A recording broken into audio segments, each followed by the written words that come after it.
Okay, good morning, folks. Welcome once again for one last time for the 78th Goode Water Skiing National Championships. My name is Tony Lightfoot. Glad to have the presence of your company. And I tell you what, we've got some cracking competition today. We're gonna have different start times, however.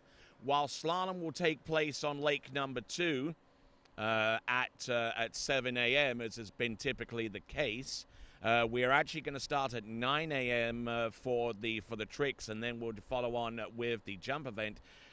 So that gives you enough time. Those of you that are watching the webcast on the Lake One webcast, to go out, grab yourself some coffee, grab some donuts, do whatever else, get a massage and all that kind of stuff, and then you could come back in time to actually watch the tricking and the jump event on the webcast number no on lake number 1. Those of you on lake number 2 will be seeing slalom in the next few minutes. So once again, we're pleased to have you on board, and wow, it's been an absolutely scintillating previous 4 days.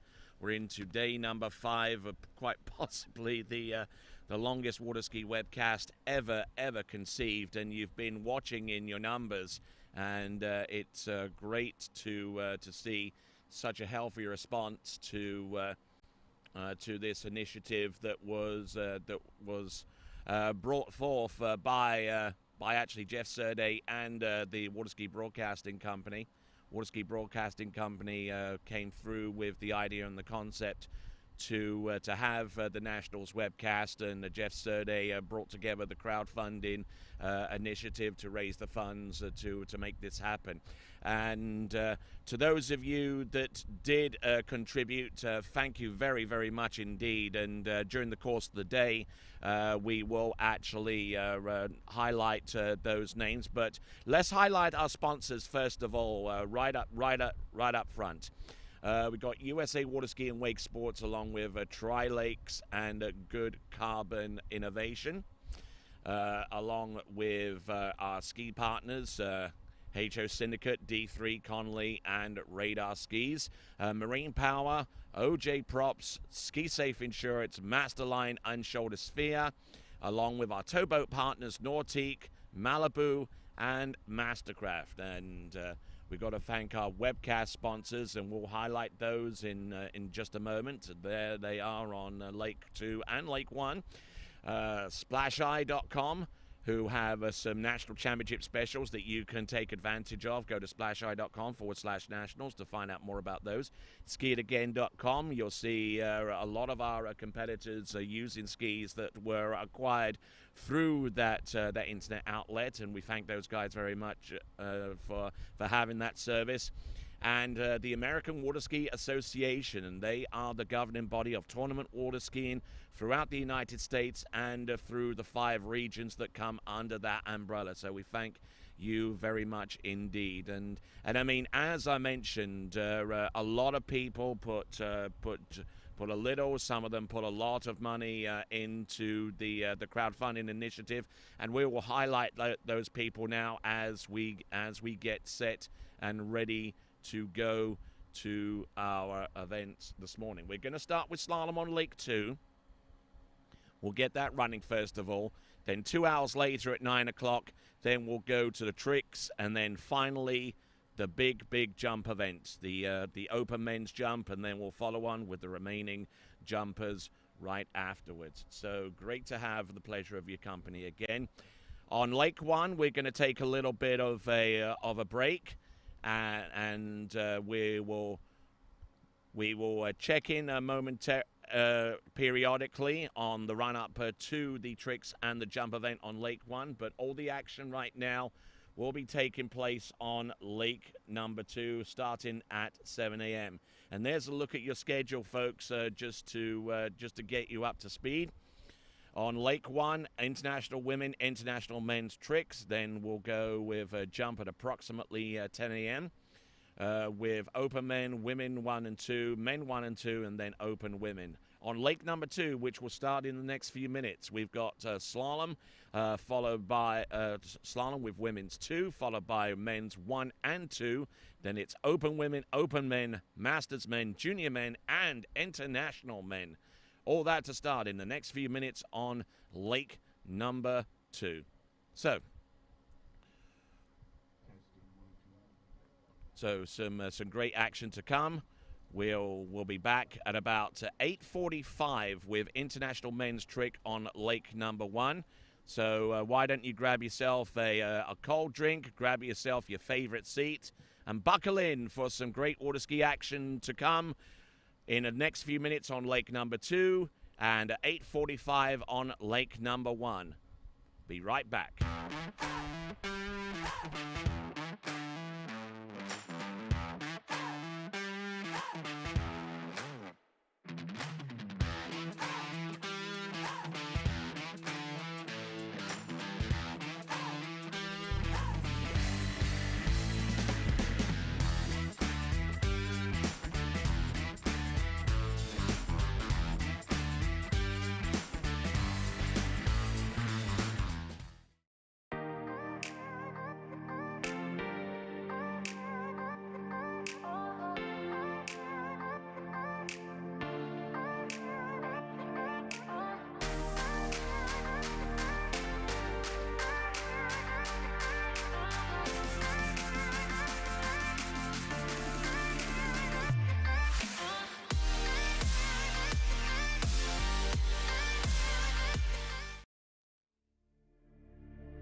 Mornings on the lake.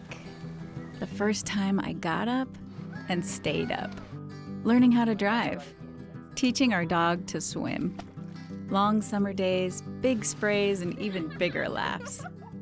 These are the moments that made up my childhood, that brought our family together, and the memories I'm now making with my kids. Being on the water isn't just something we do, it's who we are. Make your memories with Mastercraft.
I'm rising up now. No, I won't back down. Taking my shot now. Make you my background. I'm rising up now. No, I won't back down. Taking my shot now. a background. Not a fan of your presence. I guess you never learned your lesson. This is my time and you can't take it from me. You can't take it from me. I don't think you wanna taste this.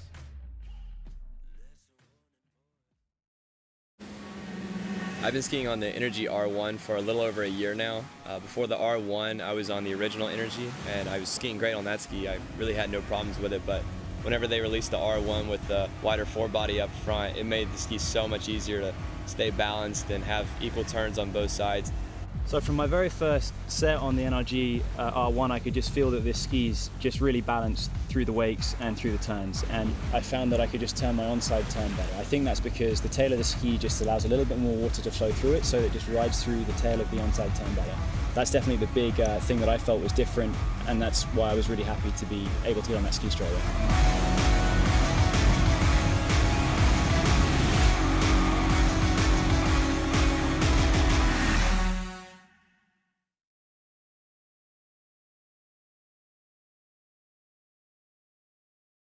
This is a shrimp po' boy. It could just be a sandwich, but today, you're in Louisiana. Today, you got up with the sun to enjoy the best bass fishing on Earth. Today, you walked historic halls where ghosts might pay a visit, but spirits are always present. Today, you wandered into a hole-in-the-wall cafe and fed your soul with a frosty local brew and this shrimp po' boy. Anywhere else, it's just a sandwich. But today, you're in Louisiana. This is a ticket stub. You'd normally toss it out, but not today. Today, you're in Louisiana. Today, you took a face-flattening high-octane airboat through the marsh and ended up back in the time of dinosaurs. Today, you savored seafood that hadn't crossed state lines. Today, you danced till your soul felt good and your souls ached. That ticket stub, you tuck it away as a reminder, because today, you're in Louisiana.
Ever since I've been skiing on the D3 Ion S, I really like how the sweet spot is an inch bigger than the Evo, which has given me a lot more predictability in the course, whether it's calm or rough conditions.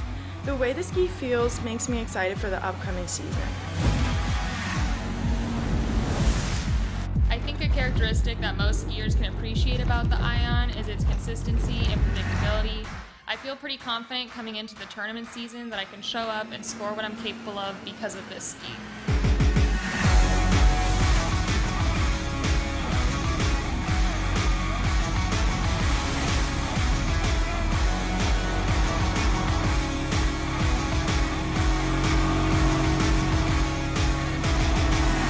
One of the things I have always noticed in my 11 years of riding D3 skis is that they are some of the most predictable and consistent skis that I have ever ridden.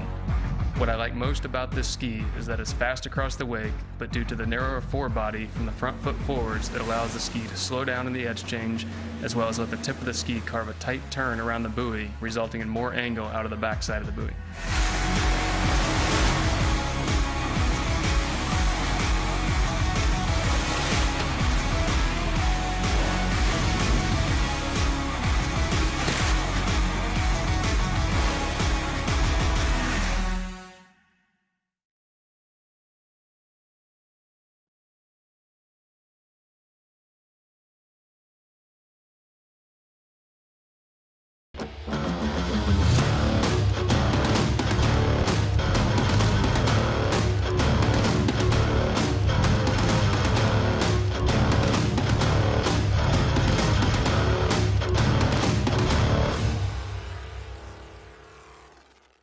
This is a hat. You can get one anywhere, but today you're in Louisiana.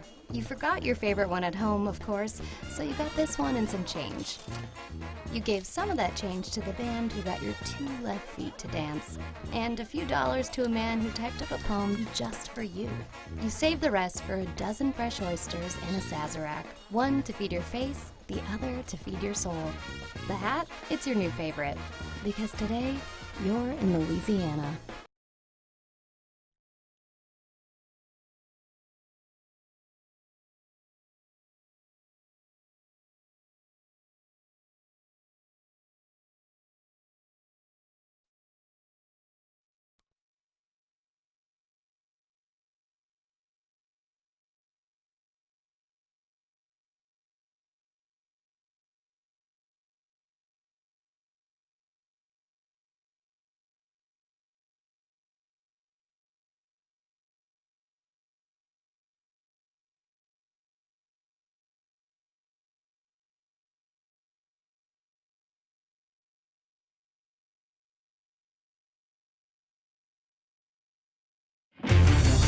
All eyes on the way I vibe when I walk into the room.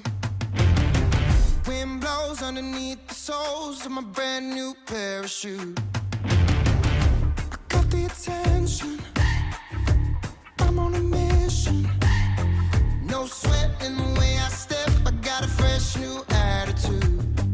Oh my, my, my, oh my, my, my. Right on the opening pass at 26.15, looking very, very stable indeed.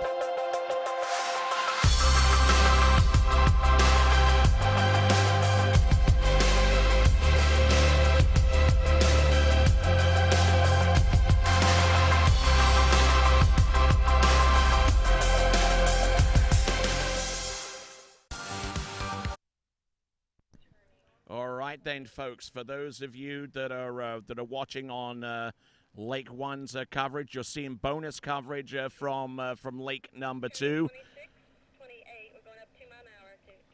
We've just seen Brittany Granger go through on the opening pass of 26 miles an hour at 15 off.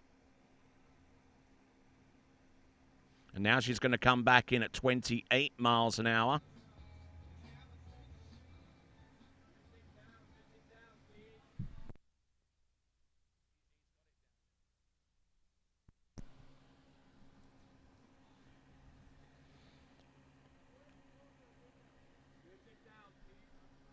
It is.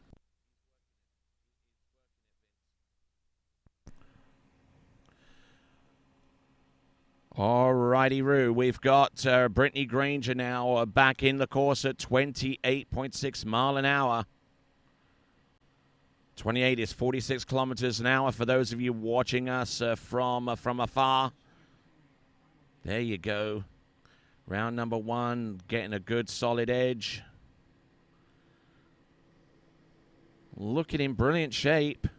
Not putting too much of a foot wrong, except for the handle going up a little bit high off buoy number 4, but she had enough to work with. Right here on Lake 2, you're watching a coverage of this event on a simultaneous webcast. On Lake 1 right now, those of you that are waiting for international men's tricking, that will come at around about 9 o'clock this morning. But for those of you watching on Lake 2, you are right on time with our first competitor, Brittany Granger. Now, she's 2 passes to the good right now, and 30 miles an hour is going to be the pass for her next. I beg your pardon.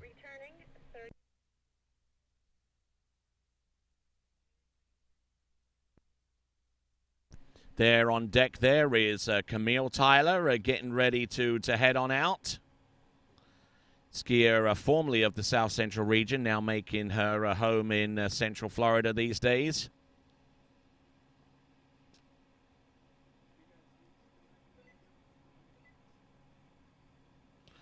Here comes Brittany Granger.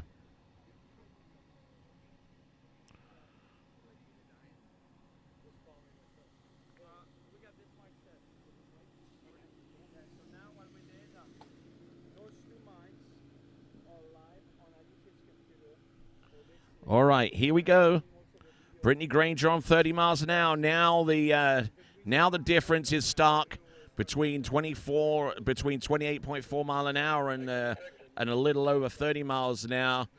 It may actually feel like it's the same increment, but the difference between skiing 28 miles an hour and 30, it's just one of those breakthrough phases of slalom skiing. You know, when you're at this stage and you're learning the ins and outs of slalom skiing, you will definitely notice a big old significant speed increase there. And hey, my good friend, Mr. Jeff Surday is morning, Tony. Is in the house. How's it going today? It's been going pretty good. You've been around here for the last 4 days, and how's it gone in your perspective? Awesome. Been a very smooth nationals. Officiating crew's doing a great job. So been running smooth. Got done early yesterday. See, Yep. we've had 42,000 views here on the webcast. Oh, more in excess of that now. So what do we got here? Women's 2 slalom? Yeah, we are on women's 2 slalom, and those of you watching on Lake 1 expecting the International Men's Trig, so you're watching bonus coverage on Lake 1 as well as Lake number 2. Primary action right now, our only action is on Lake number 2, and this is at 32.3 mile an hour. This is Emily Granger. Brittany Granger, I beg your pardon, and just getting a little bit delayed off number 2. Number 32 mile an hour was just a pass too far, and as you can see, going through the entrance gates, leaving a lot towards the boat, managing to get round number 2, but just couldn't get enough of that turn off to make a break on 3.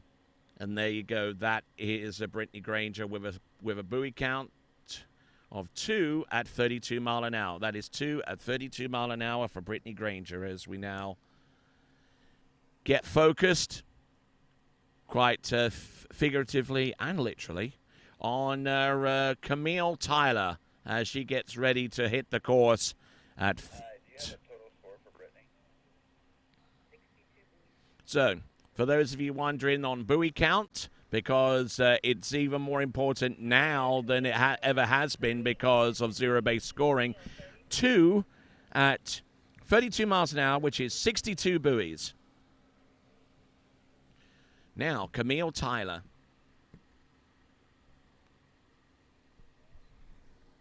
Looks like we got 9 skiers total here in women's 2 slalom. Our top seed, Jennifer Keldor. We got 3 girls, Tony, that averaging in the 35 off. Mm-hmm. All right, then. We look forward to seeing those competitors. But coming in at 30.4 miles an hour at 15 off, this is Camille Tyler.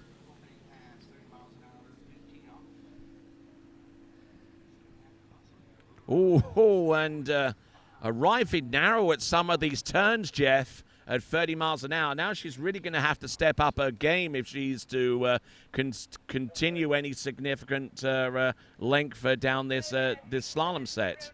Yeah, just a warm-up pass for her, so just getting dialed in. Camille from Orlando, Florida, originally from Texas. Very involved in the collegiate water ski scene is Camille, and her boyfriend, husband, fiance, Scott LaMarche. Saw him jump yesterday in men's 3, booted a big 167 for the bronze medal. Yes, indeed. And speaking about the jump event, we have got a treat for you today. We've got some of the world's top water ski jumpers, and you're going to see them from a very rarely seen view, a very, very rarely seen perspective, actually on the ramp itself. When the jumping webcast comes to you a little after 9 a.m. We've got the trick webcast. And, hey, folks, I'm Tony Lightfoot. He's Jeff Surday. We've got a simultaneous webcast on Lake 2 and Lake 1. You're getting bonus coverage on Lake 1 of the slaloming that's going on Lake 2 right now. This kind of feels like CBS or Fox with their bonus extended coverage at the end of a football game or something like that. All right, Camille Tyler, 32-15. Her second pass definitely starting to get late here, Tony, and she's not going to get over to Yeah. 4-ball and didn't even get back to the wake there to get the full 3. And I think Camille Tyler has forgotten that area is shallow. It's been a while since she skied here. So our slalom ski is going to take a bit of a beating, but you're absolutely right, Jeff. I mean, she was okay off number 1, but she didn't really power enough early enough to really get going. And round number 2 as well, that wasn't much better, unfortunately. Yeah. A little bit of sun possibly in her eyes there coming in a 3-ball. Perhaps. That's something to consider. That's certainly something to consider. The sun rising up above the trees here at Tri Lakes. And now we've got a familiar face here at Tri Lakes, Kerry Lee. Yeah, Kerry Lee from here, lives right across the street. Hasn't skied at Nationals in over a decade, I believe, Tony. So good to see her back here in the Women's 2 event, going for that overall title. She tricked very well yesterday. So Women 2 will be slaloming and jumping today to wrap up their events. This is our last day here at the Goode U.S. Nationals, day number 5. It's been a wonderful event, and here comes Kerry Lee now, skier number 3 off the dock here in Women's 2. She's going to be starting at 30:15 off, Tony. All right, let's see what she's got for us here. 30 miles an hour, 15 off. School teacher by trade.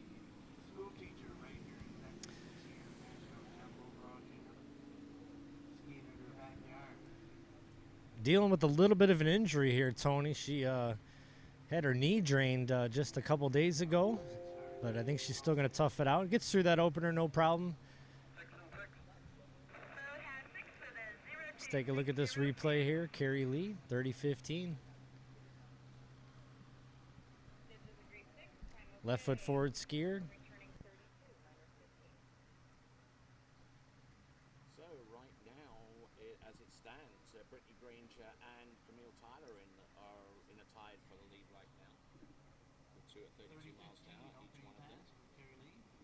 And Kerry Lee looking to break that tie for the lead with her attempt at 32 miles an hour. Seeing a lot of ex-collegiate skiers here on this running order, Tony. Camille Tyler, not sure if Brittany Granger skied in college, but Camille did for a number of schools. And Kerry Lee went to Lafayette, I believe, Raging Cajuns. Your alma mater? Yes, indeed. And actually still got some video coverage of that event. I think she was at UL Lafayette around about 2014, 2015, something like that. But let's have a look and see. Kerry Lee. 32:15. Take us through it, Tony. All right, let's have a look. A little on the back of the ski off the entrance gates, but bringing the handle in sharp, and that's the main difference between Camille Tyler. There we go. This is Kerry Lee. Looking a lot more aggressive here, is well used to the conditions here at the early part of the morning. And she's taking the lead. Kerry Lee. All right, 32:15. Let's take a look at the replay here. Nice 0-ball, drops in through the gate, good angle. Takes advantage of that onside turn at number 1, nice tight line. Now into the offside, she navigates her way through that, no problem. Still ahead of the course here. Cruising through this pass, nice and early, wide, lots of space. She's got about 3 or 4 knee braces on there, Tony. And that's her second pass, 32:15. She'll be coming back the max speed here in Women's 2, 34 miles an hour, Kerry Lee.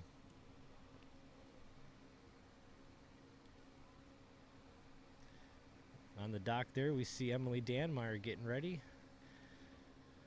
Next off the water.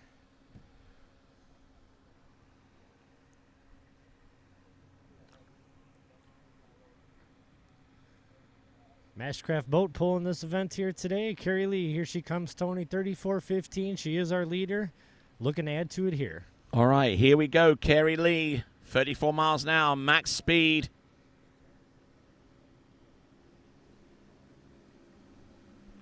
Oh, look at this, getting in deep here. Oh, nicely done. And normally known for taking a bit of a slam dunk on a 135 side, but holding everything above the water. And Oh, I tell you what, looking in good shape. She could be in a shot with a medal here if she keeps this going. Yeah, only 6 skiers to go after her, so with her being in the lead, she's on the bubble there for a podium spot. Carrie Lee, very strong skier, very into CrossFit, so you can see her strength there, no problem, 34.15. So we're going to have our first women's 2 to shorten the rope here, as Carrie Lee will be coming back at the orange loop, 16-meter, 22 off. All right, then. So we got 22 off coming up in just a moment. 22 off for 16 meters. The boat speed is now at 34.2 mile an hour or 55 kilometers an hour for those of you that are watching outside of the United States, of which there is a fair few of you.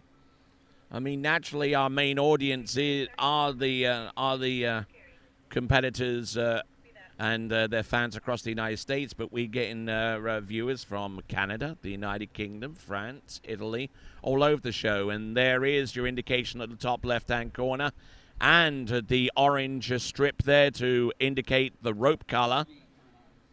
All right, here comes Carrie, 22 off.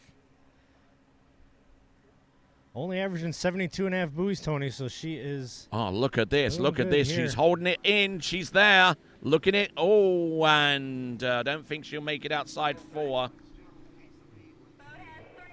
All right, you're a leader here. Let's take a look at this 22 off here. Drops in nice. Good angle in the gate.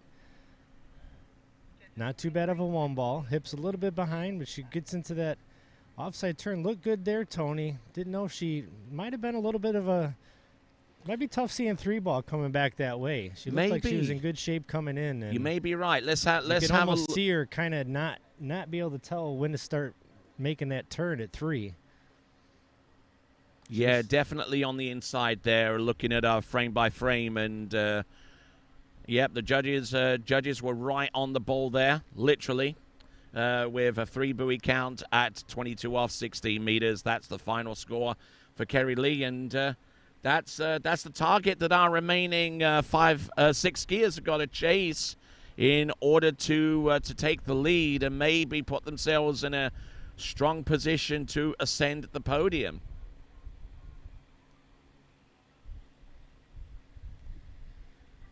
All right, looks like we're stopping the boat here for a little bit. Nope. Quick adjustment to the camera, and we're going to have Emily Danmeyer, who is a scorer here at this tournament, Tony, and has just been named the chief scorer of next year's Goode Nationals up in Wilmington, Illinois. So that's where the Nationals are going to be next year? They are going to be in my backyard. So hoping to see the Water Ski Broadcasting Company there. That'd be great. Mm-hmm. All right, Emily Danmeyer. Formerly Emily Van Treese, who and Emily used to ski at Miami University of Ohio. Is that correct? You know, I wanted to say Emily went to Ohio State, but oh, big! I don't know. I know that her husband went to Ohio State. Okay, I could be wrong. I think she might be Miami. Yeah, I mean, of course, the Danmeyer name has got to be very familiar to you, Tony. Can we get a playback of Kyle Danmeyer's jump there, Vincent? Still the most viewed water ski video of all time. All right, Emily Danmeyer, 30-15 here. Emily definitely excels in the trick event. Don't know how she ended up yesterday, but very capable of tricking close to 4,000 points. Yeah, I'm sure Mom Libby is back home. Husband Jeff taking a look and watching Emily here bright and early at 7:15 in the morning. All right, check this out, Tony. Just got word from one of our webcast sponsors, skiitagain.com. They are running a national ski promo today only. $10 off a slalom trick or wake tog and $15 off jump togs while supplies last. And I didn't know what a tog was, Tony, but I believe those are the nice covers that you put around your ski. Yes, indeed. And that special only available today while stocks last. Yeah, so make sure you go to skiitagain.com. Looks like promo code 2359C there. So take advantage of that. And I tell you what, that's been a vital resource, especially for our junior competitors who are looking for jump skis that still have a little bit of life to them, but you know, just They're just learning their way around the jump event. They don't need the latest and greatest jump skis that are available. And some of those skis are a little bit on the large side anyway. So smaller jump skis, and they're still very, very much in use, Jeff. Yeah, I've had success in skiing or selling every ski on there, no problem. It's a great resource. So Emily Danmeyer now dropping in 32.15, pass number 2. Nice and wide on number 1. Look at her go around number 2.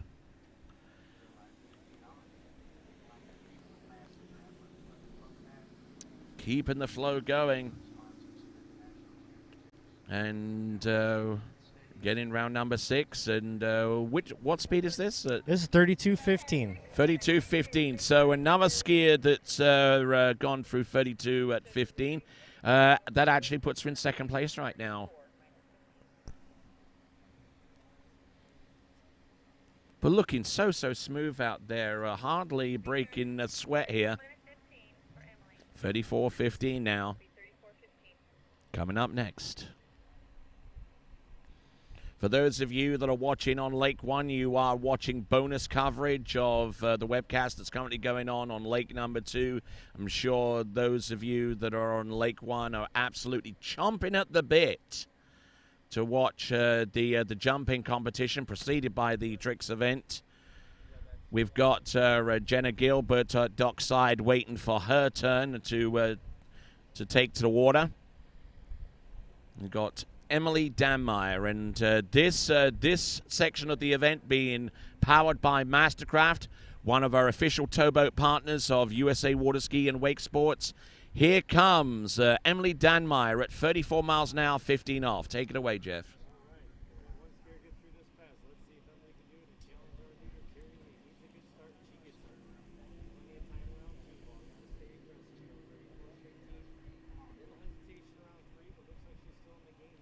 Ooh, nice 4.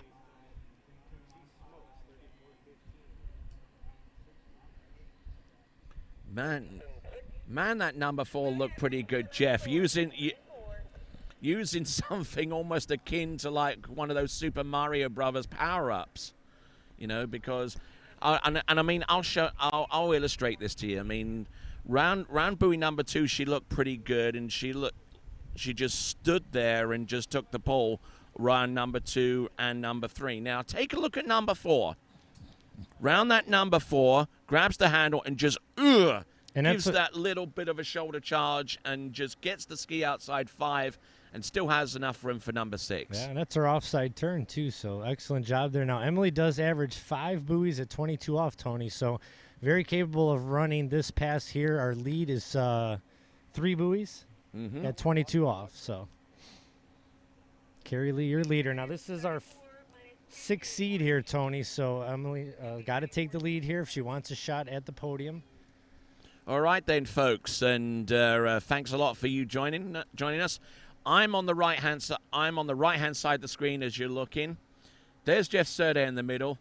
There's the master himself, Mr. Vince Stadelbauer, and he's actually watching his own webcast right now for the first time at this event. Here comes a few words with here. So Emily Danmeyer, 22 off now. She can run it. Ooh. Coming in 2 now. She's got to get around 3. Good turn. Oh, she loses her hips around 3. Now she needs to power up. It's now. Oh. All right, 4 buoys at 22 off there for Emily. Let's see where things went awry here. Drops in through the gate now. Left foot forward. Needs a good turn out of 1. Stands up a little bit, but still gets some decent angle. But starting to run down course to 2 ball. Here comes 3 ball. She had a good turn there, but it just dropped her hips and couldn't get any pull from the boat over the 4, and that just put her late into 5. But she does take the lead with 4. And we're here with Vincent Stadelbauer, the production man here for the Water Ski Broadcasting Company. First time we've ever webcasted the Goode U.S. Nationals. Vincent, how's it going back there behind the scenes? All good on our end. Very smooth event. Thanks a lot to USA Water Ski for having us. Thanks to Jay for hosting us. Beautiful event. Very impressive the way it's been run. There's a lot of stuff going on. Our officials make make it seems like there's not a lot, but yeah, there's a lot going on, and I'm very impressed the way it's been run, and thanks to the officials and thanks to Jay for hosting us, and we'll hope we'll be back. All right, on the who we got here, Tony? Here we go, Jenna Gilbert at 34 mile an hour, 15 off. Now, this is the highest starting speed and line length that we've seen so far. Jenna Gilbert. Now, I believe Jenna Gilbert was a former collegiate skier herself at one time. I'm not too sure, but... She was. She went to my alma mater, Purdue University. Aha! So, Jenna... tell us more. Yeah, I mean, very talented slalom skier. She does average 1.5 at 32 off, Tony. So we definitely got our first skier here that could really start in the short in the line. The only thing we're missing here is that Boilermaker, a train horn. The horn? Yeah. Oh, maybe we can get one for her.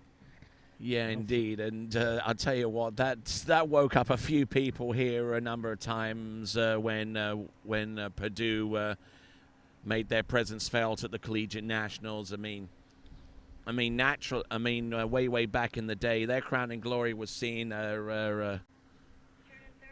one of their competitors win the slalom title, the men's Collegiate National Slalom title. Kel Burdick is the name that I was looking for. And that was in 2004, going all the way back to the early 2K. Yeah, we had that horn all the way back since 1995. Has been around that team. So here comes Jenna now. This is 34-22 off already. So our leader, 4 buoys at this pass. Let's see what Jenna could do here. Take us through, Tony. All right, then. This is at 22 off. Looking for the... Oh, nice extension round buoy number 2. Almost over pulling for number 3, but a little open for 4. But managing to keep the ski rolling early enough for 5, and she has the lead at this point and has a spot on the podium as a result. Yeah, good for Jenna. I'm sure she'll be happy with the podium spot, but I think she wants to... She wants to do more. She wants to take that title. She's only, a few buoys off her average from our top seed. So all 5 of these girls now all got a chance to take this women's 2 slalom title. And what I'm seeing here with Jenna Gilbert, it looks very, very measured right now. She's not trying to overski this pass, and she extends out and lets the ski roll, but she doesn't let it roll all the way. And it almost seems to me that there's a little bit of impatience to get the handle back, to get the other hand back on and go cross course. And sometimes when that happens, the ski hasn't generated enough angle, and sometimes you end up narrow approaching the next buoy. All right, hope her fellow Boilermakers are at home watching her.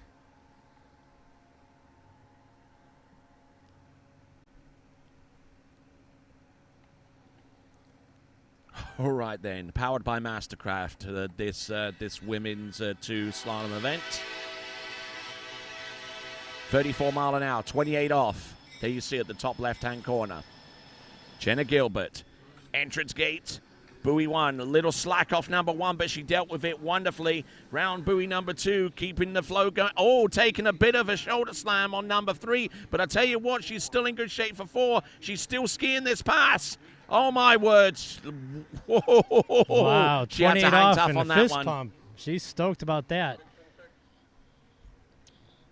But look at this into buoy number 1. She had a little bit of slack at the end of the turn, but she kept the ski going. Round number 2, handle came up a little bit high. Now watch number 3. Handle, shoulder slam off number 3. She still had enough poise and enough whip to get round number 4, get strung out into buoy number 5, but she still had enough to work with to get round buoy number 6. Handle up a little bit high, a little bit of a fist pump. I think she was more relieved to get through that pass than anything else. And now we're going to see 32 off for the first time. And some pressure being put to bear on the remaining 4 competitors. Yeah, it's always good to put a big score up there and put the pressure on your top seeds. Jenna does average 1.5 here at 32 off. I want to say she's ran it before in her life. Not positive, so let's see what she can do here behind that Mastercraft. Going to be coming into the sun a little bit. Got to get a good start here on the green loop. Jenna Gilbert. All right then, folks. Continuing to roll on at 32 off. Round number 1 and number 2. I think she's losing a little bit of steam on that one. So there we go. That's 2 at 32 off. Yeah, your new leader. Let's take this replay here, Tony. Looked like just a bit of a narrow gate here. She really faded and didn't have any angle into 1. So yeah, exactly. And I mean, there's a huge difference between skiing at 28 off and at 32 off. You have to be a heck of a lot more resistant behind the boat. And I think the relief that she displayed after 28 off kind of dovetailed its way into 32. I mean, she probably felt I couldn't really do too much more beyond this. So 2 buoys is enough for the lead right now. And well, check this out. Interesting strategy by our next competitor here. I see some glare goggles on. So yeah, indeed. She's probably getting a little feedback from her fellow competitors that it's a little tough to see on pass number 2. So and she's not prepared to lose them either, it seems. Well, Jasmine Gagner from Alabama, another talented 3-event skier and a very involved official as well. And we might want to take a little look at that binding setup of hers, because that's a little bit unusual, and the reason for that we'll explain in just a moment. Here we go, 34.2 mile an hour, and this is going to be a 22-hour start. This is a different schedule. This is our 4th seed here in women's 2. Jasmine, no, she goes down. Tony.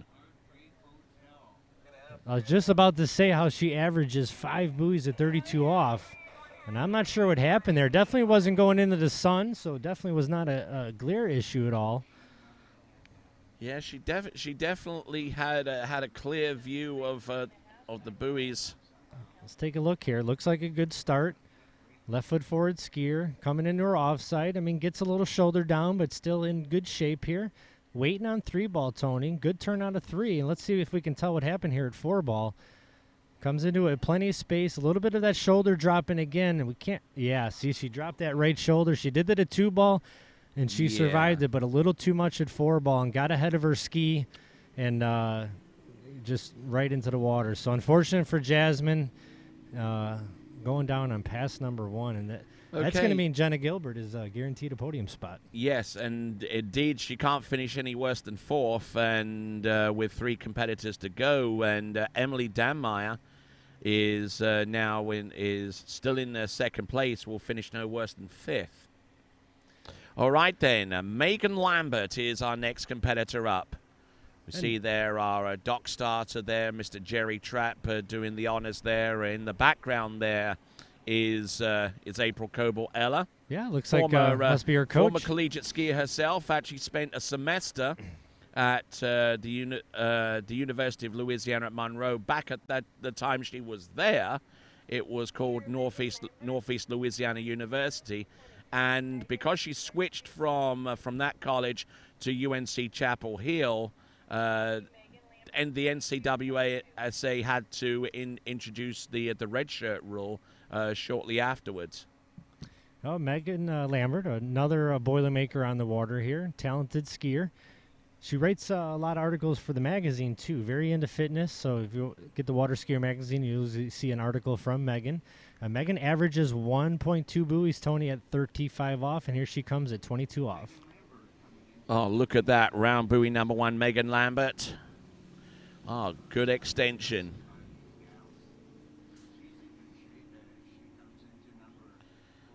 Definitely seeing some good technique from our ladies towards the tail end of this competition. Our 3rd seed here in women's 2 slalom, Megan Lambert. All right, and you see some elements of good technique here through the entrance gate, using the edge and the width generated by that edge to determine how much you extend into each turn. And that's opposed to someone, say for example, just edging, making the turn, and throwing the handle on the inside. That does nothing but produce a slack line and makes it difficult for you to balance to actually make the turn. So for those of you out there that are learning how to slalom and how to work into some better technique, that's something that you should really try and key on as you make your wake crossings, trying to make sure you maintain some cross-course angle right off the second wake and not let the boat pull you into the inside so much. That way it means that you have good extension into the turn, a more rounded turn, and a more comfortably obtained angle afterwards. Absolutely. I'll add to that here right after we see Megan's. So she must have started at 32.22 because she's still at 22 off here, Tony. This is 34.22, Megan Lambert's second pass. This is where it starts to be felt a little bit more around buoy number 2. Good turn off that number 3, and Hannah come out higher number 4, but she has enough water speed, has enough turn on the outside, and good skiing there from Megan Lambert. Yeah, so going back to that, what you were talking about there, Tony, I always like to think of that as a three-phase step. So first you have your lean, your edge. Second phase is the edge change, and the third phase is letting go. And what you see a lot of beginner skiers do is they have the edge, or they have the angle, and then they edge change and reach at the same time, and kind of do 2 phases, and that does exactly what you were talking about. So you got to hang on to that handle with 2 hands through the edge change. And it's called BAP, back arm pressure. Yes. And if you're looking for some tips on water skiing, well, we're sitting right here at one of the best ski schools in the nation, Bennett's Ski and Wakeboard. So if you ever want to come down and get some lessons, you can spend a week, a day, whatever you'd like. Yes, indeed. Bennett's Water Ski and Wakeboard School. You can find out more by going to skibennetts.com.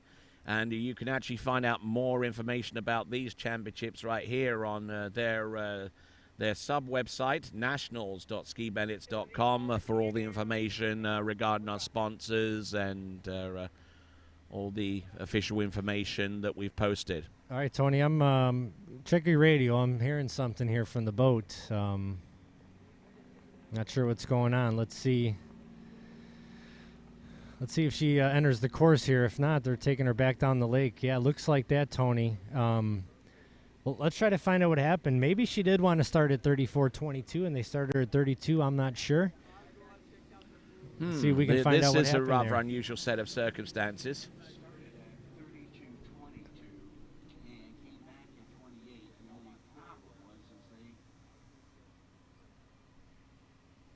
Waiting here.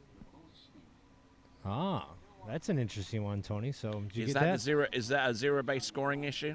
Well, not really a scoring-based issue. It looks like she started at 32.22, and she wanted to go 34.22, but instead they shortened the rope. So that pass she just made was 32.28 instead of 34.22. Now, she doesn't have to redo that. She could come back in. She could have come back in at 34.28 because of zero-based scoring, but looks like Megan has chosen to just redo it.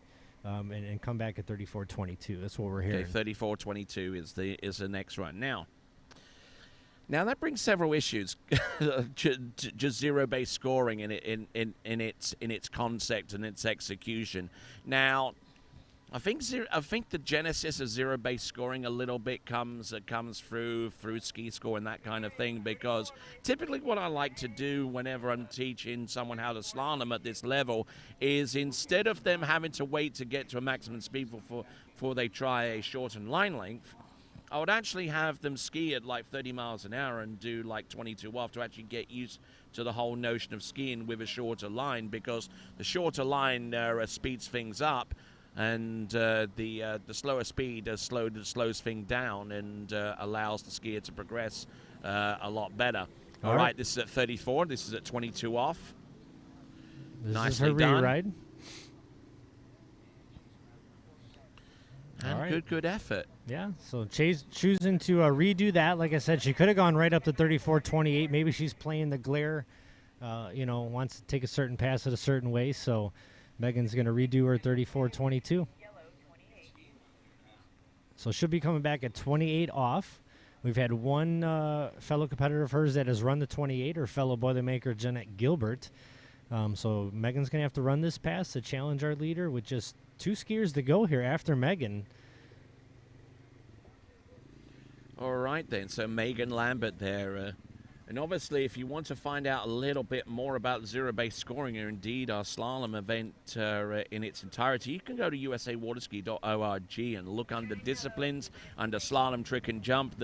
Within that subset of the website, you'll find the rules and the events and all that kind of stuff. And in the rule book, there is a section in slalom called zero-base scoring. They've actually got a table that gives you the buoy counts for full passes for each particular line length and its associated speed. And you can check that out, find out more about that by going to usawaterski.org. All right, here we go. Megan Lambert, 34.28, the money pass. Let's see if she can get through it. She's around number 1, hand a little bit high. Coming in at number 2, starting to get down course. Starting to run late. Another slack around 3, but she's still in the ball game. Needs a good turn out of 4. She gets it. Coming in the 5 ball with plenty of time.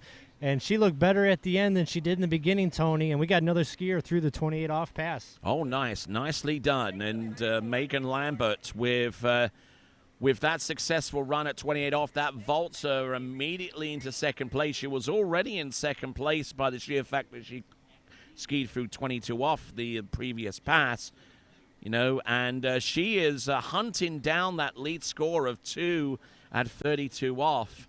And, Yeah, well, Megan's average is actually 1.5 buoys at 35. So wow. So she's capable. Yeah, I mean, 28 off is a money pass for her. Should be no problem. And let's see if she can navigate through this 32 off pass here. She comes back in. All right, behind that Mastercraft. So coming up next, it's the mean green, and I'm not talking about North Texas either. I'm talking about the line length of 32 off. Yeah, our leader right now is 2 buoys here at this 32 off. You are watching Women's 2 Slalom. If you're just tuning in, thanks for joining us here at the U.S. Goode Nationals. Our last day, Tony. Here we go. 32 off. Take us through. All right, then. Gets a pretty decent pull out for 32 off, 30 meters. Good extension round. Buoy number 1 getting buckled over on number 2. Needs a piece of 3 for the lead and gets it. Look at it. Look at her go. She's good to go round buoy number 4. Continuing the flow round number 5. Oh, and down at around the 4.5 buoy mark. It's going to be 4.5 buoys.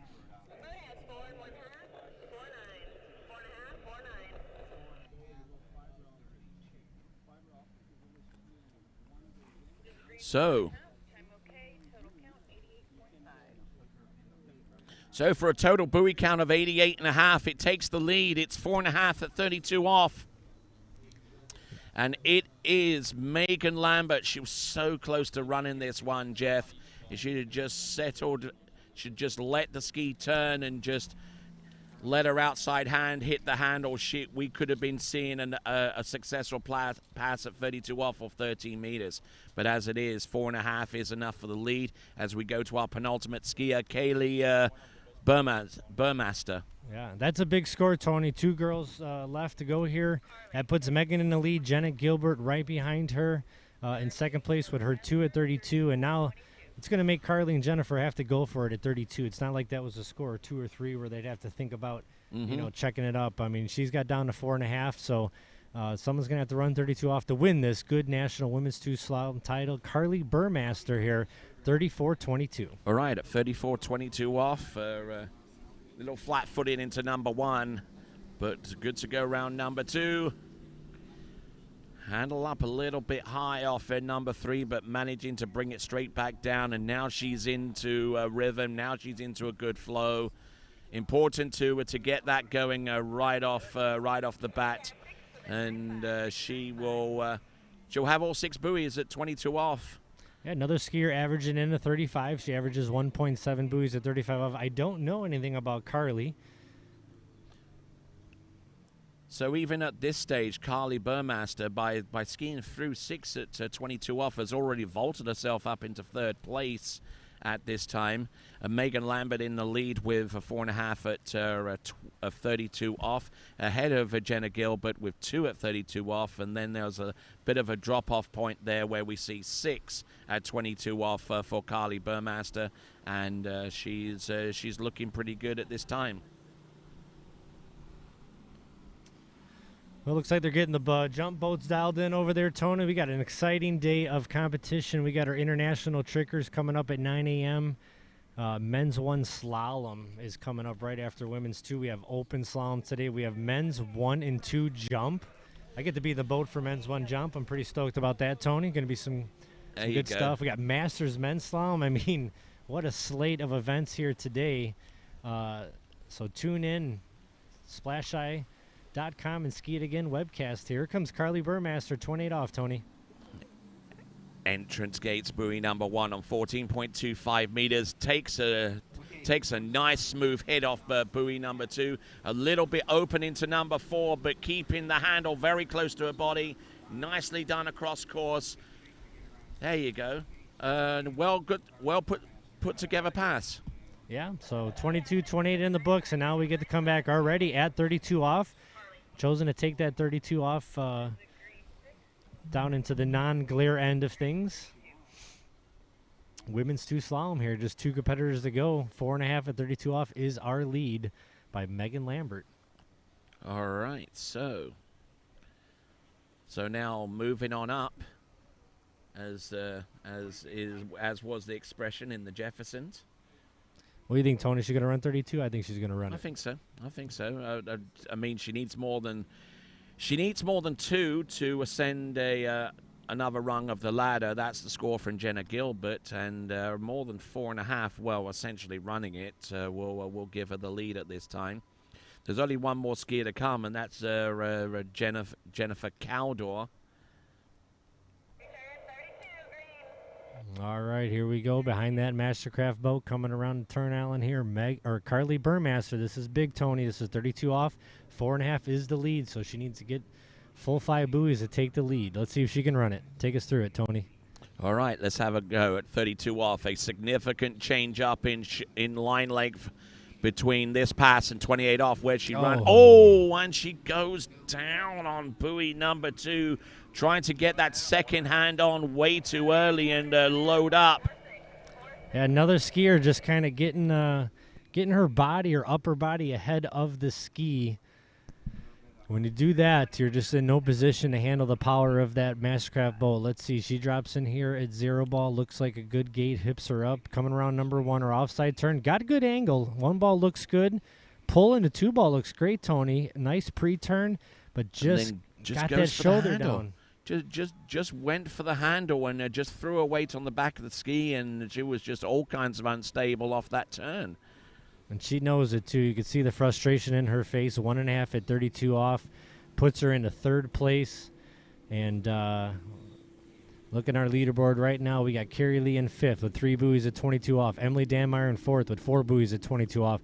Carly Burmaster, who we just saw, in 3rd place with 1.5 at 32 off. Jenna Gilbert, 2nd place with 2 at 32 off. And your leader with 1 skier to go, Megan Lambert, 4.5 at 32. No runoffs at the moment, Tony. Well, I tell you. And I mean, everyone from Emily Danmeyer up is guaranteed a spot on the podium. And one person that wasn't on that list was Jasmine Gagner with 3.5 buoys total. And Jennifer Caldor, who skied collegiately as well. And Jennifer, who comes to us originally out of the Midwest, I think she's a Minnesota native, if I'm correct. And we'll see what she's got. Yeah, she definitely from Minnesota. Very talented slalom skier.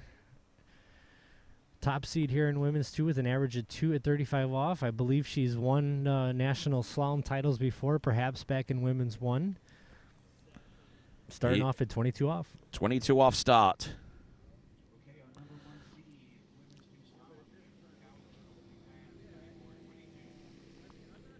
Nicely done and nicely put together.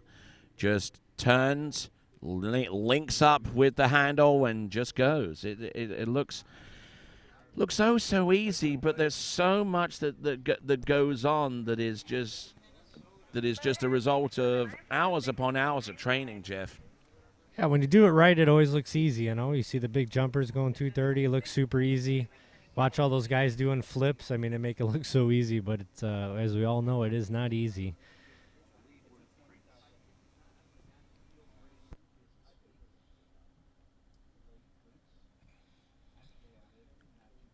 And just look at the angle that she generates across course. It looks just effortless. Yeah, she gets her ski underneath that rope quick and hips up, and she's ready for that zero off right away out of the buoy. So if she can generate that angle and speed right away, carry it cross course. And now it actually gets physically easier so far as the line length shortening is concerned, and I'll explain that in so much as at 22 off, you actually hit the rooster hump at 22 off, and sometimes that's a little bit of a distraction for a lot of skiers. But now she's past the hump, as it were. She gets a cleaner angle and track towards each buoys at 28 off. Take it away, Jeff. All right, here she comes, right foot forward, looking good in the 2. Just feeling out the wakes, the boat, getting a feel for the course out there. Nice hips up, and Jenna Keldor is looking great here this morning. She looks dialed in, Tony. That's a complete 28 off. Yes, indeed. And skiing behind the Mastercraft towboat, one of our official towboat partners of USA Water Ski and Wake Sports. And we certainly thank those guys very much indeed. Mastercraft, Malibu, and Nautiques for providing us with the very best that they produce. Good extension round buoy number 3. It's looking good on that D3 slalom ski, and still see a lot of competitors use those yellow gloves. I got them myself. They're really the best. They well, it depends, what kind of, if you like Kevlar or not, but yeah, or the kind of softer Amira Palm gloves. Well, Tony, this is it, man. This is 32 off for a top seed, so All 4.5 is the lead. So for Jenny Keldor to take home the Goode title, she needs 5. Well, I mean, she's already on the podium right now, but she can ascend each rung, provided that she gets past 1.5, then 2, then 4.5. All right, let's see what Jenny can do here. More than 4.5 is necessary for the win.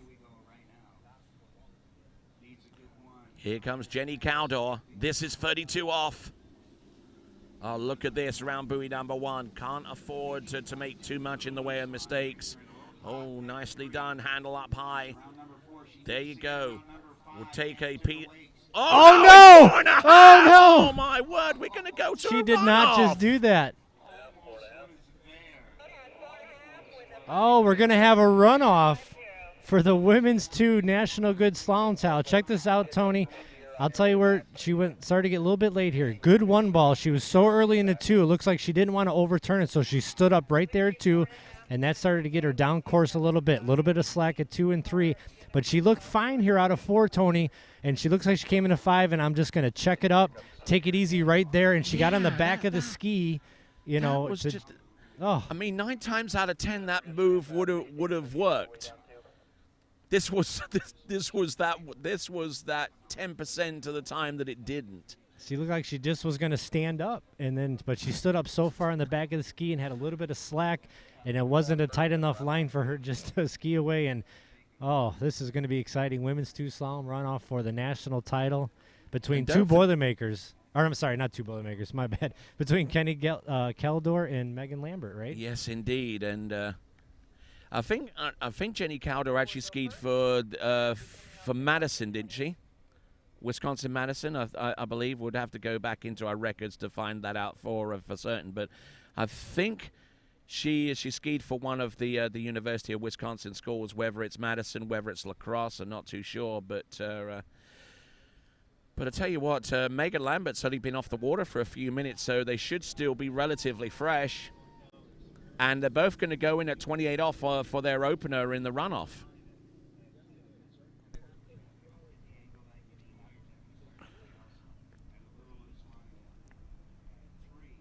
There brings back a little bit of flashback memories from Elite World Championships in, I believe, France between Regina and Whitney.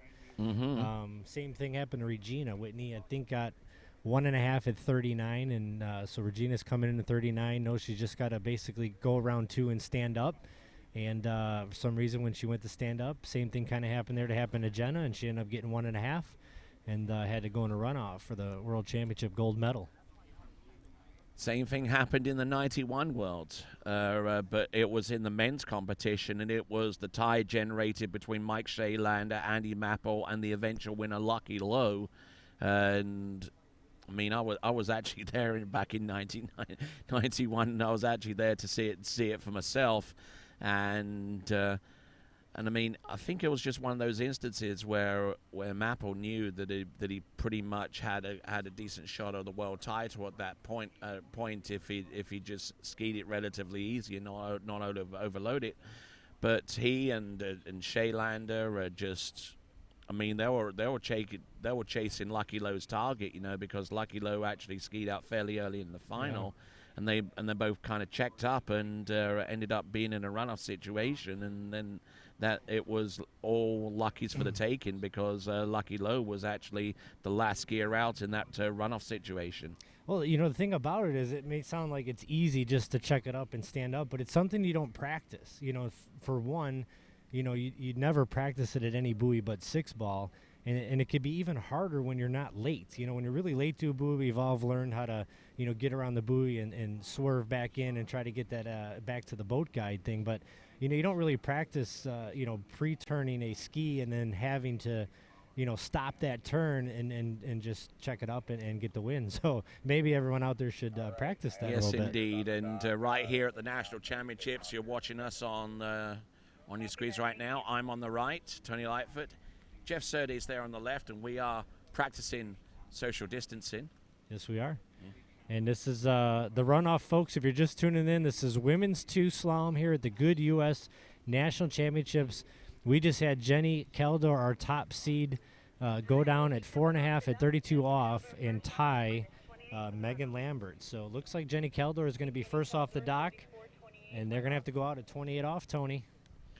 All right, then, 28 off start by rule in a runoff situation. The last complete pass is the pass that you go in at.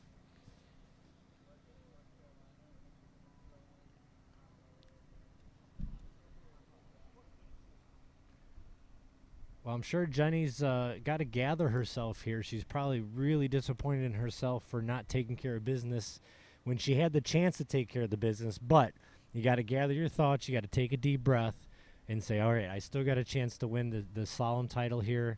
Let's just breathe and come back in at 28 off. I mean, she's fresh off the water, so this is almost like a practice set where, you know, you try to run straight down the line. You didn't make it, so, you know, let's rerun my 28. So this should be no problem for Jenna to come out here at 28 off. Or could she be battling against the frustration that she felt having not gotten this title the first go around? We'll see if there's any hint of that for Jenny at 20 and off, 14.25 meter. Well, here's a good thing here. You know, when she was top seed, she knew what she had to do to win it. So sometimes that changes your strategy and how you ski. Well, now she's first off the dock in the runoff, so she's just going to go get as many buoys as she can. And it looks like she's skiing angry out there.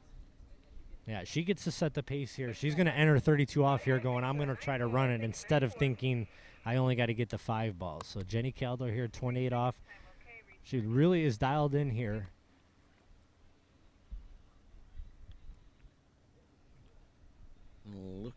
Looking in good shape, I have to say. Good extension. And so many competitors who have made these national championships have traveled from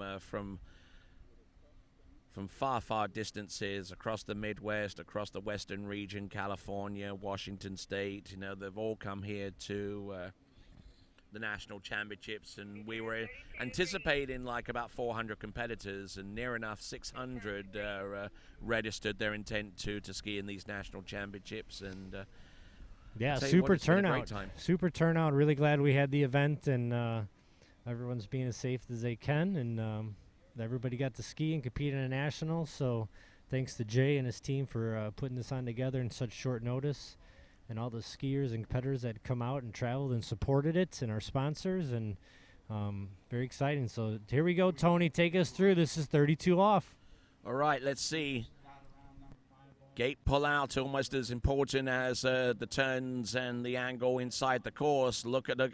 Oh, and she goes down there, and I kind of feel like she's been out of practice a little bit here, Jenny Cowdell, because that's not the kind of mistake that we used to seeing either in the initial run or this one. No, and I know Jenny skied in a lot of high-pressure situations. She's been competing. I mean, that's a super one ball there.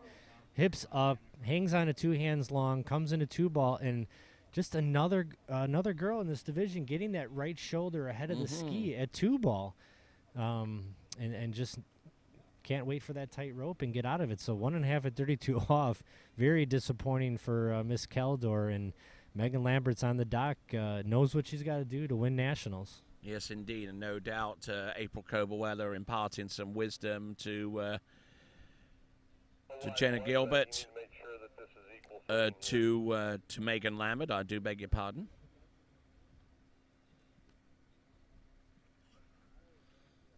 Let's see what happens from here on out. She's got to run this first pass, though. Yeah, this is a chance for Megan's first national title. So, boy, excitement and nerves going on right now because you can't be thinking about 2 at 32. You got to get through 28 off first. It's not a given, although, you know, they should make it, and they always make it. Anything can happen here at the Nationals. Here comes Megan. This is our runoff for the title, folks. If you're just tuning in, this is Megan Lambert, 28 off. Take us through it, Tony. All right, then. Good pull out for the entrance gates, trying to stay wide. Keep a good tight line or a little bit of slack off number 1, but managing to keep everything moving forward. Still a lot of slack at the end of these turns. She can't afford to have that error occur too often on this pass.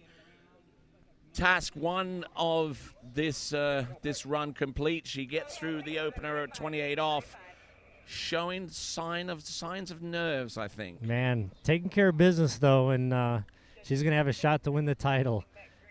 And what's going through her mind right now as she sits in the water? Because, you know, knowing you got to get 2 is, although that sounds easy, it really changes your 1 ball because you don't want to overdo it and get a half. But it's 32 off. I mean, you can't take it too easy. You got to get over to 2 ball enough to stand up.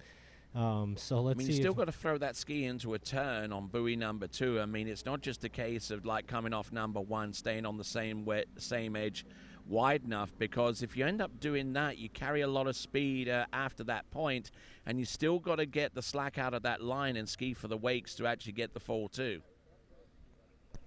Yeah, I see Jenny Kelder over here on the shore. I'm going to see if we can grab her for an interview, but don't want to bother her. She's not in the mood. So she's watching her fellow competitor, Megan Lambert. Here we go, Tony. This is it. This is for the title. If Megan gets 2 buoys, she's your good women's 2 national slalom title. If not, it's Jenny Kelder. Here we go. All right, Megan Lambert in the breaker now.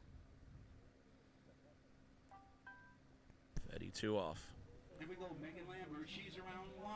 Can she get... No! Are you kidding me? She's down again. Oh, my word. Why are they turning so hard, Tony? Bring the boat back. Up and win Pick it. her up.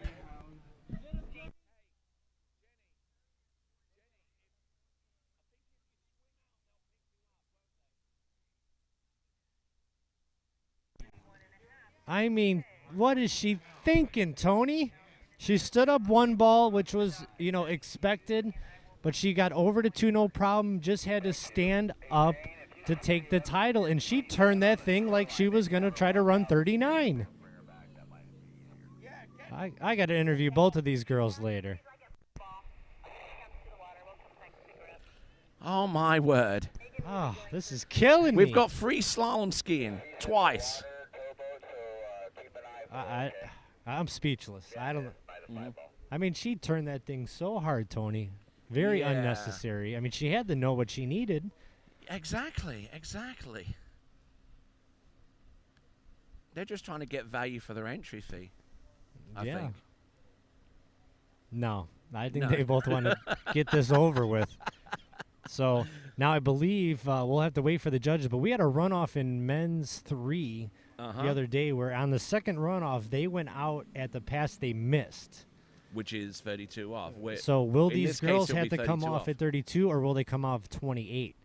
So I would love to see them come off at 32. I think that'd be pretty cool. Yes. Pretty spectacular from what we've seen so far. Man, so what a treat here on our first event of the day, Women's 2 Slalom. If you're just tuning in, we have Megan Lambert and Jenny Calder, who tied with... Okay, getting confirmation from our officials. 32 off start, Awesome. Megan up first. So they tied with 4.5 and 32 off, so they had the runoff for the title. Jenny Calder goes out and has a disappointing 1.5 and 32 off. Megan Lambert just has to go around 2 and stand up, and she doesn't, and she ties again with 1.5 and 32. So we're going to have our second runoff for the gold.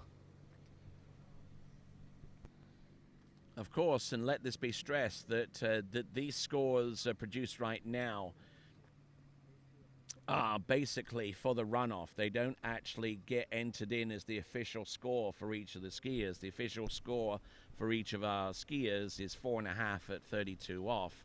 The score that they had initially. What you're seeing right now is strictly a tiebreaker from the scoring point of view. Yeah, well, you see both of our competitors there in the boat. We'll have to find out who goes first here for the gold medal double runoff. Going to be coming off now at 32 off, which I think is awesome. These girls are probably getting tired.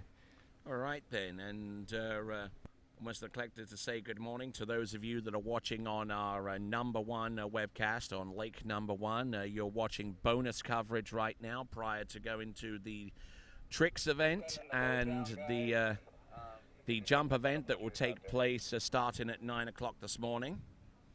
But you are watching bonus coverage from Lake Number Two, and great to have you here on webcaster for Lake One as well as right here on Lake Two, which is the venue for what you're going to see next, which is the second runoff.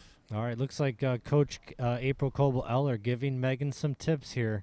Megan is going to be first out, I do believe, in this runoff. She's got a smile on her face. Now, both these girls are going to be able to look back at this. They both had a shot at it. Jenny had a shot to win it in round one. Megan definitely had her shot to win it in round two. So now, I mean, in fairness, what does April say at this point that she hasn't already said before? Well, April's been here before, right? A seasoned veteran pro athlete, so she's been in her fair share of runoffs. So I'm sure she's just telling her, take a deep breath here. At least they go out at 32, so it's kind of just go for it, right? We don't have that 28 off pass where you got to be careful, make sure you make no mistakes. I mean, this is straight in, 32 off.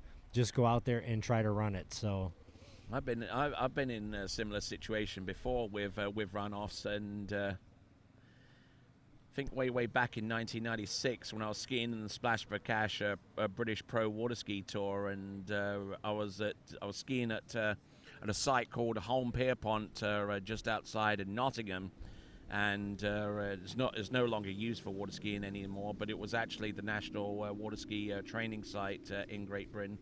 I was actually in a head-to-head runoff situation to advance through to the next round, and I was actually skiing against a Portuguese guy, and had to come back in a runoff at 35 off, 12 meters, and I don't normally run, wasn't used to running 12 meters at that time regularly, and I just came in and just run 35 off, and people were like looking around like thinking, was the line even shortened at this point? And then I went on to actually win that runoff, and I think I actually finished fourth in that event eventually. But that's exciting. All right, Tony, back on the water now. This is it, folks. If you're just tuning in, this is the second runoff for the gold here in Women's 2 Slalom. Megan Lambert versus Jenny Calder. Both females got to come in at 32 off, Tony. And here comes Megan. Take us through it. She's got to set the score here. All right, here we go. This is Megan Lambert. This now is 32 off. Straight in. Little bit loose line off buoy number one. And number two. And now it's a case now for Jenny Calder. The target is set. Jenny's got to get a piece of three. Yeah, just not a good start here for Megan. She... Let's see what happens. She got in, pretty strong in the gate, so carrying a little bit more speed in the one than she wanted. All that slack line there. Tried to keep the ski moving an angle, which she did a good job considering the amount of slack she had. but then just too much speed and down course in the 2, and she knew she couldn't turn it. Made the move instead of trying to go and get 1.5. She's going to stand up around 2 and at least force Jenna Geldor to have to get over to 3 ball. We'll see if that strategy pays off, Cotton. All right, then. There we go. A reference there to what was that? What was that movie again? Dodgeball. Dodgeball. Bold absolutely. move there, Cotton. Yes, indeed. So Jenny Keldor now is going to get redemption, a shot at redemption, as she gets to be second off the dock here in this runoff for the gold. She's got to get a piece of 3 ball for the title. What a fantastic competition here in women's 2 slalom to start off our day here at the Goode U.S. Nationals. Wow, I tell you.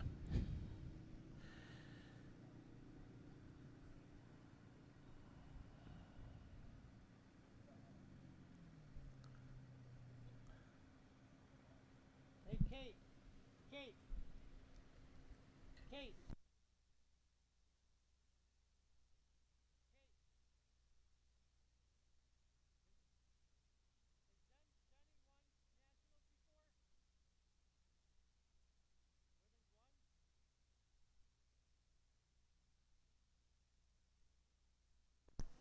All right, so I just got word, Tony. Jenny Keldor does have a national title under her belt back in women's 1, so has not won a women's 2-1, and it's she's got a chance right here. This is it. This is 32 off. She's coming in. She needs a piece of 3 ball.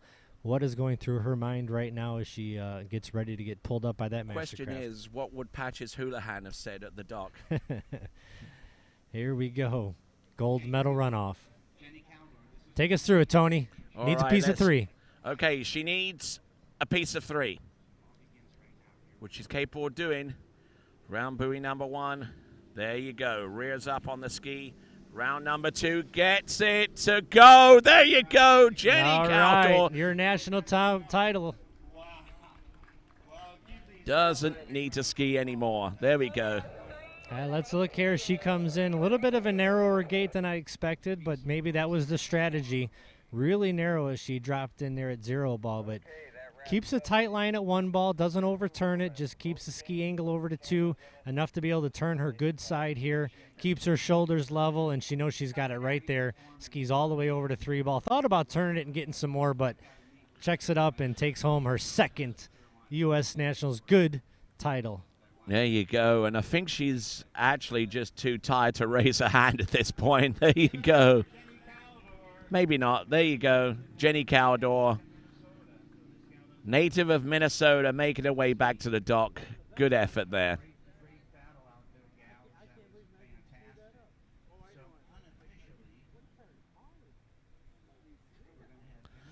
All right, then. So the leaderboard will show that Jennifer Keldor wins this title via runoff ahead of Megan Lambert, then Jenna Gilbert in 3rd, Carly Burmaster in 4th, and Emily Danmeyer in 5th. All right, we'll be back right after this. This is the continuation of the 78th Goode Water Ski National Championships.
All right then, folks. Good morning. Welcome back to our Men's One webcast. You just seen some great skiing from our women's 2 competitors.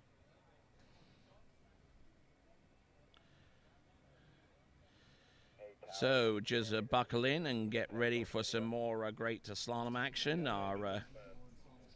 We got Blake Kudzal, our first competitor up in Men's One.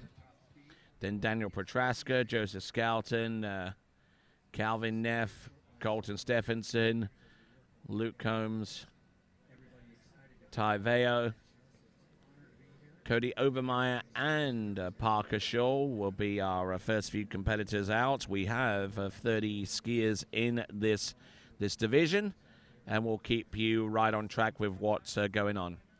So, those of you that are watching on Lake One's coverage, you're watching a bonus coverage of the skiing that's currently going on Lake number 2. Lake number one's live coverage of the events that will be taking place will start at 9 a.m. with the trick-in event in our international divisions. And then we're going to go into open men's jump right after that. So.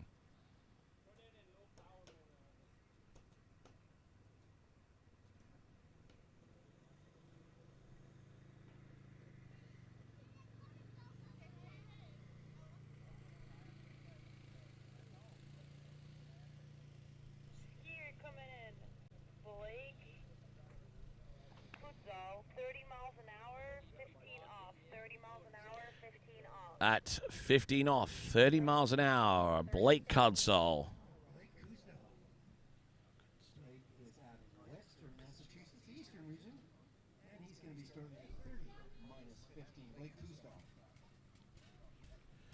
All right, coming in at 30 miles an hour, 15 off, Blake Kudzal.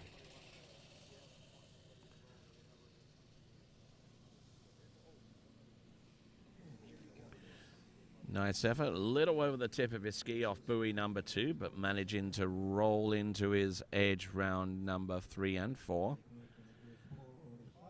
And a little loose off number 5 as well, when the ski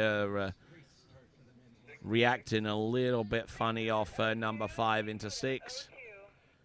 But good effort all the way round for Blake Kudzal.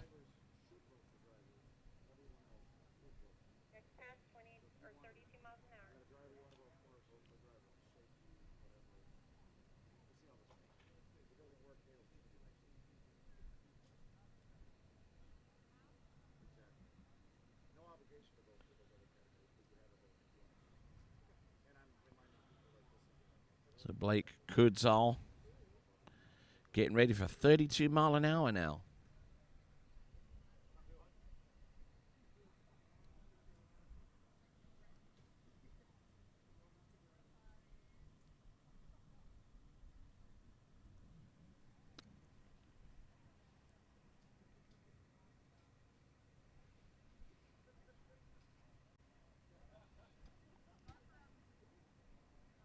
And here it comes out of the west end of the lake. This is Blake at pass number 2. This will be 32 minus 15.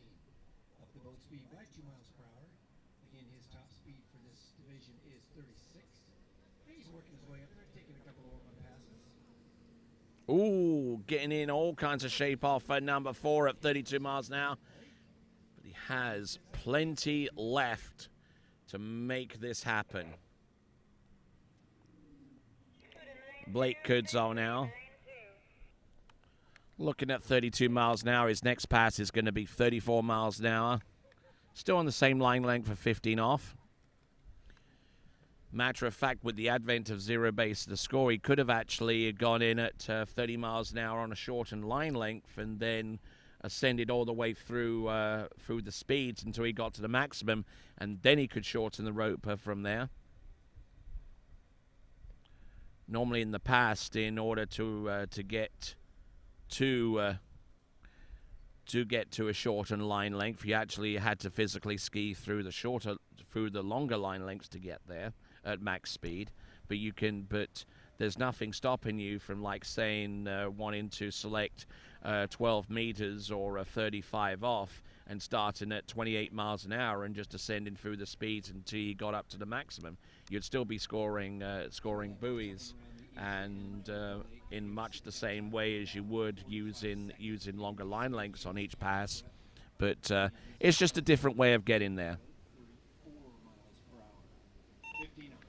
Well, Tony, 30 competitors, and I don't know if this to be true, but I was told this is our largest event or group event, which is awesome. Usually you see men's 4, 5, 6 to be some of our largest groups, but this year men's one slalom, our largest field of competitors, and we have 30 men's one slalom skiers.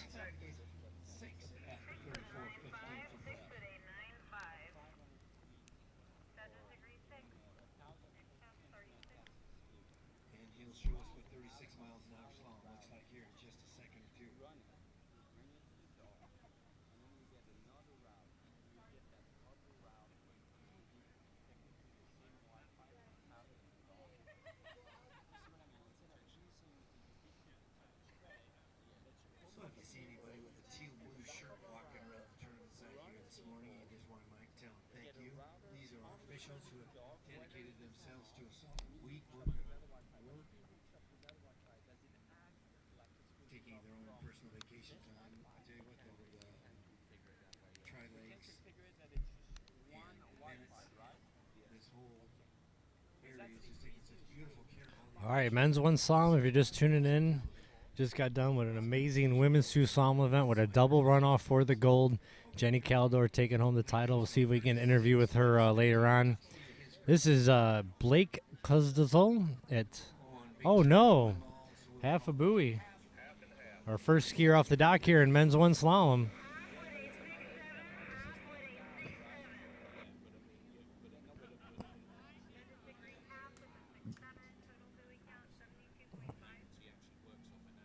I'm not sure what happened there. Lost his grip and just couldn't get back on the handle.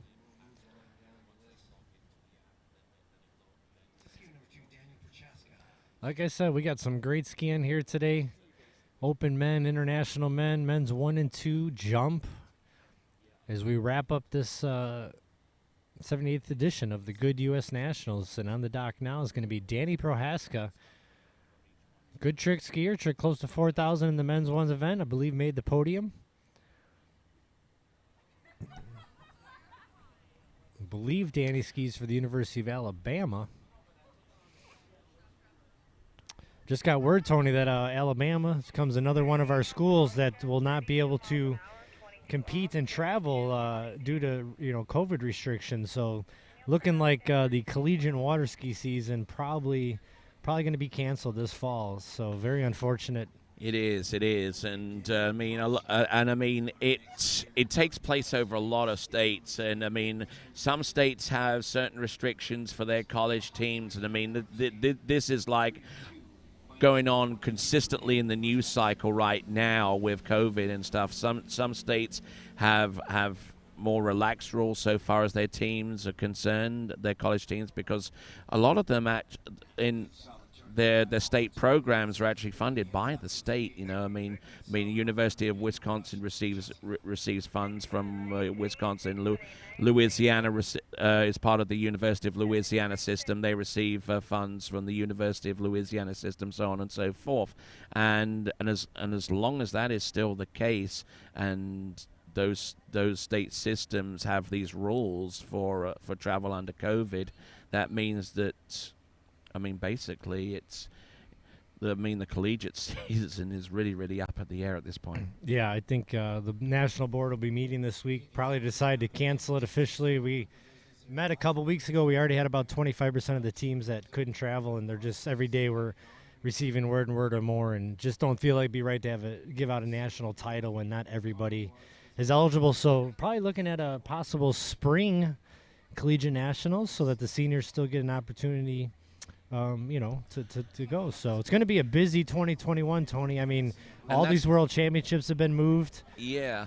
And I mean, you mentioned maybe having the national championships in the spring, and that's very similar to what a few of the the athletic conferences are doing with their football programs, like the SWAC and the MEAC. They've decided to have spring football rather than fall football. But anyway, we're looking at Daniel Petraska right now. Oh, Danny from Illinois going down at second pass there, 4.5 at, I believe that was 22 off.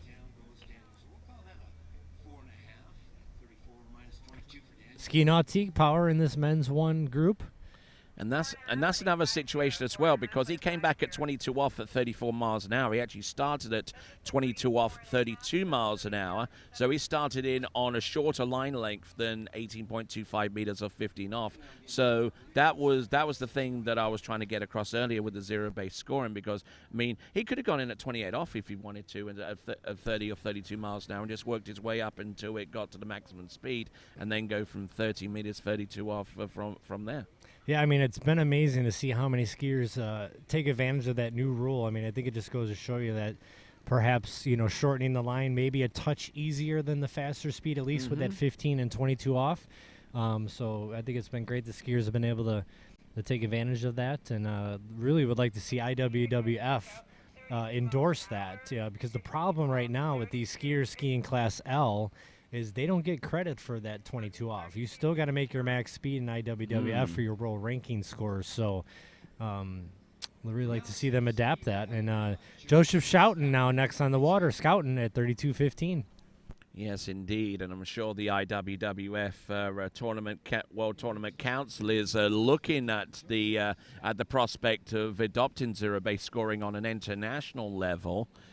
But as Jeff said, it's not endorsed at L class level, which is where IWWF jurisdiction comes into play.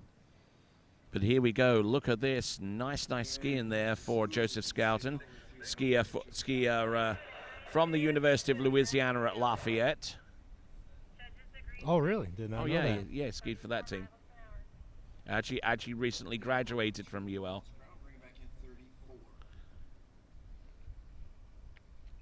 So yeah, going to be a busy season for a lot of competitors, especially those elite athletes. We are looking, as long as COVID goes away, you're going to have the U.S. Masters next year. You're going to have possibly the Collegiate Nationals in the spring. The Junior Worlds has been pushed to 2021. The Senior Worlds have been pushed to 2021. The Pan American Championships are pushed to 2021. And you already have the Elite World Championships were supposed to take place in 2021. The Under 21 World Championships in 2021. The Can-Ams are back in the U.S. in 2021. On top of all the pro tournaments that might come back. There ain't enough weekends for all those tournaments. Gear up elite athletes.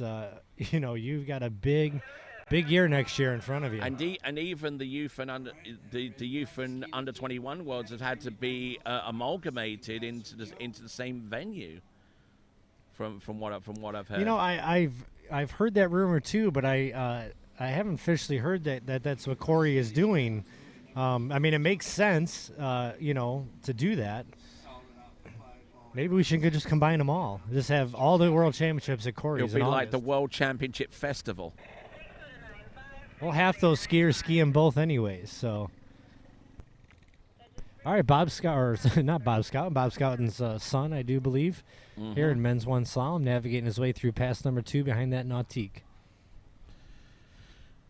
But I tell you, and continuing the discussion a little bit with collegiate skiing, with the imminent possibility of not having a collegiate season, at least in the fall, it also opens up the whole scholarship notion with some of our skiers for UL Monroe and UL Lafayette, and one or two of the others that receive support for skiing for their particular teams.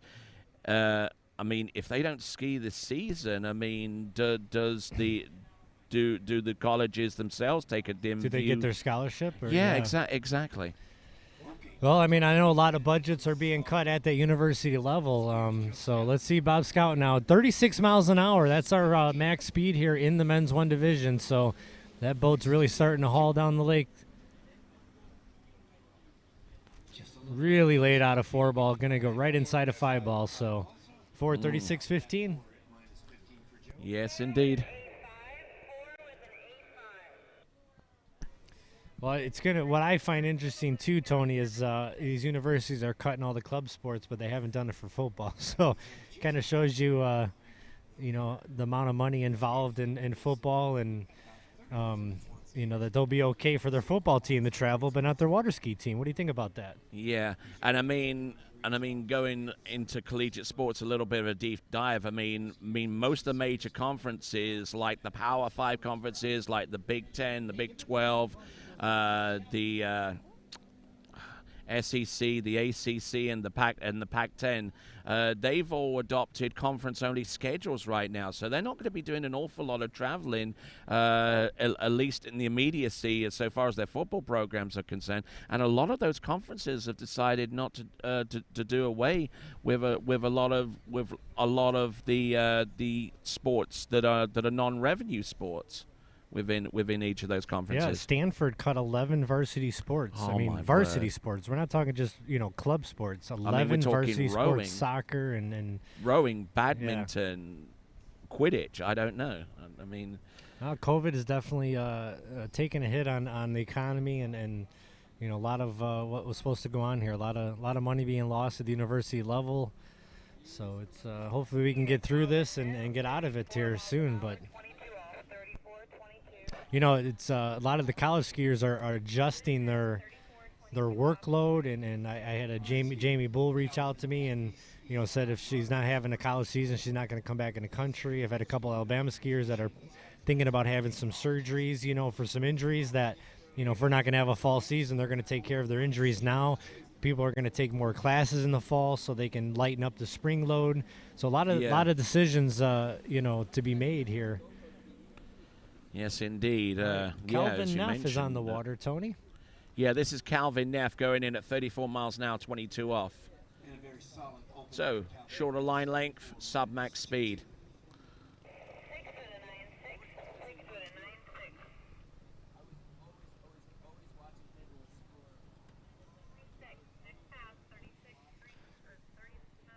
All right, so he'll be coming back in at the max speed, 36. 30 competitors here in this men's one group, so we got a long way to go. Looking at some of our top seeded scores here, Tony, I believe we got some guys that can get into 39, maybe even 41. Let's see, our top seed, Garrett Reese, with a 110.8 average, which I believe is 2.8 at 39. Oh, yeah. So Ben Lutz with an average of 2.5 at 39. And then Landon Giels also with an average in the 39. So going to be an exciting event here in men's one slalom.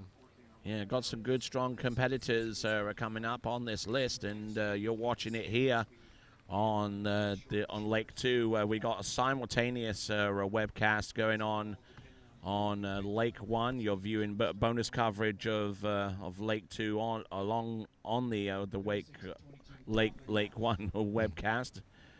All right, I believe our first skier in at 36.22 off here, Calvin. Let's see if we can get through it. Running late, but still in the game here. Oh, getting pitted out a little bit off buoy number 4, and just couldn't really get his position back on 5 to go cross course again. Well, I do believe he takes the lead, though, with 4.5 at 22 off. And, when you're seated this low, sometimes your goal is just to take the lead when you go out there. We say it, I skied my seed.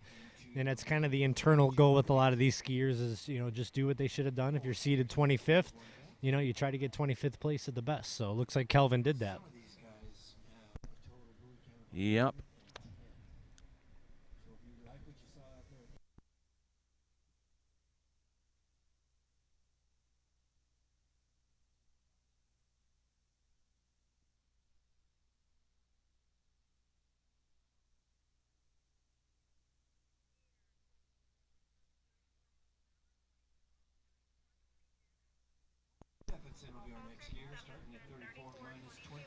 All right, so cruising right along here in men's one slalom. This is skier number 5 out of 30, Colton Stephenson, 34.22 off.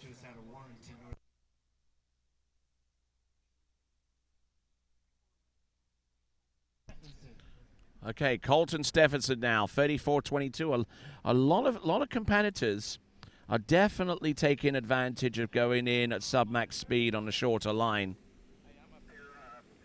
And I'm sure that, and I mean, I'll continue on the issue with the IWWF, and I mean, I'm sure that that Jose, who is the president, and Candido Mose and Bob Corson alike are watching this and seeing the advantages of having the zero-based scoring system. It's a little bit harder so far from the scoring point of view, but so far as the skiing point of view is concerned, it definitely opens up a lot of opportunities.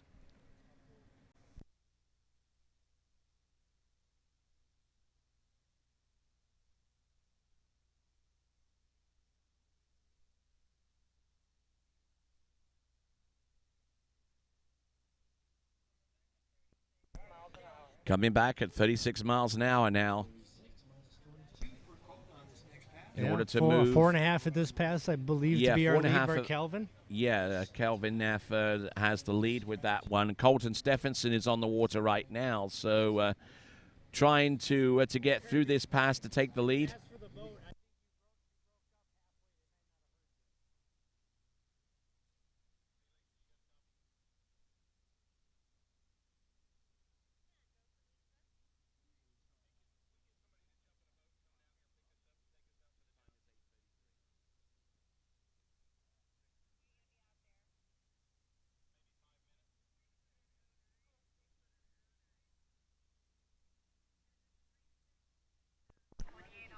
All right, first skier to navigate through 36.22, so he'll be coming in at 28 off. Your leader right now, Colton Stephenson. Men's one slalom here at the Goode U.S. Nationals. Day number 5, the final one. It's been a great week, Tony. I mean, just perfect week.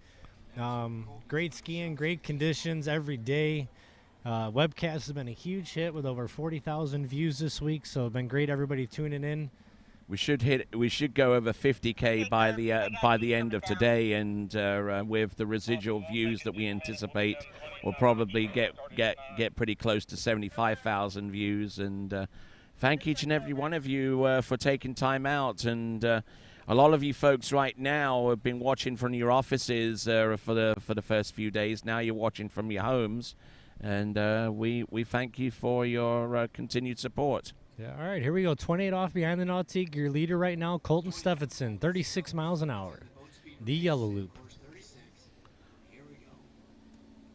Oh, gets in deep for round one. Oh, my word. Ouch. Medical personnel only. Medical personnel. Trained swimmers. Wow, big hit out of one ball there. Tried to hold on to it.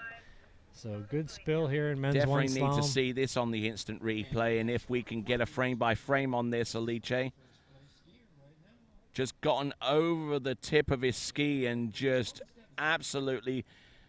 See it? Oh, Matt, look. By now you should let go of the rope, don't you think there, Tony? And just... Ah! That's going to leave a mark. Yes, indeed. Let's hope he's not jumping later, because...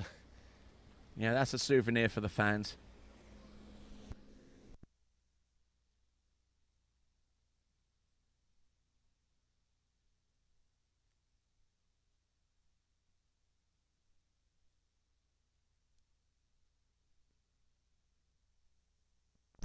Yeah, I want to thank our sponsors, not only of the Goode Nationals, but the sponsors that made this webcast happen. Our title webcast sponsor, Splash Eye, skiitagain.com, the AWSA themselves and all the regions who, those group right there donated half of the funds, and then everybody else out there.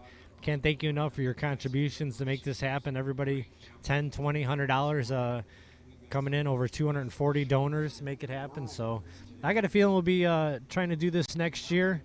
Again, 7-day event, so we'll get a GoFundMe going right away. So we can know nice and early whether we're going to have a webcast. So hopefully you guys can come out and support us again and make it happen in Wilmington, Illinois next year, going to Kansas in 2022. And certainly great to know that where the destiny of the national championships are going to be for the next two occasions, 21 and 22. And well, Luke Karn's going to be starting at 34.22. Our sixth skier off the dock here in men's one slalom at the Goode U.S. Nationals. All right, here we go. 34-22 off. Another competitor. This is starting to become a habit now with 34-22.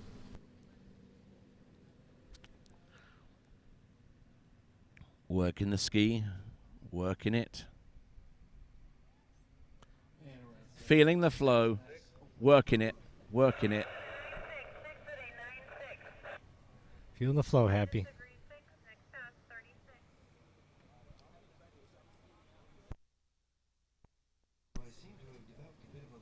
We're out there getting our jump camera ready. We got international tricks coming up at 9 o'clock and open jump at 10 a.m. this morning. So if you're just getting up here Saturday, thanks for joining us. We got men's one slalom.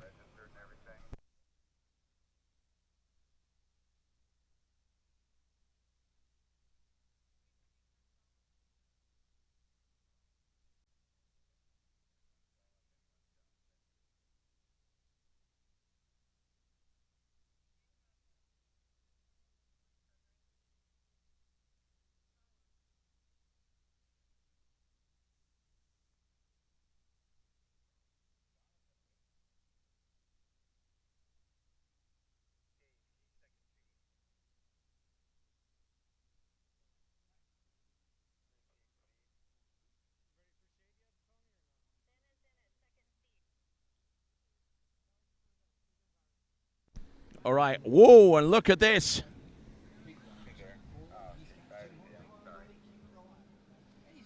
Just managing to get round all 6 buoys at 28 off.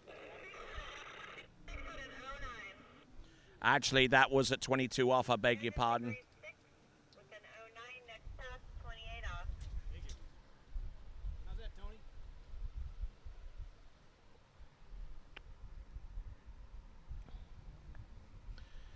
So those of you that are watching the webcast on Lake Number 1, thank you very much indeed. In a few minutes, we'll be transitioning from trick, actually from slalom, and transitioning from slalom to tricks on the Lake 1 webcast, and in preparation for International Women and International Men Trick. And after that will be open men's jump and the remainder of our jump event. This event is being pulled by Nautique, an official towboat partner of USA Water Ski and Wake Sports. Luke Carnes now. This is now at 28 off at 36 miles an hour. Now he's gotten to maximum speed. He can shorten, and unfortunately,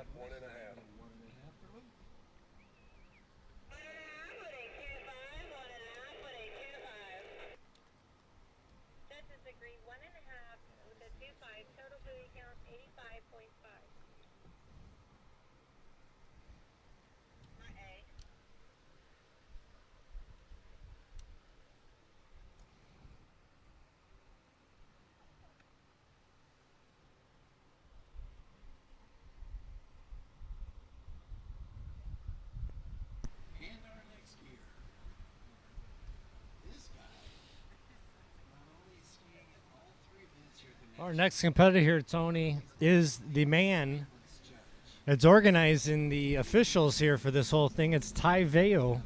His father, Tim, was scheduled to be the assignments coordinator, so we have this position called assignments. It's the person who schedules all of the shifts, who's going to work, what time, how many times they're going to work. I mean, it's one of the most difficult jobs of this tournament, and you're doing it for both lakes. So he stepped in for his dad, and Ty Veo's been doing a hell of a job here, organizing this thing and not overworking everybody and balancing everybody's shifts. So let's hope the ski gods are good to him here in men's one slalom.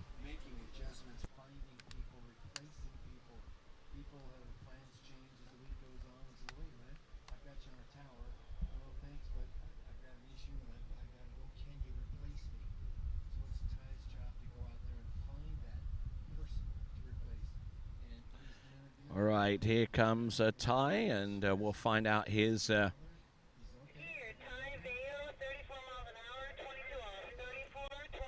34-22 off. That old chestnut.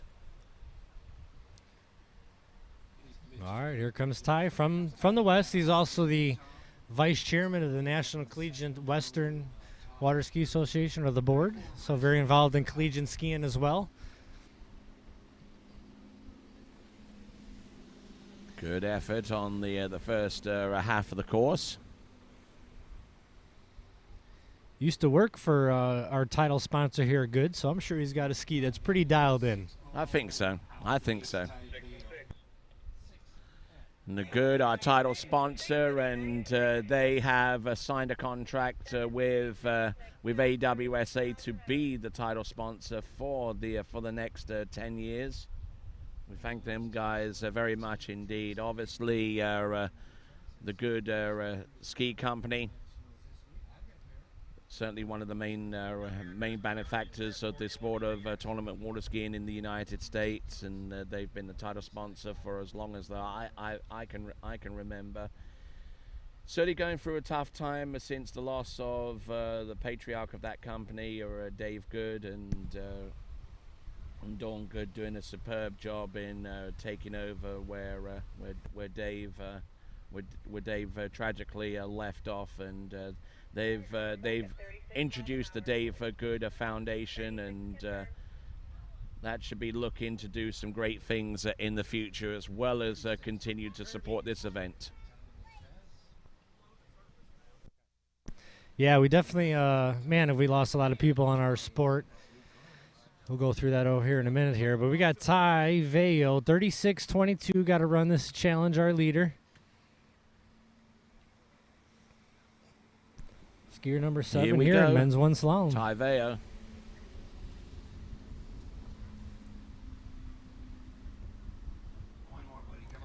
Oh, no, it looked fine in the six ball there. I don't know if he couldn't see it or what. That was at max speed at 22.5. Let's see if we can see what happened here. It looked like he was in good enough shape to get around 6.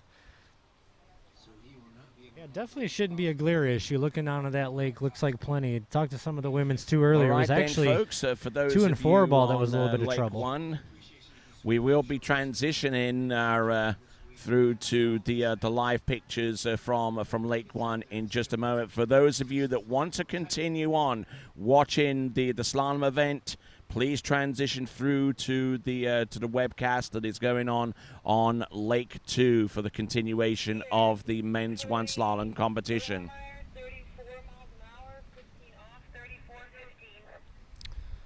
You'll see the transition in just a few moments, but just to advise you once again, if you want to continue watching slalom on Lake 2, transition to that webcast. You're currently watching bonus coverage on Lake 1. All right, Cody Overmeyer now coming in from the South Central region. Kirby, do you copy?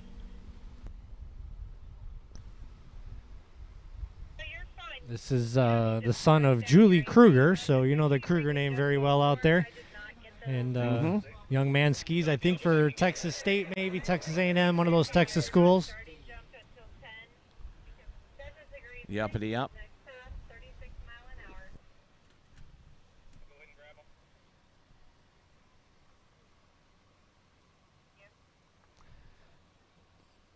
So yeah, like you were saying, Tony, been a devastating year for the amount of dedicated supporters that we've lost in this sport. Dave Goode, Gordon Hall, former chairman of the board, Craig Llewellyn, Ty Openlander, who just recently passed away from cancer, battled with cancer this past week.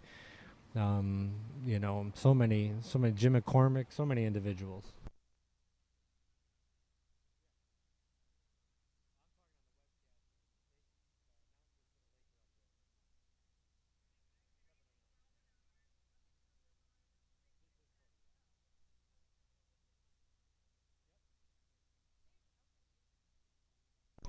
All right, Cody, 36 now, 15 from Lago Santa Fe, hosted the Nationals back in, I think 2004-ish. Had back-to-back years. One of the rainiest Nationals we've ever had.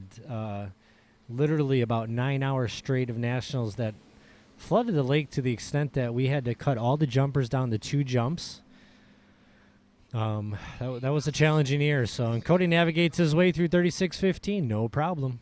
So I took a peek into the motors. It Yeah, Lago Santa Fe, man, just unfortunate for them, just kept raining for days and had to keep raising the buoys as the lake was rising, and no choice but to cut everybody down to 2.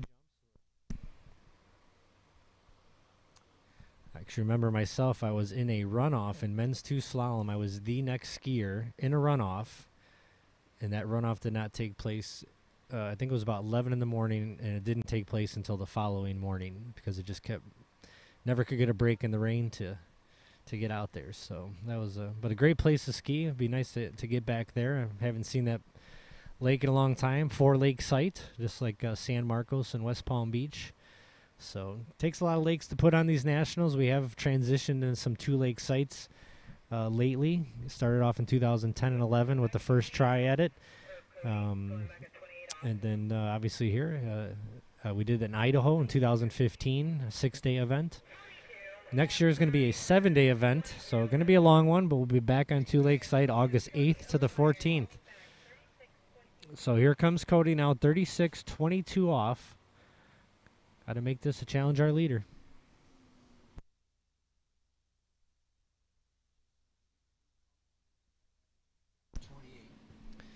1.5 28 off is our leader.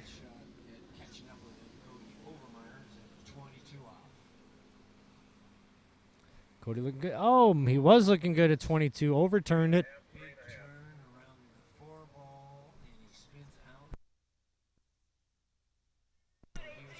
So not going to get through that 22 off to challenge our leader. 1.5 28 is the lead here in men's 1 slalom. If you're just tuning in, that's skier number 8 out of 30. Now over on the Jump Lake and Trick Lake, we are getting ready to go live with international tricks here at 9 a.m. this morning. And then we will open jump up at 10 a.m. on the dot with open jump. Yes, indeed, a lot of action coming up, and the international men, international women tricks will start in about 10 minutes. And there is your schedule, folks, of remaining events. Men's 1, men's 2 slalom currently taking place on Lake 2, actually men's 1 slalom. Then we've got Open Women, Open Men, Masters Men, Junior Men, and International Men. Then on Lake 1, starting at 9 a.m., which is less than 10 minutes from now, Trick International Women, International Men. And then starting at 10 a.m., Open Men's Jump, Women 1 and 2, Men 1 and 2. And our final event of these championships, for all intents and purposes, is going to be the Open Women's Jump. I mean, Tony, can you get a better schedule in one day than that? Open, International, men's 1 and 2, and women's 1 and 2. I mean, every jam-packed event. And taking into consideration that right now that we're running slalom with men's 1, it's actually our largest event at 30 skiers. Yeah, I got the international events. That's kind of been a new thing we started doing. Just a way to really give the staff here at these host sites. A lot of the staff that have hosted nationals like San Marcos, Kansas, and Jay's here. Got a lot of international staff that have been putting in hundreds of hours. So giving them the opportunity to go out and get a score in a record tournament. So I think that's been great. We got plenty of time on our hands today. You know, there's only 3 or 4 of them, so we got to see them jump yesterday, and we're going to get to see them slalom and trick today. And we got Parker Shull on the water next, 32-22. All right, here comes Parker Shull.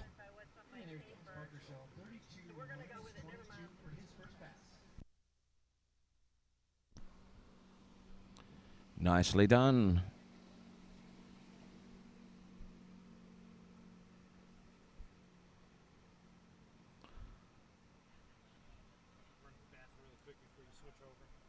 Okie dokie, looking good. Parker Shull on that opener.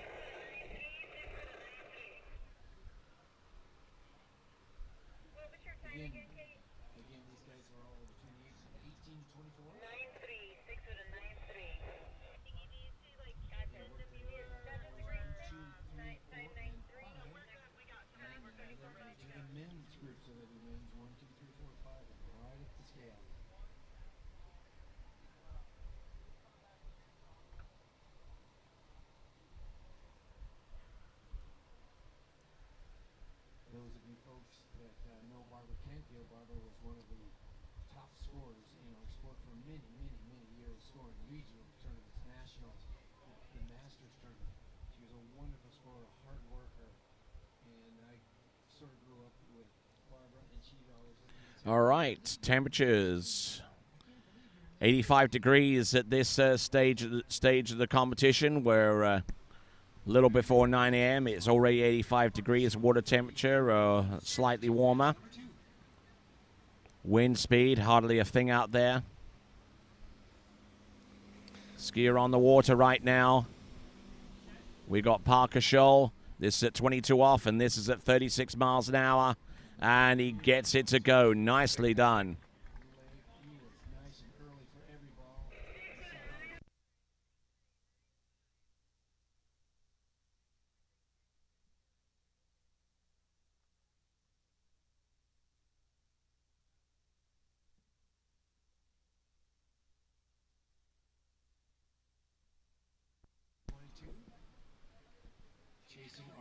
All right, thanks a lot, Tony Lightfoot, for joining, making it happen over here on the Slalom Lake. I'm going to let you go and take over, continue on the Slalom Lake while you get Lake 1 started. If you're still tuned in to the Slalom webcast, you could start up that trick and jump webcast too. We're going live here soon with International Tricks. Men's 1 slalom over here. We got Parker Scholl, skier number 9, on the water, pass number 3.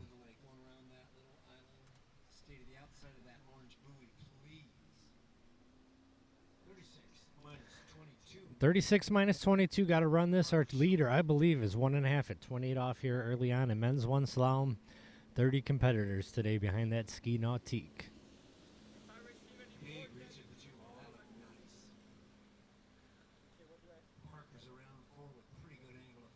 All right. Excellent style there for Parker, and he's through 22, going to be able to challenge our leader.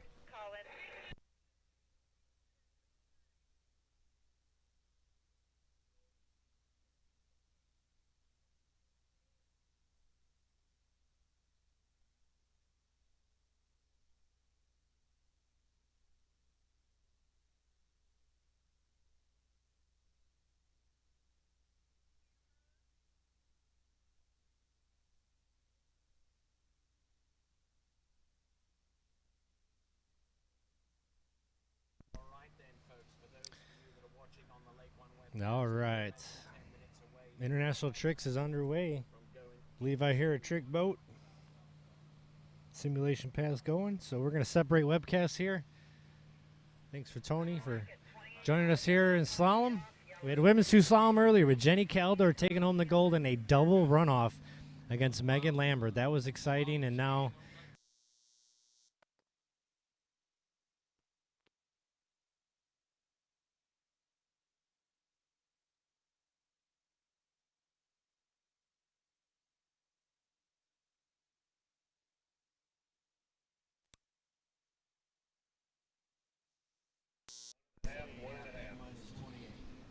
All right then, folks. We've got the Lake 1 webcast about to transition to the tricks event and the jump event, and there is your schedule of events about to take place: international women, international men, 2 trick events starting at 9 a.m. and then at 10 o'clock on the dot. We've got open men's jump, women 1 and 2 jump, men 1 and 2 jump, and open women. So we've got the big hitters, so to speak, about to take to the water on Lake 1. That's not to say that the same won't be the case on Lake number 2 a little bit later on in the slalom event.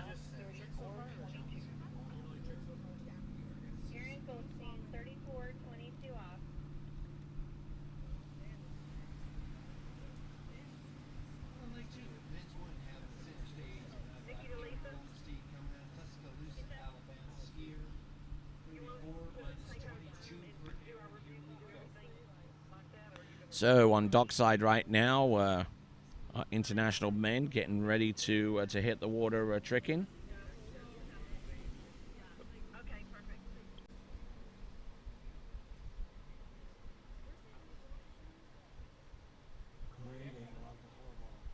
Around 6 after 8 here and is riding that good water ski. 6 and 6.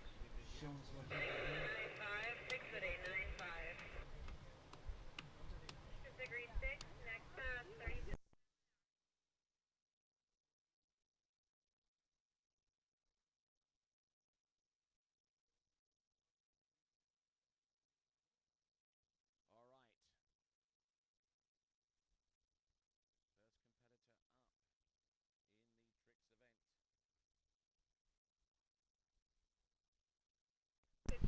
All right then, folks, our international men, we're going to start off.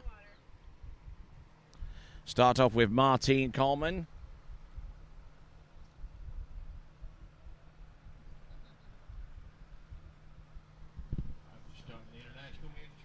Here we go, Martine Coleman. He's getting set now for his first of 2 20-second runs. This is going to be starting off with the toe 7 front. Nicely done. Toe 7 front, maintaining high tempo. Look at this. Toe back-to-backs, toe 5 front, toe 0 out, toe 0 straight back in, toe Waco. Here comes toe wake lino. Let's see what he's got. Toe wake line back. Does he go with a toe wake line back-to-back? Toe wake line front, toe wake line back. Good effort there from Martine Coleman. Throwing tricks every which way. We'll have a look at the instant replay of Martine Coleman.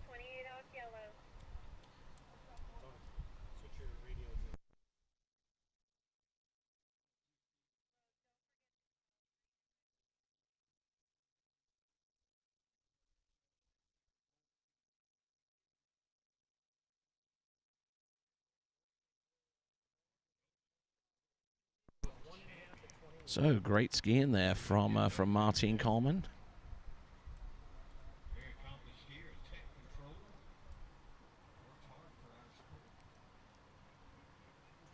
Skiing behind the Mastercraft, and we're taking a brief look at the ramp because during our open men's jump competitions, y'all will actually get to see the jumpers on the ramp surface. That view there is going to be spectacular as the skiers hit the ramp and go all the way through.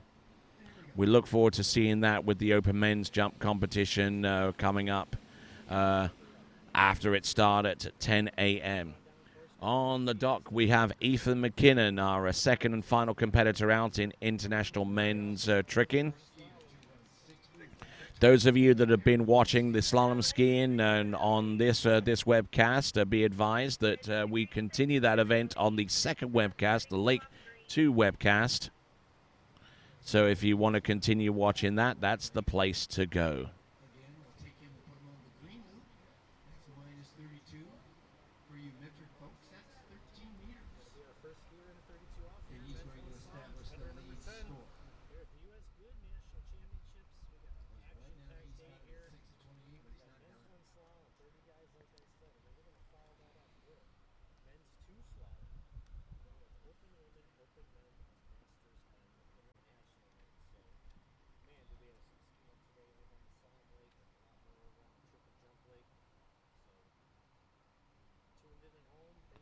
So here we go. Getting ready, second and final 20-second pass, Martine Coleman. We saw some toe tricks, starting with the toe 7 and ending off with some toe wake line tricks. Now let's see how many flips he throws into this one. Here he goes with the first one, Mo back, reverse. Continuing to flow with the front flip. Here's the front, does it go with the front flip reverse? Goes with the flip twist back, and it's reverse. Oh, look at that. Look at that. That was actually a ski line flip toward, and going down hard. That is Martine Coleman. Good effort there. And we definitely want to see the instant replay on this one, and here it is with the Mo back-to-backs to constitute the first couple of tricks with this particular run. There's the front flip, and after this point, he goes with the flip twist back. There's the regular one, and here will be the reverse. Now, taking a look at flip number 6, which is coming up, just take a look at this. Watch where that ski goes. There we go, and that was the ski line flip, ski line mob flip. Great effort there from Martine Coleman, trying to hold that ski line 5 back together. Just didn't quite get the elevation and the rope underneath his ski for the ski lino at the end, but a decent effort there from Martine Coleman. Unfortunately, unable to get that pass. Our next competitor to go will be Ethan McKinnon.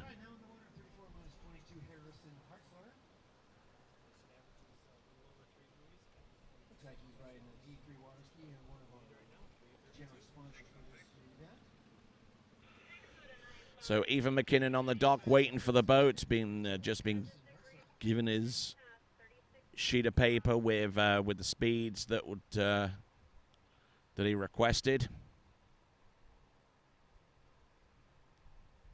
and catching a few rays out there, and some great skiing generally all the way throughout this competition. We've had jump offs, we've had runoffs in slalom.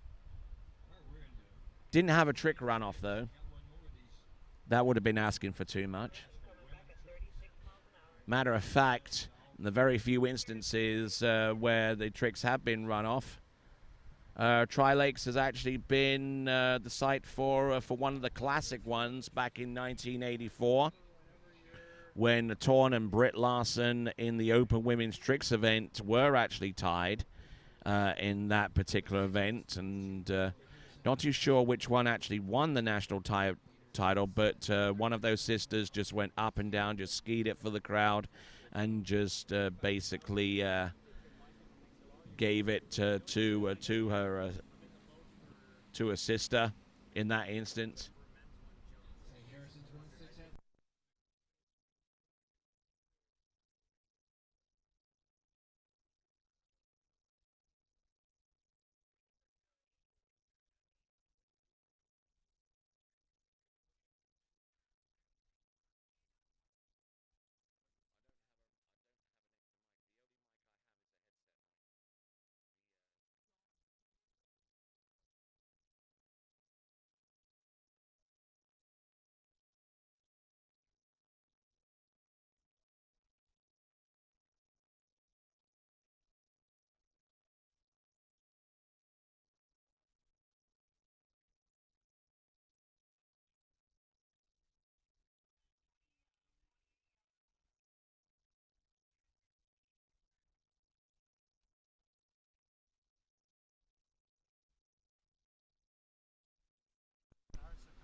All right, taking our time with Ethan McKinnon before he takes to the water. He's going to perform toe tricks to get things up and running. He's using a specially modified handle, the type of handle that you can actually get from Masterline, one of our event sponsors here. We thank those guys very much for their effort.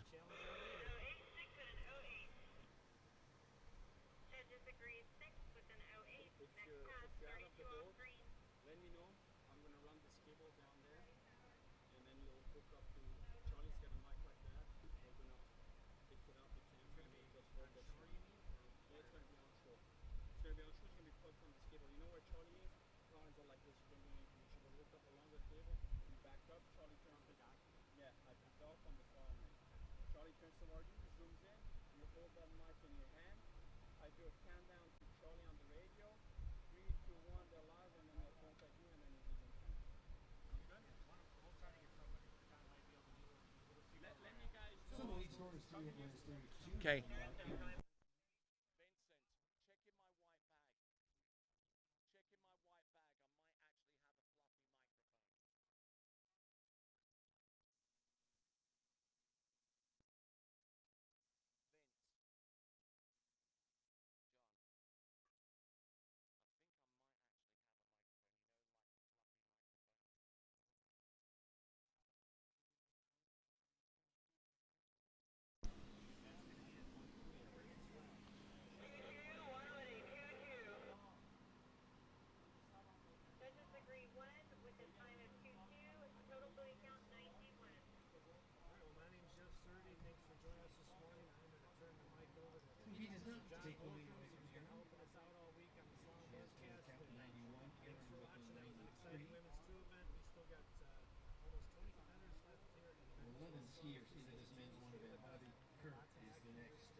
It's in the white.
All right, Ethan McKinnon on his second and final 22nd pass, not looking in bad shape, and continuing to roll up to a certain point with his ski line tricks. A skier for the University of Louisiana at Lafayette, that is Ethan McKinnon.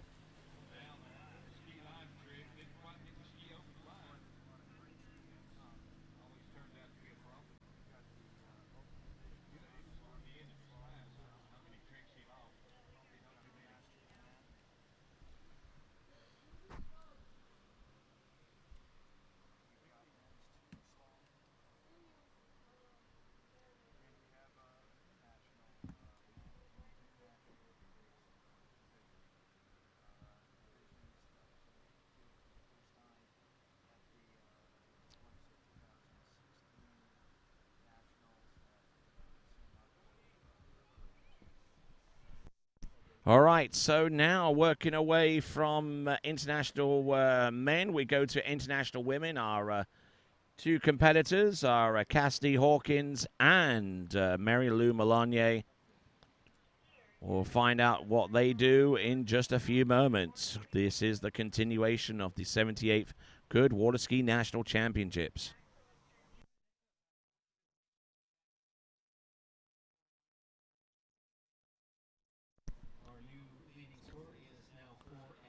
Okay, so Cassidy Hawkins on the dock area and just trying to get warmed up, just trying to get her muscles firing in all cylinders there.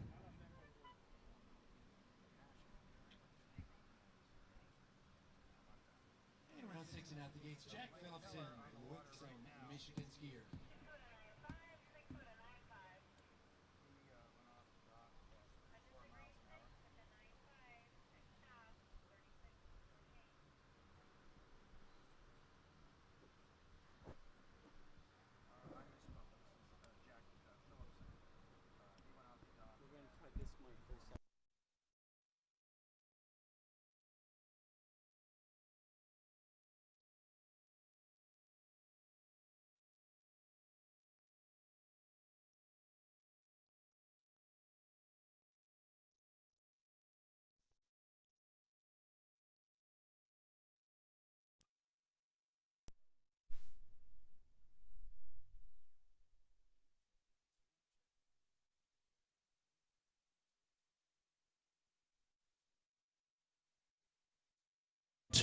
Check 1 2. Check 1 2. 1 2 3 4. All right, we've got Cassidy Hawkins waiting on that Mastercraft towboat to make her way to her in the tricks event. The skiers have choice of boat, whether it be Mastercraft, Nautique, or Malibu. We'll see what she's got. Okay, looks like Cassidy Hawkins is going to go for the tow tricks first, using the short handle.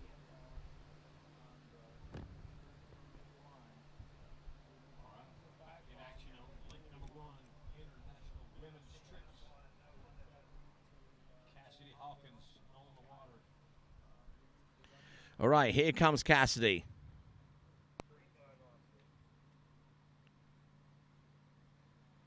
Setting herself up, I believe, for a tow 5 back. We'll see what transpires. Tow 5 back, tow back to back, tow back to back. Sets it. Oh, and goes down hard there on the tow wake back to back. Absolutely killing the wake there on that particular move, and we're going to see the instant replay again and see how quickly it went from this to that. Oh my word, that was a huge fall there from Cassidy Hawkins. The lead score is 4 at 32 off, and Jack's going to take his run at it right now. And here he goes. Pretty good shape of the 3-ball, Jack Phillipson, rounds 4 on his way to 5. Hey, look at this. This guy wants to run it. So that is Cassidy Hawkins on trick pass number 1. This is Mary Lou Melanier on the starting dock.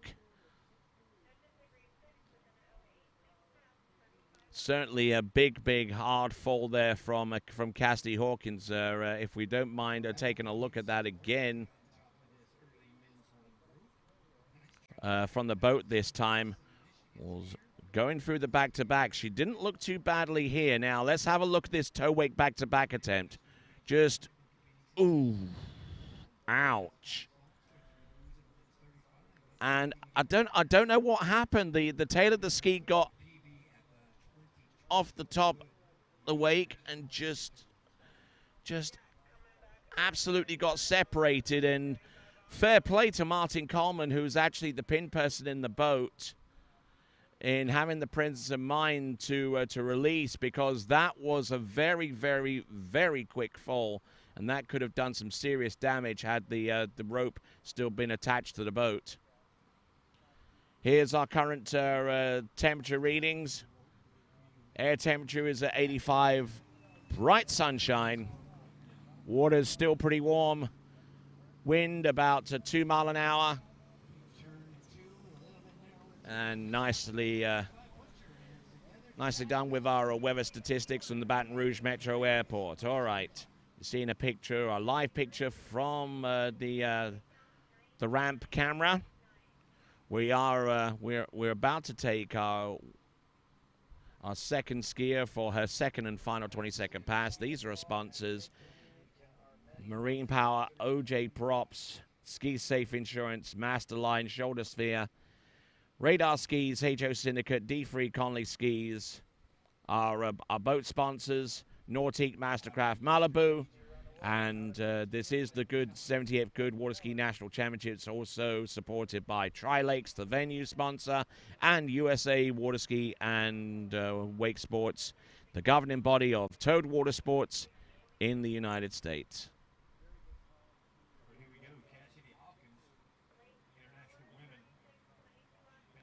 Waco to get things up and running.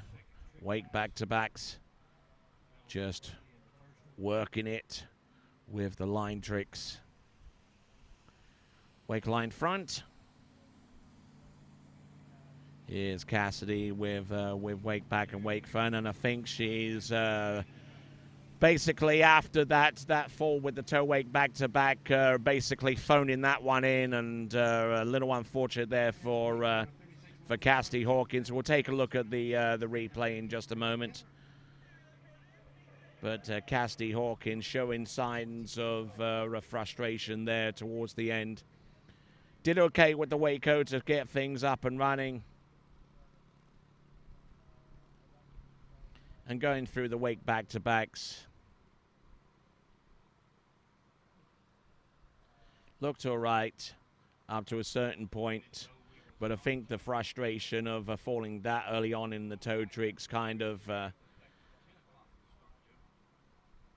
brought itself to bear with the final tricks that she produced there with the handle pass, not really going into a 540 degree spin sequence, and about that point she basically said, I'm done. So skiing into the dock, and she'll let the leave the stage clear for our next competitor, Mary Lou Melanier.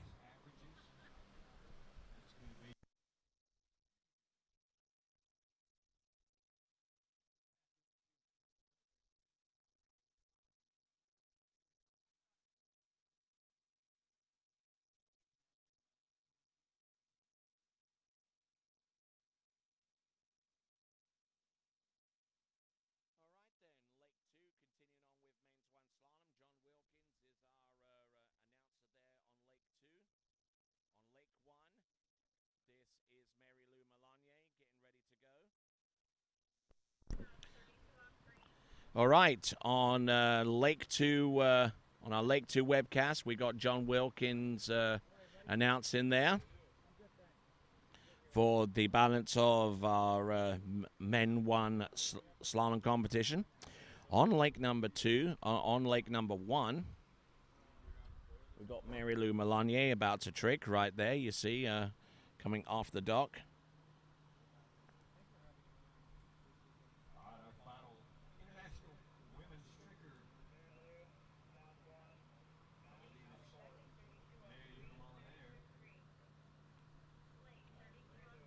Here we go, Mary Lou Melanier now.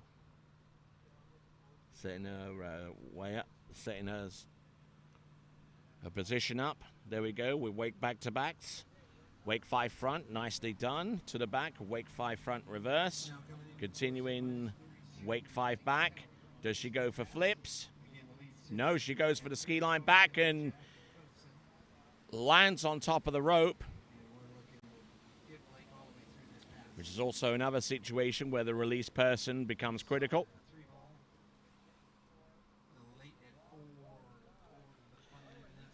Looking in good form right from the get-go.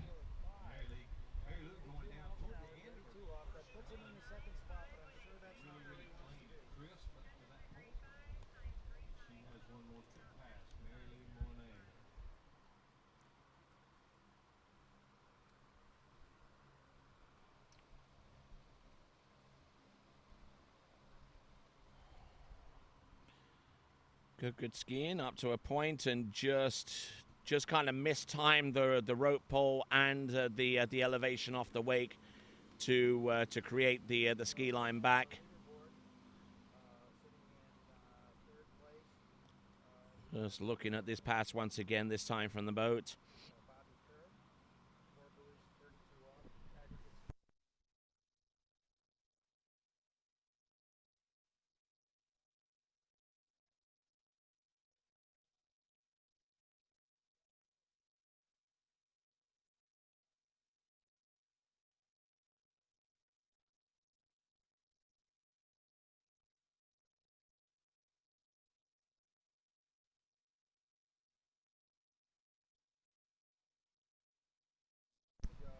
Right, Mary Lou Melanier is about to turn down at the west end of the lake and get ready for the next pass. And this is the last pass of tricking that we're going to see today, folks.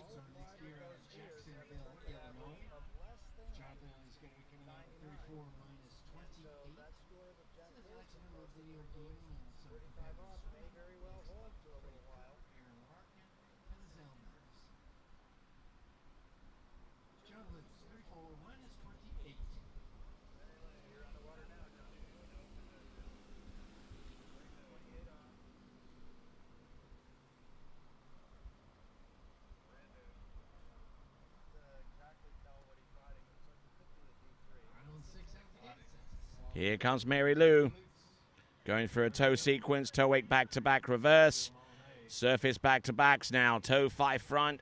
Oh, a little off balance, but making it work for her. Oh, goes for the toe in and almost got ahead of herself there. That is going to be the end of our trick event. That is Mary Lou Melanier, and fell relatively early on both passes, so she'll be a little bit disappointed with the point total. But that represents the end of our tricks event. The remaining event that you're going to see is jump, and we'll be back right after this.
Mornings on the lake.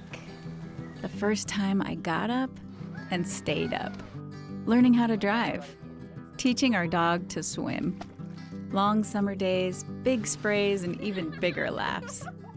These are the moments that made up my childhood, that brought our family together, and the memories I'm now making with my kids. Being on the water isn't just something we do, it's who we are. Make your memories with Mastercraft.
I'm rising up now. No, I won't back down.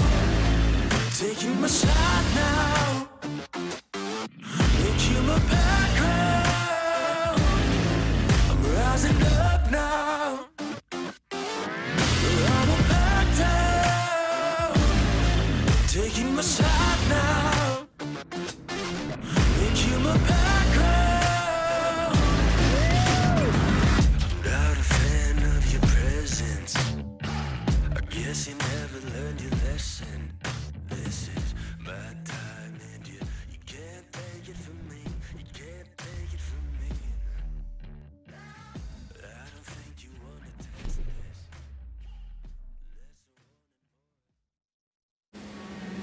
I've been skiing on the Energy R1 for a little over a year now. Before the R1, I was on the original Energy, and I was skiing great on that ski. I really had no problems with it, but whenever they released the R1 with the wider forebody up front, it made the ski so much easier to stay balanced and have equal turns on both sides. So from my very first set on the NRG R1, I could just feel that this ski's just really balanced through the wakes and through the turns, and I found that I could just turn my onside turn better. I think that's because the tail of the ski just allows a little bit more water to flow through it, so it just rides through the tail of the onside turn better. That's definitely the big thing that I felt was different, and that's why I was really happy to be able to get on that ski straight away.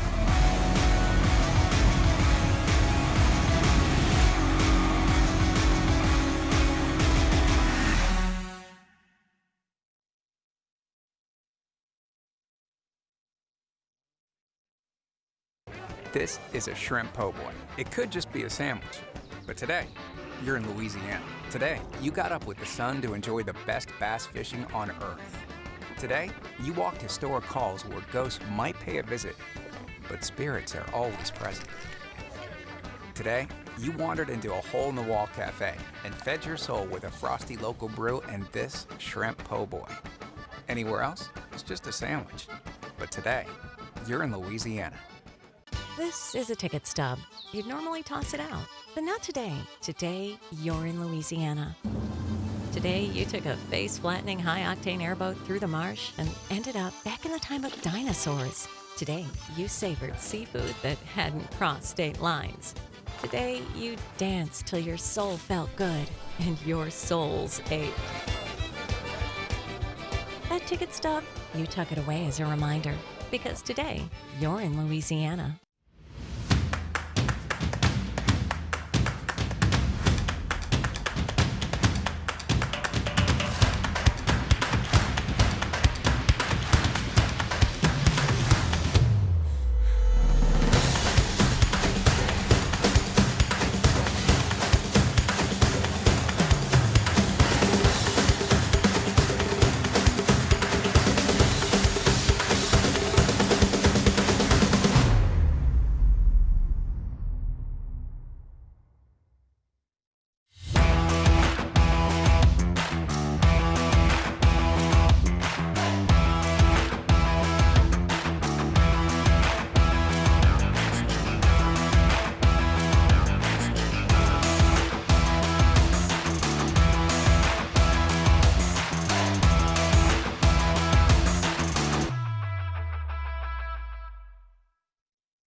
Ever since I've been skiing on the D3 Ion S, I really like how the sweet spot is an inch bigger than the Evo, which has given me a lot more predictability in the course, whether it's calm or rough conditions.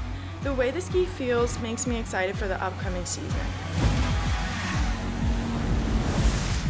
I think a characteristic that most skiers can appreciate about the Ion is its consistency and predictability. I feel pretty confident coming into the tournament season that I can show up and score what I'm capable of because of this ski.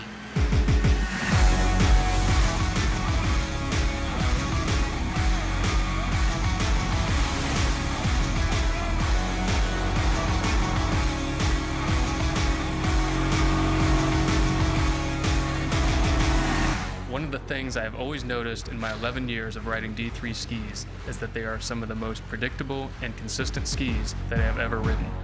What I like most about this ski is that it's fast across the wake, but due to the narrower forebody from the front foot forwards, it allows the ski to slow down in the edge change, as well as let the tip of the ski carve a tight turn around the buoy, resulting in more angle out of the backside of the buoy.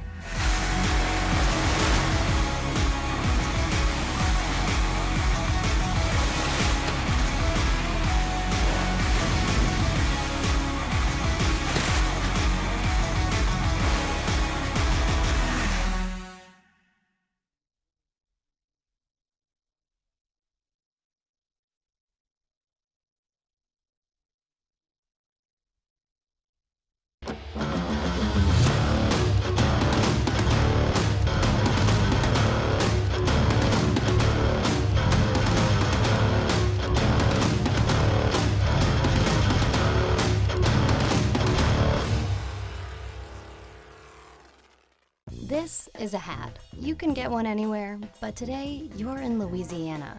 You forgot your favorite one at home, of course, so you got this one and some change.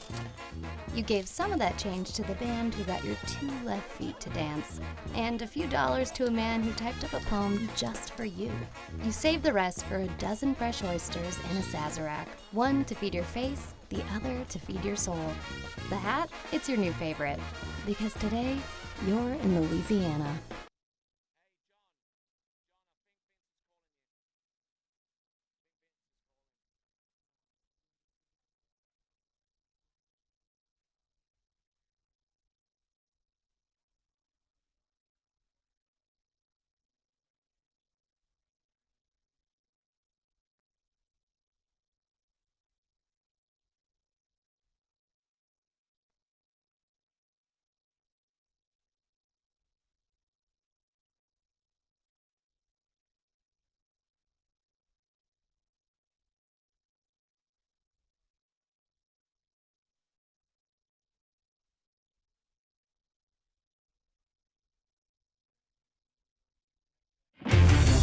All eyes on the way I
Mornings on the lake. The first time I got up and stayed up. Learning how to drive. Teaching our dog to swim. Long summer days, big sprays, and even bigger laughs. These are the moments that made up my childhood, that brought our family together, and the memories I'm now making with my kids. Being on the water isn't just something we do, it's who we are. Make your memories with Mastercraft.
I'm rising up now. No, I won't back down. Taking my shot now. Make you my background. I'm rising up now. No, I won't back down. Taking my shot now. Make you my background.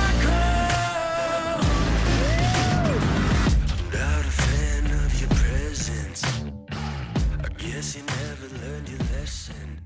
This is my time and you can't take it from me. You can't take it from me. I don't think you wanna test this.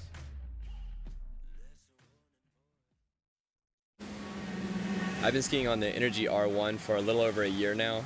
Before the R1, I was on the original Energy, and I was skiing great on that ski. I really had no problems with it, but whenever they released the R1 with the wider forebody up front, it made the ski so much easier to stay balanced and have equal turns on both sides.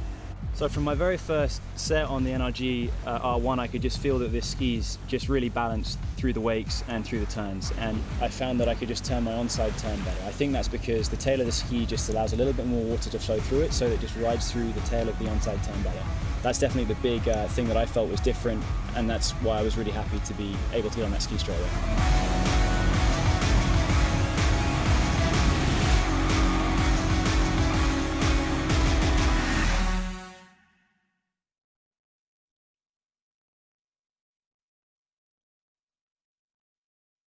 This is a shrimp po' boy. It could just be a sandwich, but today, you're in Louisiana. Today, you got up with the sun to enjoy the best bass fishing on Earth. Today, you walked historic halls where ghosts might pay a visit, but spirits are always present. Today, you wandered into a hole-in-the-wall cafe and fed your soul with a frosty local brew and this shrimp po' boy. Anywhere else, it's just a sandwich. But today, you're in Louisiana. This is a ticket stub. You'd normally toss it out, but not today. Today, you're in Louisiana. Today, you took a face-flattening high-octane airboat through the marsh and ended up back in the time of dinosaurs. Today, you savored seafood that hadn't crossed state lines. Today, you danced till your soul felt good and your souls ached. That ticket stub, you tuck it away as a reminder, because today, you're in Louisiana.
Ever since I've been skiing on the D3 Ion S, I really like how the sweet spot is an inch bigger than the Evo, which has given me a lot more predictability in the course, whether it's calm or rough conditions.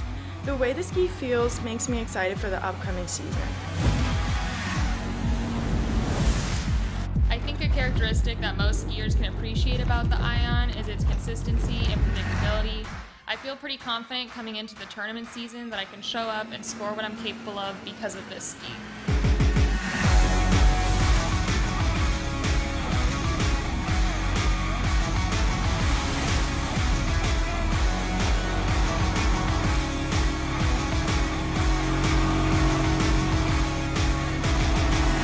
One of the things I have always noticed in my 11 years of riding D3 skis is that they are some of the most predictable and consistent skis that I have ever ridden. What I like most about this ski is that it's fast across the wake, but due to the narrower forebody from the front foot forwards, it allows the ski to slow down in the edge change, as well as let the tip of the ski carve a tight turn around the buoy, resulting in more angle out of the backside of the buoy.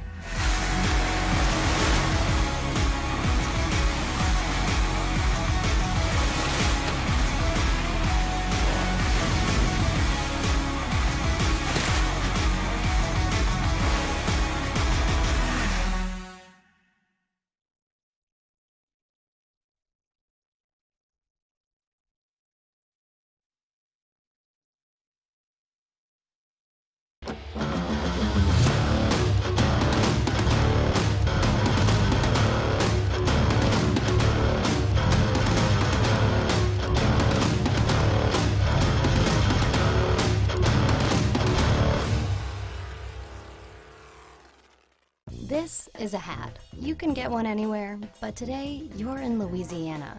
You forgot your favorite one at home, of course, so you got this one and some change. You gave some of that change to the band who got your 2 left feet to dance, and a few dollars to a man who typed up a poem just for you.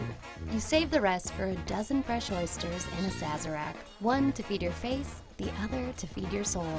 The hat, it's your new favorite, because today, you're in Louisiana.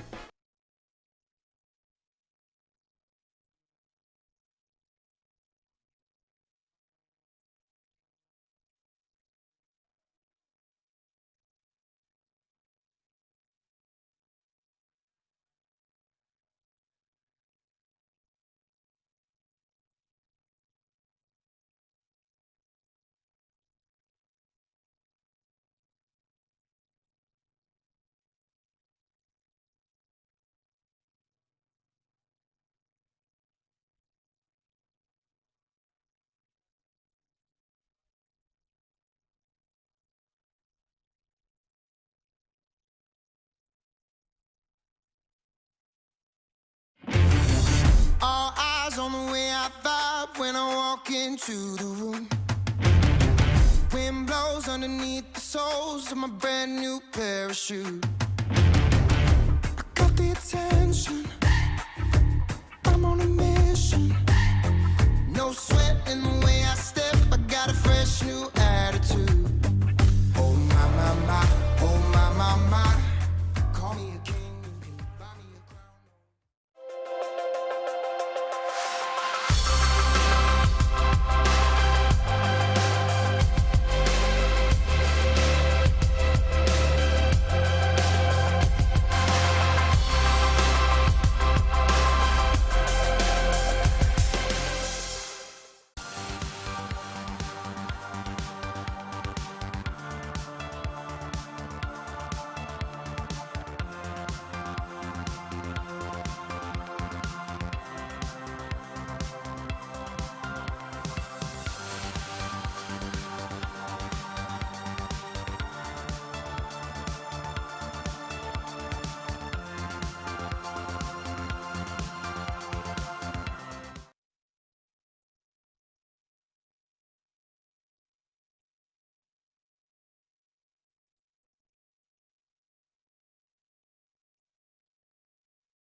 All right, then, folks, thank you very much for rejoining us on Lake One. This is Tony Lightfoot, who will be announcing.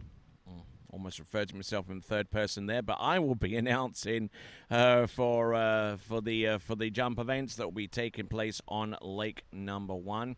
We're going to go headlong into the open men's competition. Our first jumper out is going to be Mason Meckler. Mason Meckler, our first competitor out in the open men's jump event. So glad to have the pleasure of your company. We're down to our final few age categories, and we'll also have the open women competition as well. So, open men, we've got Mason Meckler on the water right now, getting ready for his first jump of 3.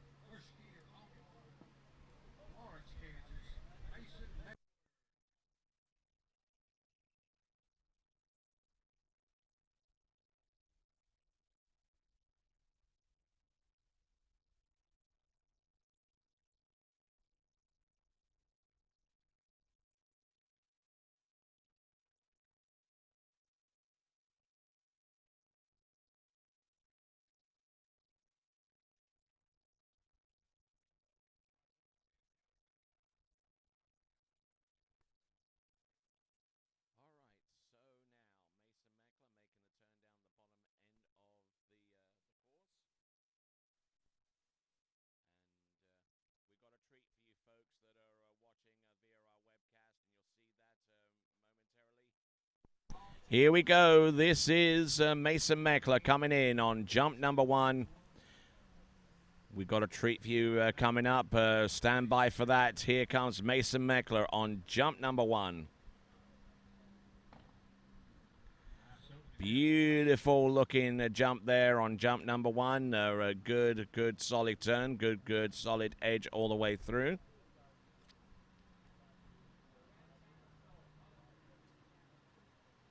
So, taking a look at this, keeping the line tight and working his way through. Handle up a little bit high off the turn, but it's still manageable. Bo, do you have a copy? Bo, do you have a copy? We are not reading you.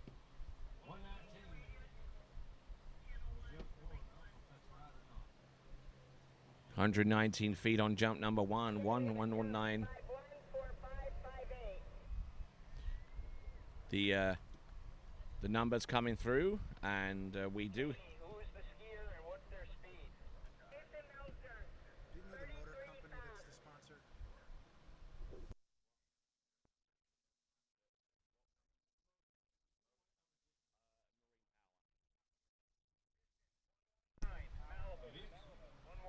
Distance 119. Meters 364. So the distance there is 36.4 meters, 119 feet on the opening jump. So let's see what we've got for Mason Meckler, the first of 6 jumpers to come. So his position on the podium by no means a guarantee. So he's setting up the target for the remaining 5 skiers if they want to get on the podium. And here we go, behind the Malibu response. This is Mason Meckler, up and over, and a good-looking jump, good solid jump, more to the point.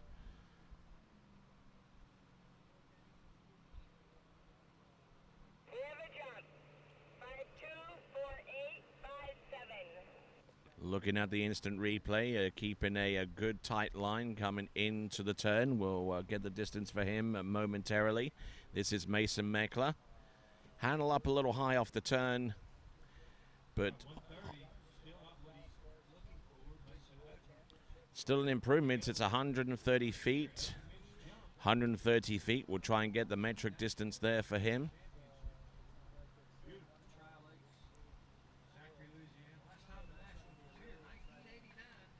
So good turn, good flow. Up off the top of the jump. 39.6 meters. 39.6 meters. And there you saw a glimpse of our ramp cam. here at you being utilized at the national championships for the very, very first time, providing us with another spectacular view of a spectacular event of water ski jumping. That is Mason Meckler on jump number 2, 39.6 meters. It's the equivalent of 130 feet, and he's now got one last jump to come. Mason Meckler, originally out of Ohio, and now dropping in hard for his one last attempt. Here comes Mason Meckler. Good turn, good drive off the surface. Oh, nicely done. Certainly using a lot of power off that turn, and the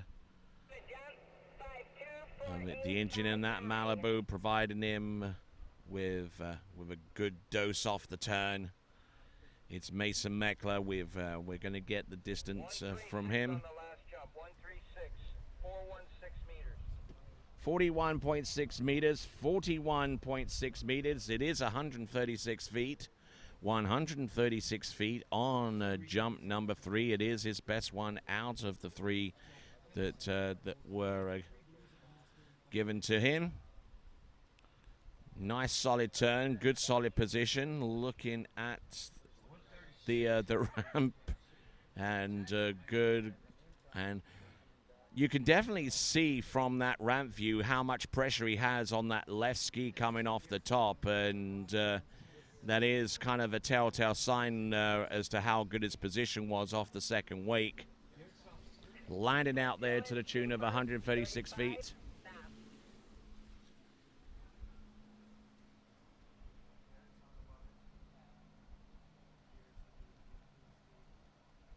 There you go, right off the top of the jump there, and yeah, again, as I mentioned, leaning on the left as he comes off the top.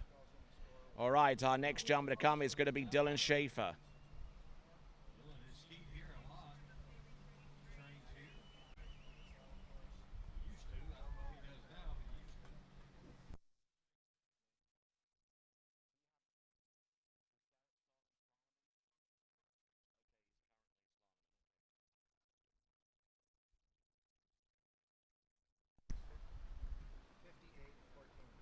Okay.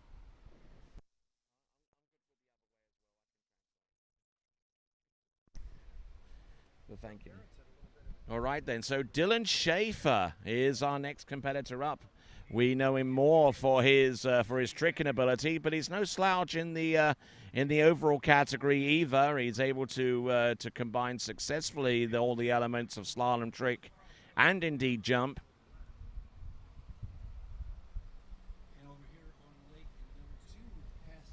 Here comes Dylan Schaefer on jump number 1. Oh, good solid effort. Really thumping it out there.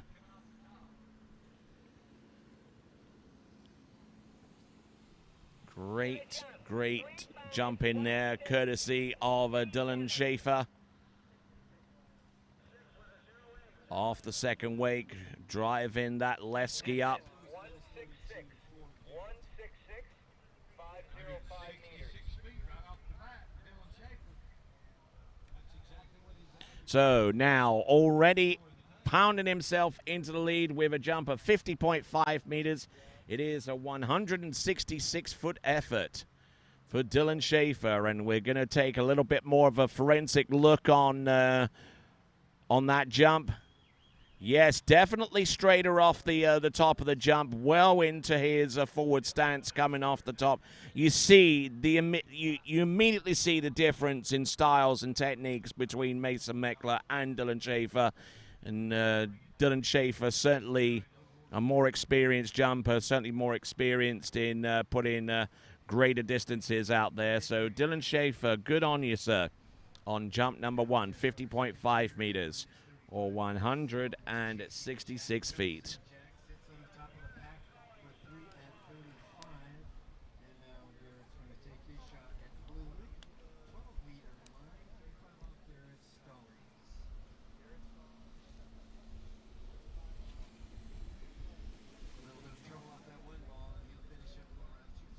All right, here comes Dylan Schaefer on jump number 2.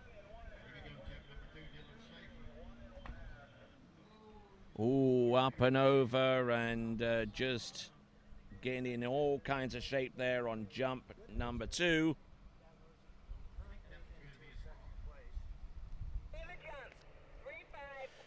So looking at Dylan Schaefer's second jump, just trying to hold everything over the tips of his skis. Getting rocked back a little bit.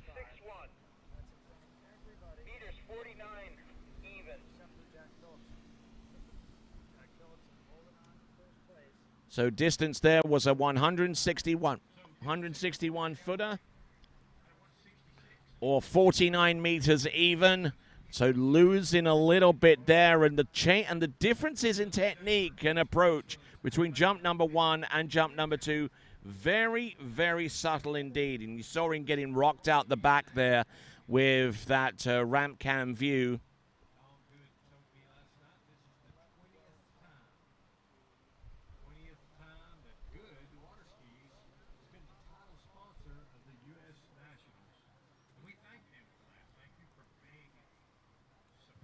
So we continue on here with the 78th Goode Water Ski National Championships. It's a 2-decade-old partnership between AWSA, USA Water Ski, and a Goode, and they've just signed a deal that would extend that title sponsorship for another decade. So we thank Goode indeed for their continued support of tournament water skiing in the United States of America. Here we go. This is Dylan Schaefer. Last jump. Oh, better looking jump there. That's going to be closer to about 170 feet. There you go. That is Dylan Schaefer on his third and last attempt.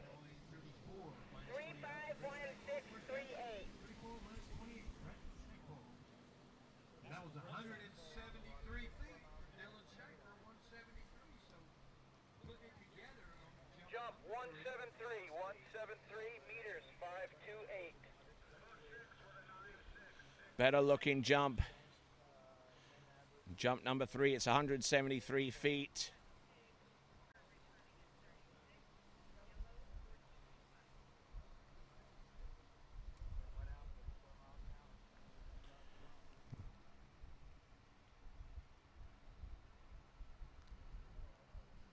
Oh, really extending it out there with the last jump, really piling on the pressure, and a great, great distance there, 173 feet.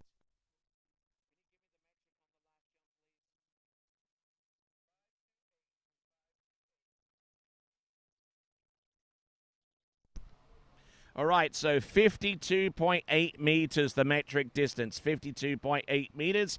It is 173 feet. Brandon Shipper now, our next combatant.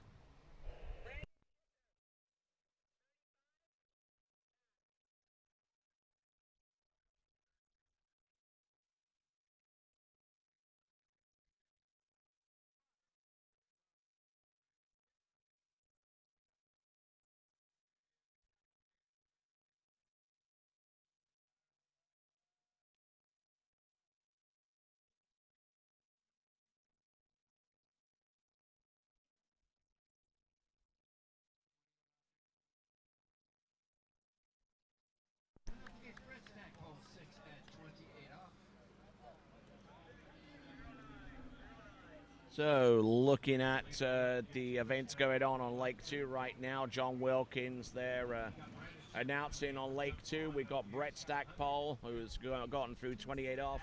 The current lead, there are 2 skiers on the 35 off.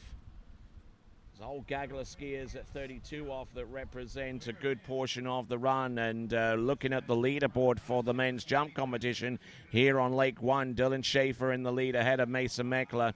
This is now Brandon Shipper. Here we go. Oh, a little bit late off the turn. Can he drive it on through? Oh, nice speed, nice flight there.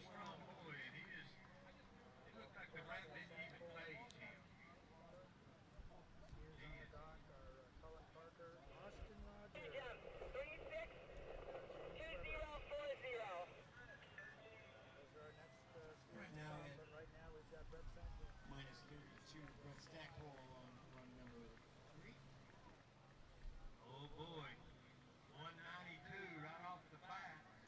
192 feet is the initial distance coming through. 192.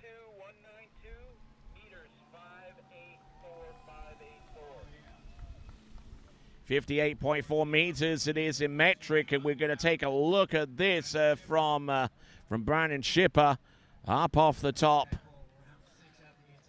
and just flying in towards the landing there. 192 foot later, it's 58.4.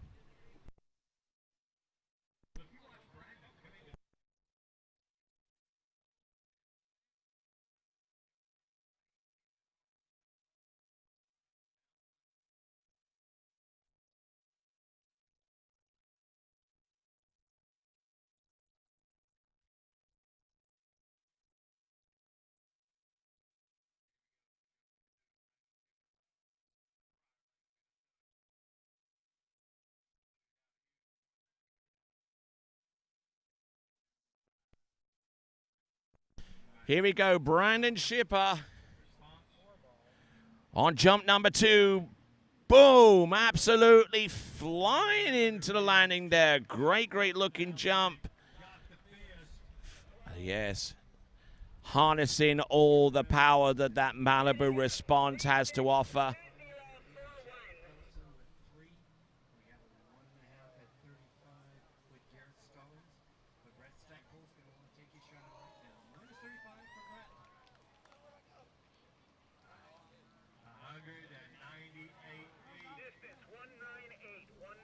Oh, 198 feet for Brandon Shipper.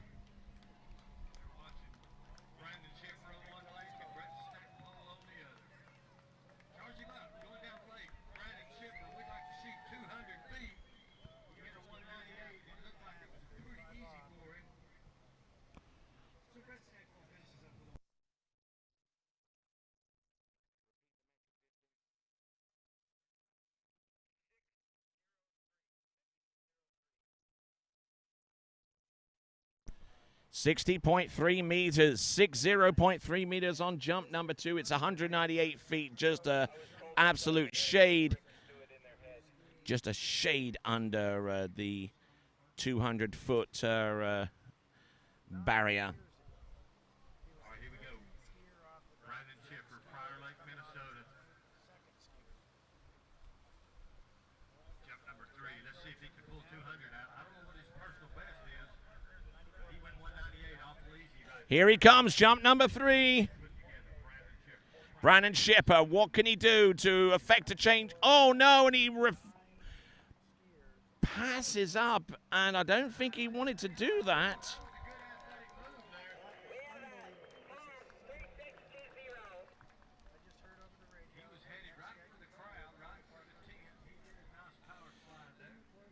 So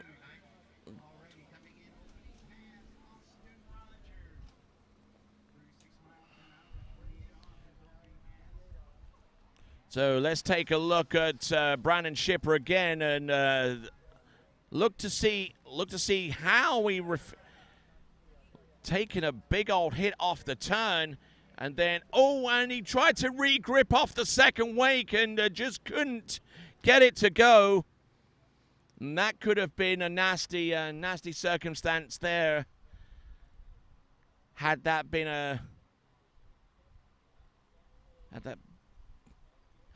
allowed to continue. But there you go, Brandon Shipper. His best jump at 198, just a skosh under the 200-foot mark, but over 60 meters. All right. Whilst Austin Rogers slaloms on Lake 2, our next jumper to come is going to be Sam Greenwood. Sam Greenwood now.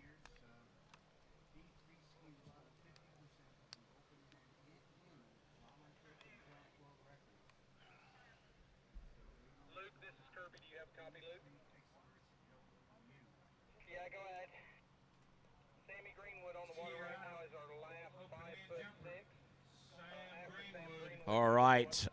All of our jumpers so far are currently on the 5'6" ramp height at 1.65 meters, and this is the last of them. is Sam Greenwood, and then we're going to jack that ramp up to 1.8 meters high or 6 feet high for remaining two competitors, Taylor Garcia and the one and only Freddy Krueger.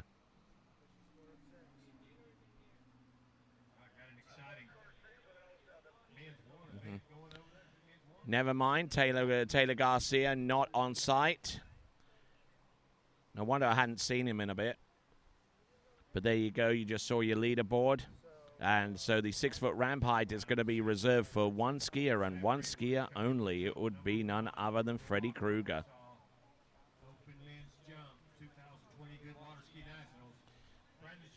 Here comes Sam Greenwood. Jump number 1. Little bit open towards the jump and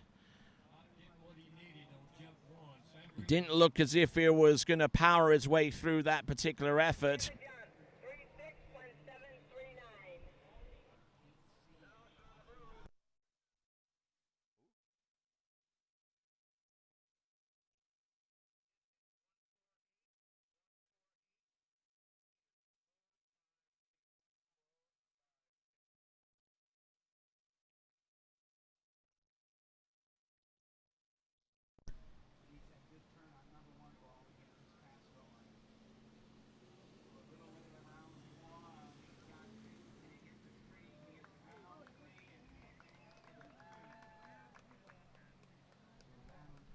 So looking at our instant replay once again and seeing Sam Greenwood. And the skis are just splaying all over the show.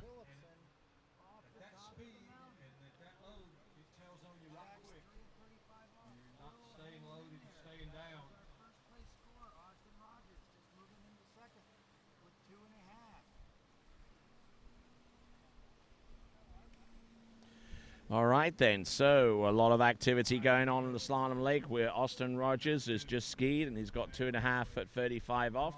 Vault him into second place. Now here we go on Lake 1 with jump. The last competitor at 1.65 meters high or 5'6". This here is Sam Greenwood. Better looking jump, but still not all the way there for him. He knows that too.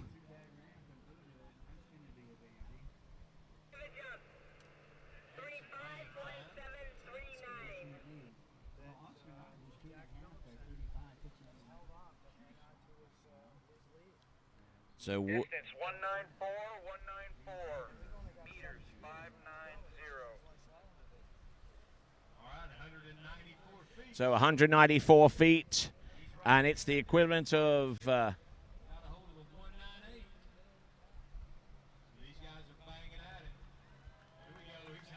so Sam Greenwood, 194 feet. It's good enough for second place right now. Brandon Schipper is still your leader with 198. And generating a lot more edge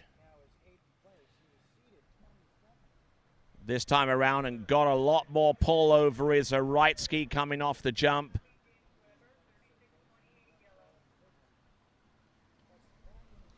But he's still looking for about 4 more feet now. Our next our slalomer on the water, for those of you that are wondering, is James Weber.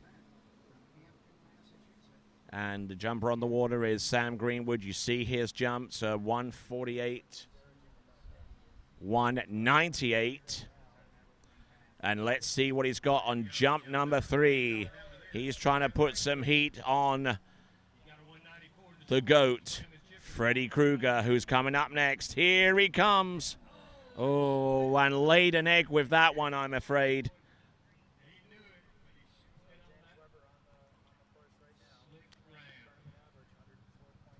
Just didn't quite have it together right from the get-go.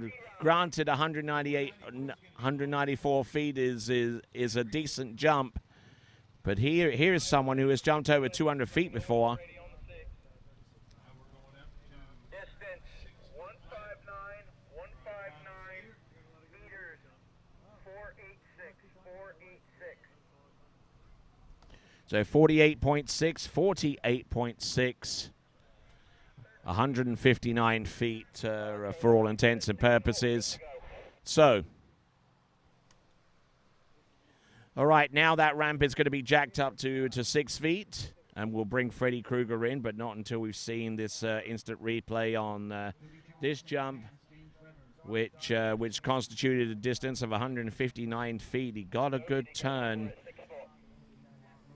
decent edge, but just absolutely crushed it in the literal sense.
All right then, folks.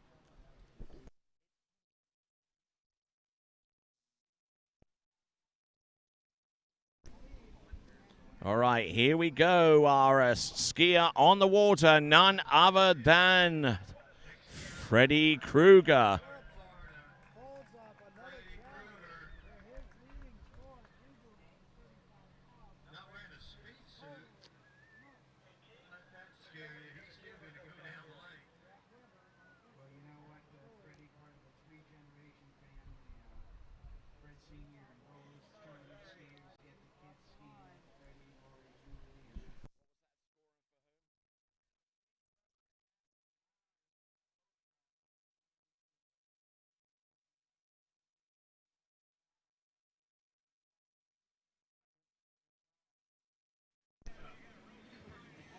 All right.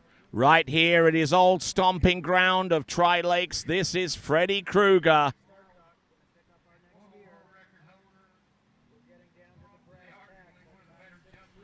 Here he comes. Jump number 1. Setting himself up. Good tight line. Oh, and slipping out a little bit on the back. Won't like that jump. And look, and everything looked pretty good. The timing, the cut all the way through.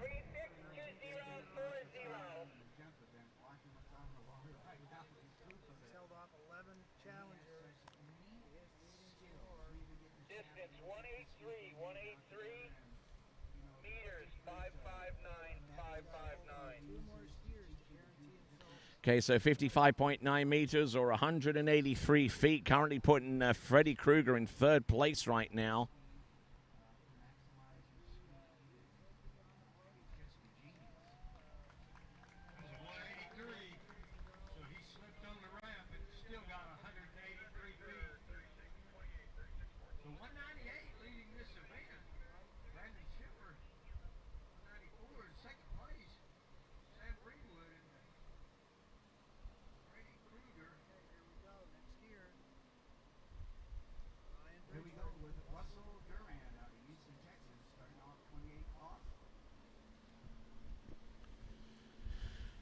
All right, here we good. Here we are with 183 feet with Freddy Krueger on the slalom lake. We do have Ryan Bridgeford on lake number 2. For those of you trying to watch simultaneously, Freddy Krueger on jump number 2, starting now.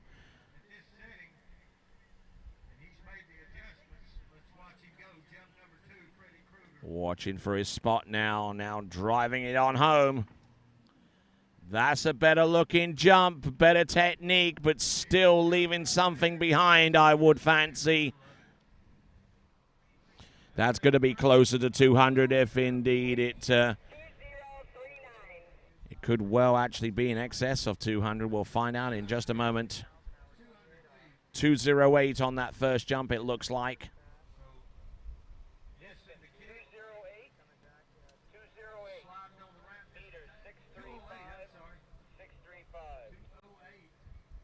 And there's your national champion with a jump distance of 208 feet. It's 63.5 meters.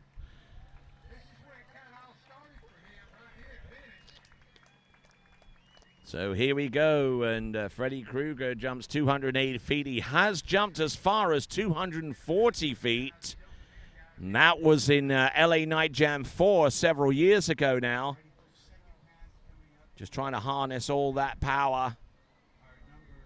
But slipping out a little bit off the top of the jump. Let's see if he can collect it all together for his third and last jump. He's already snagged the title. No worries about that for Freddy Krueger. You see the leaderboard there ahead of Brandon Shipper, Sam Greenwood, Dylan Schaefer, and Mason Meckler. But let's see what Freddy Krueger can do by way of a response to 208. He has jumped further before on several occasions. Multiple-time world record holder, multiple-time world champion, multiple-time Masters champion. Here comes Freddy Krueger with his final effort. Oh, and slipping out on that one as well. He won't like the distance on that one, but Freddy Krueger, 208 feet on the middle jump. That represents the best of his effort. It was 151 feet for those of you who are wondering, but here comes Freddy Krueger. We'll take a look at this and go into deep forensics here with this particular jump to see where it started to go pear-shaped.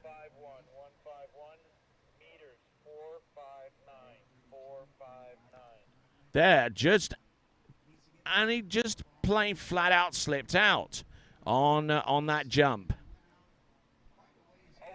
Just left that ski behind. That could have ended up being a heck of a lot worse there. And so Freddy Krueger.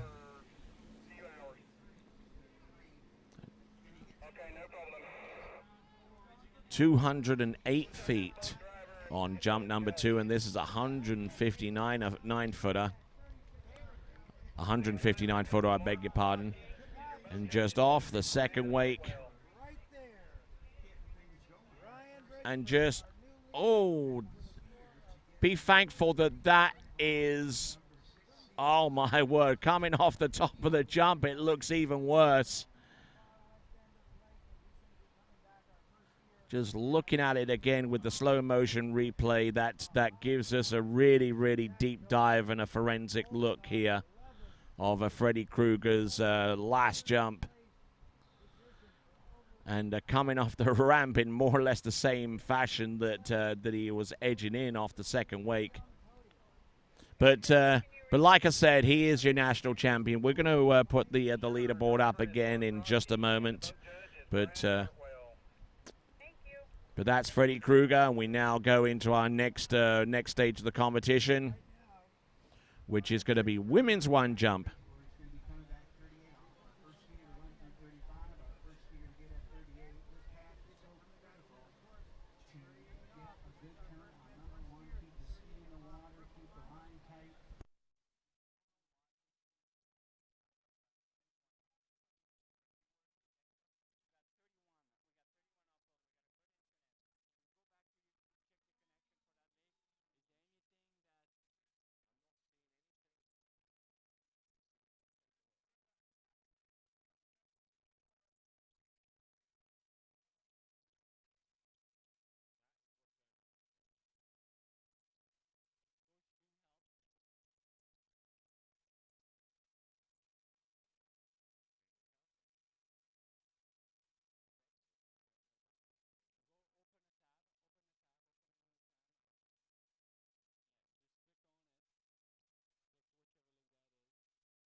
All right, so our jumper to come is Anna Pryor. Anna Pryor to start off women's one jump.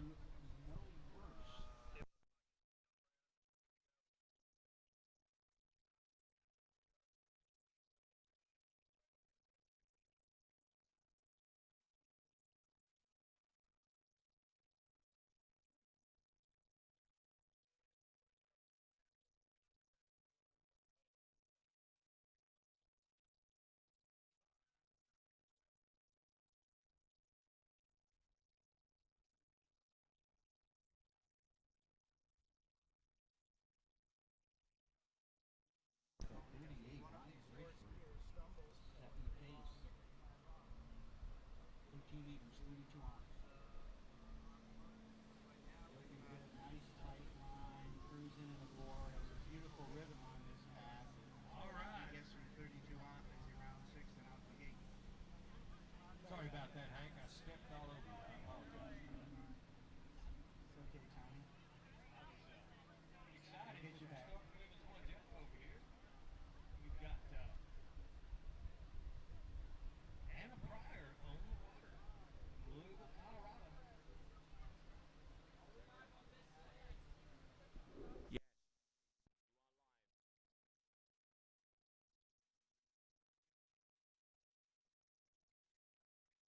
Men's one. Slalom, aren't you? Out here to our number 4 seed, Peyton Miller. All right, here we go. All right, here comes Anna Pryor.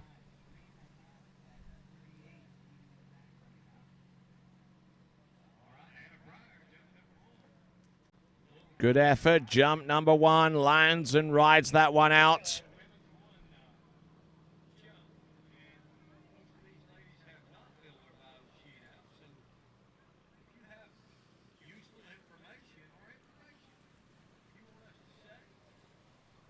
Okay, big pass coming up here now. 35 off. Peyton Miller needs to run all 6 and take a shot at our leader. 10.8 meters, 35 Already in good shape coming into number 3. So 10.8 meters for Anna Pryor on jump number 1. 10.8 meters or 35 feet.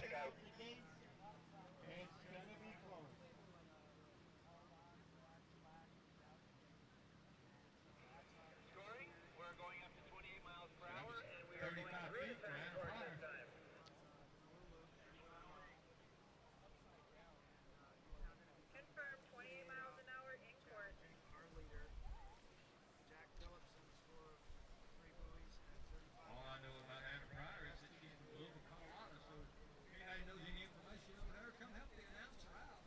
We'll be forced to make it up.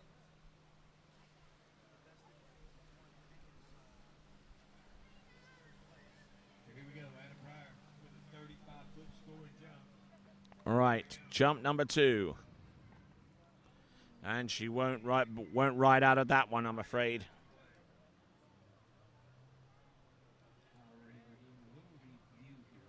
We have a fall, 175727, 175727 fall.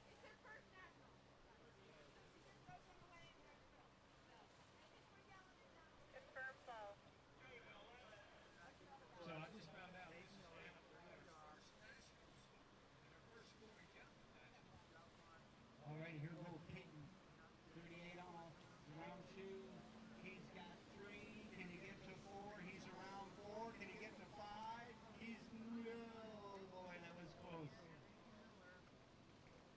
So unofficial 4 at 38. Anyway.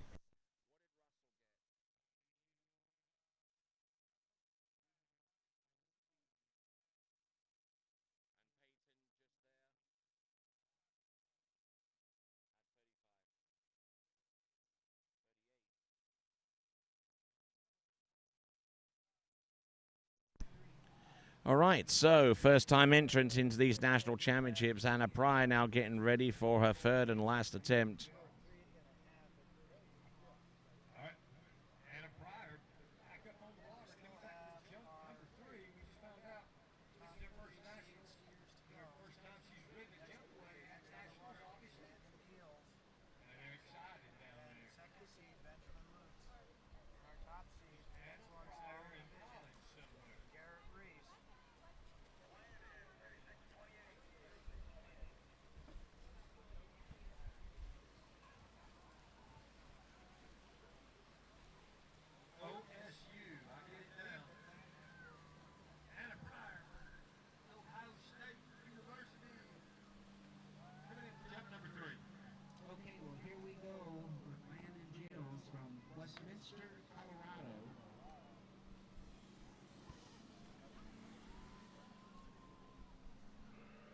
On the fall, I've got 165627. 165627 fall. All right, so a fall on jump number 3 for Anna Pryor means that her only score is derived from the first jump.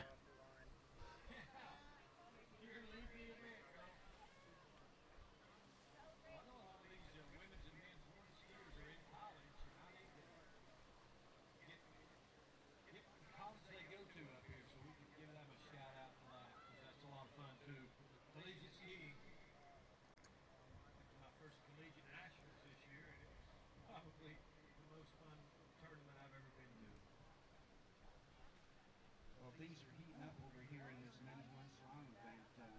Landon Geels, I hope I'm pronouncing that right, Geels, our number 3 seed out there right now out of Westminster, Colorado. Still hanging in there, Jack Phillips, the school teacher out of Grand Rapids, Michigan.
Women's one jump, second skier off the dock, out of 21, Lauren Linton.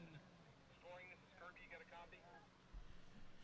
All right then, folks, as we continue right along, we have Lauren Linton on the water, and these jump measurements being brought to you by Splash Eye, and you can find out more about Splash Eye and the Nationals deals that you see up on the screen. Anything from a simple course and video replacement down to up to the full bells and whistles of an automatic jump system with a 3-grid system. You can check them out by going to splasheye.com/nationals, splasheye.com/nationals. All right, Lauren Linton's our jumper on the water now.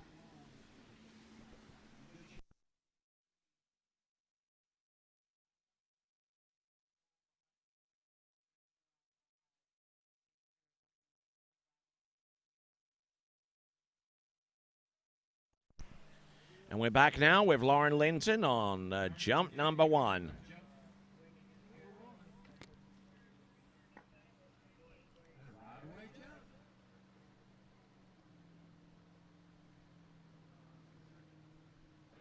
Jump 175727. 175727 jump. Thank all of our sponsors that are here. A big shout out to HO Sports.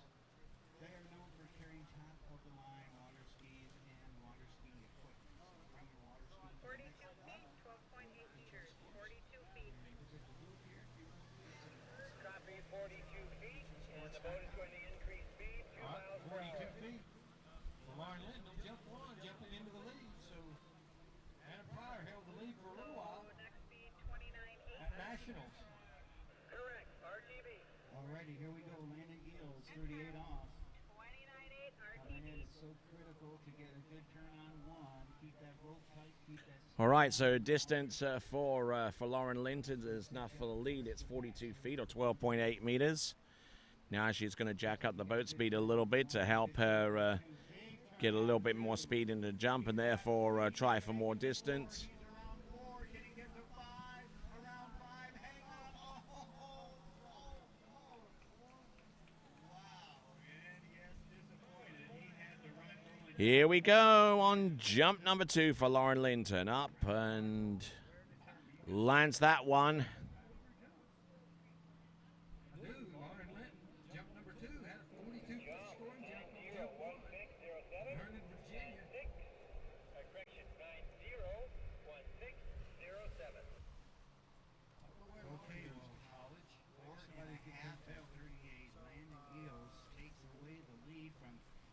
Miller, who took away the lead from Ryan Bridgeford.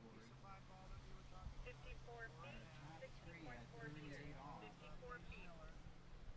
Copy, 54 feet. A school teacher out of Grand Rapids, Michigan, Jack Phillipson. 54 feet or 16.4 meters for Lauren Linton on jump number 2. An improvement, quite a significant improvement, as a matter of fact, from the 40s into the 50s now. We'll check up on that distance in just a moment. There we go, 54 feet, right up there on your screen.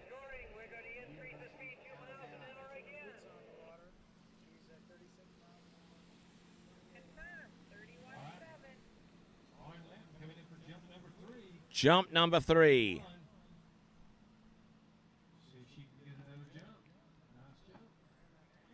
And good adjustment made on the ramp there, and got a little bit of a kick right off the top. Didn't fly too far back, or at least not back far enough to where it would have a detriment to her ability to ride out that jump.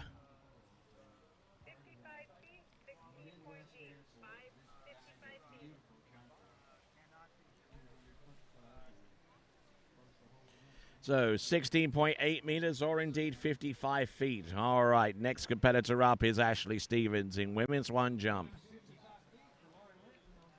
Number 3. So puts her in the lead in women's 1. 2 skiers off the top. Will be our 3rd skier coming in. Well, we are down to our number 2 seed in this men's 1 slalom event, and Ben Lutz out there. 4.5 at 38 to contend with. Big pass for Landon Hills, and almost had, could have hung on to that turn at 35 off and got into 39. That would have really turned up the heat more. Scoring. Next up, Angelica Warning, 31.7 fast. Angelica, 31.7 fast. Okay, scratch Ashley Stevens. We're going to go to Angelica Werning now. Angelica Werning's our next competitor.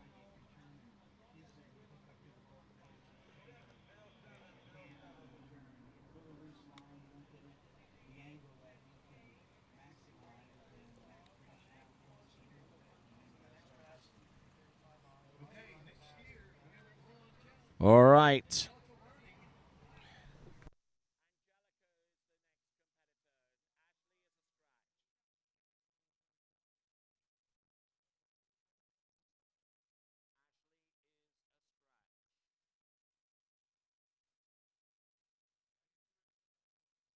So Angelica Werning is our competitor, just to make sure. There we go. And we will. She's got 3 jumps to work with.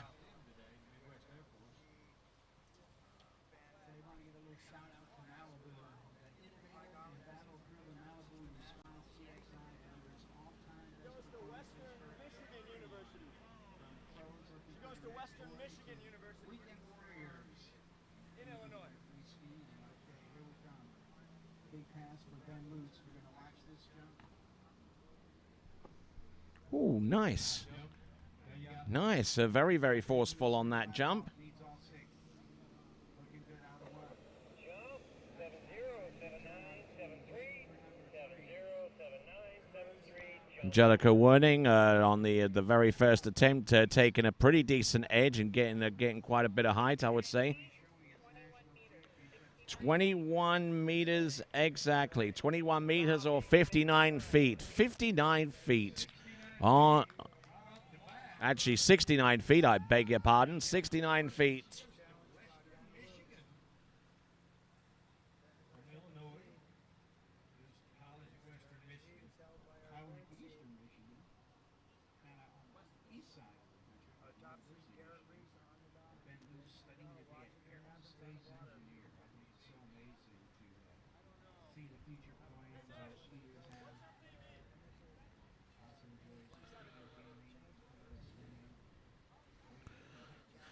So, been dropped in at the opposite end of the lake. Not too sure why, but we'll see what's going on.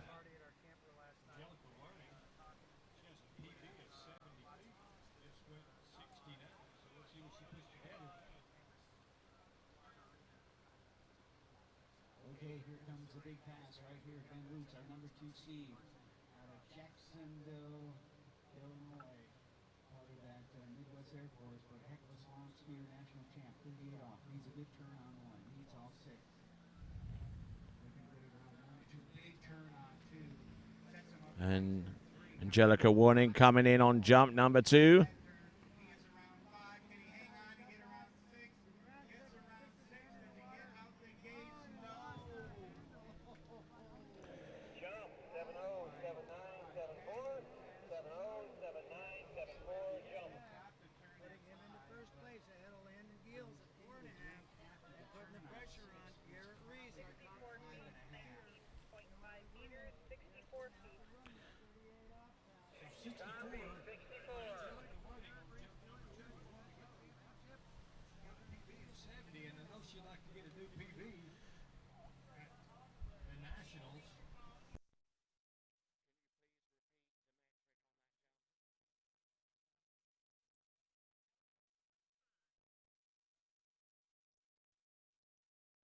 So 19.5 meters, 19.5 meters. That gives her a jump of 64 feet.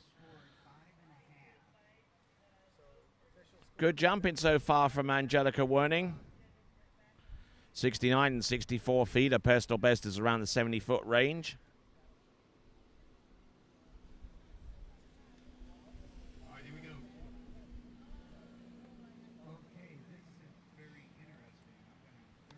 All right, here she comes. 3/4 cart. Angelica Werning. There you go. There you go. That's a little bit more like it. That could work. That could be touching the 80s. Never mind the 70s.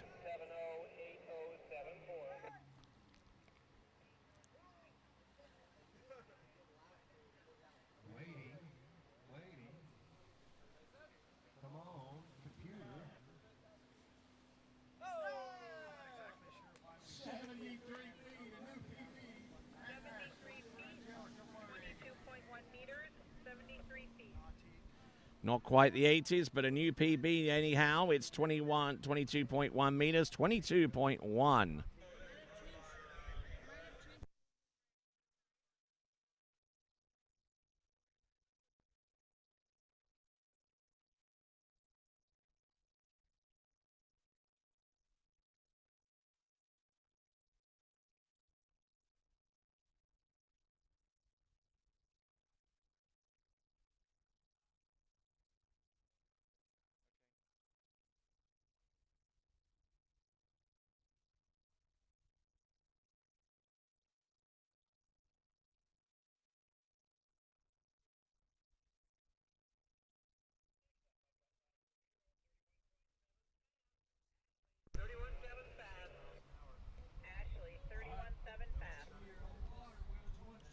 All right, then. Looks like we've got a little bit of a situation with the running order. We've got Ashley coming in now. Ashley.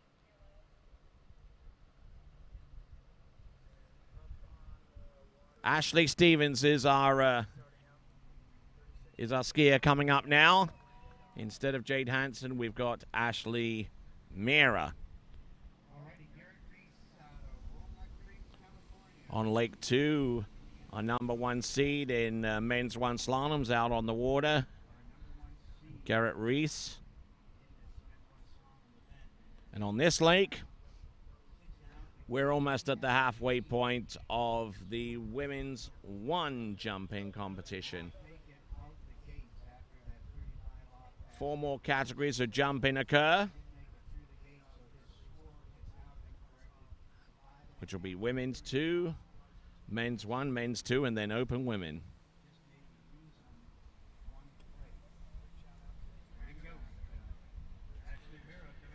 Ashley Mira And ending up a little bit early coming into the base of the jump and almost backing off to make sure she actually made the jump. We'll see how early she is on our instant replay.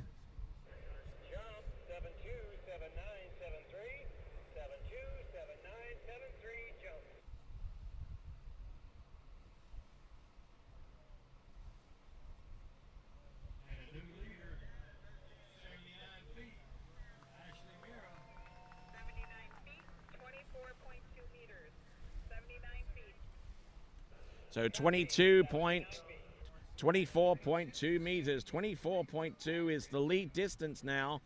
79 feet for Ashley Mira.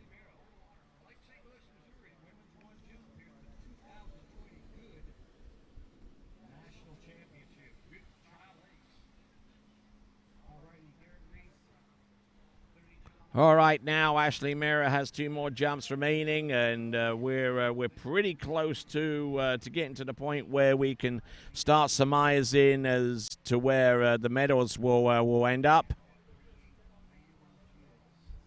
So Ashley Mira now, jump number 2.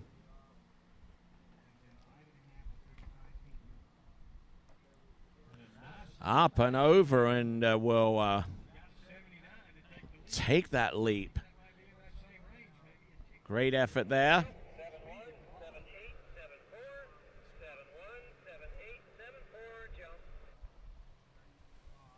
Garrett Reese is about to come back into the course for those of you that are switching between one webcast and the other.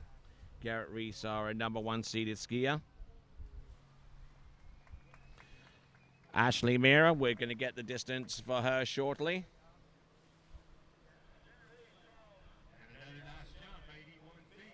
So,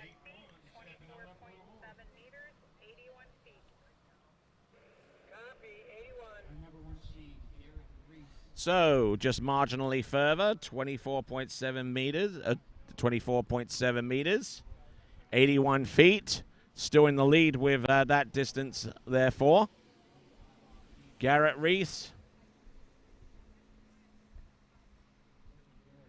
This looks like a 35 off effort. And yes, indeed, that is for Garrett Reese on Lake 2. But here comes Ashley Mira on Lake 1. Bouncing off that second wake into the jump, and very, very consistent skiing there from Ashley Mira.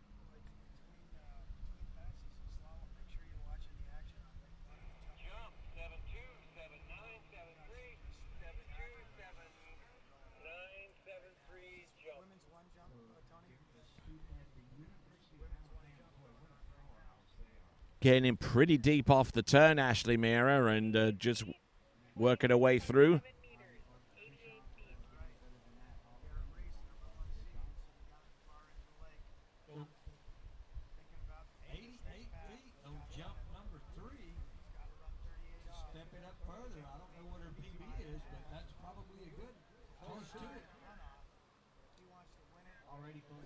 So Ashley Mira, 88 feet on that jump.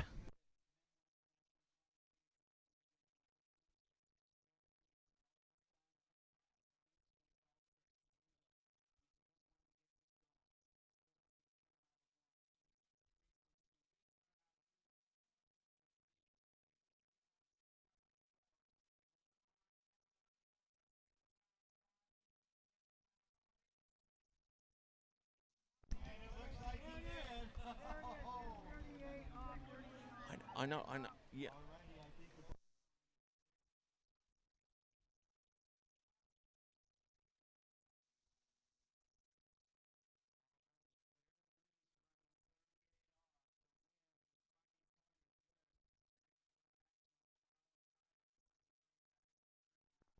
All right, so confirming the distance on the last jump for Ashley Mira, it is 26.7 meters, 26.7 or 88 feet. And it seems that the national championship is a done deal without any runoffs for Garrett Reese. He's gone through 11.25 meters off 38 off. That is on Lake 2, and John Wilkins is announcing for what will be an attempt at 39.5 off for Garrett Reese. On the on Lake 1 jump, we have Amanda Bryans. Already, folks, the men's one national champ, Garrett Reese, on the water, coming back 39 off. Once again, it's so critical we get a good turn on one, keep that speed down, keep the line tight. Big turn out of one, but he got Ooh. Give it up, Garrett Reese, ladies and gentlemen. Here, 2020 Goode National Men's Run. All right, and that either looks like half a buoy or a full one buoy count for Garrett Reese, but well done to him. He's won the men's one national slalom championship. In women's one jump, we have Amanda Bryans now. Up and over, pretty much a glorified single cut there for Amanda Bryans.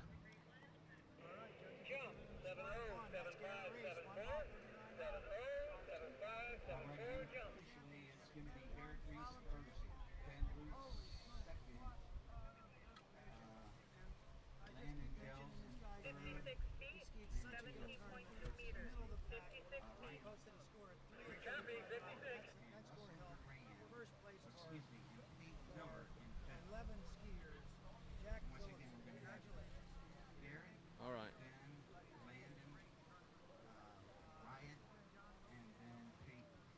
Congratulations, guys. Great event.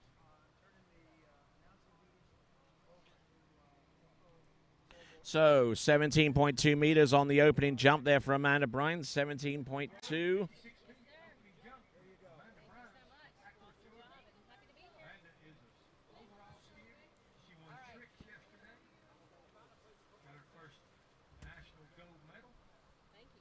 Way to go, Kelly Reed, national champ.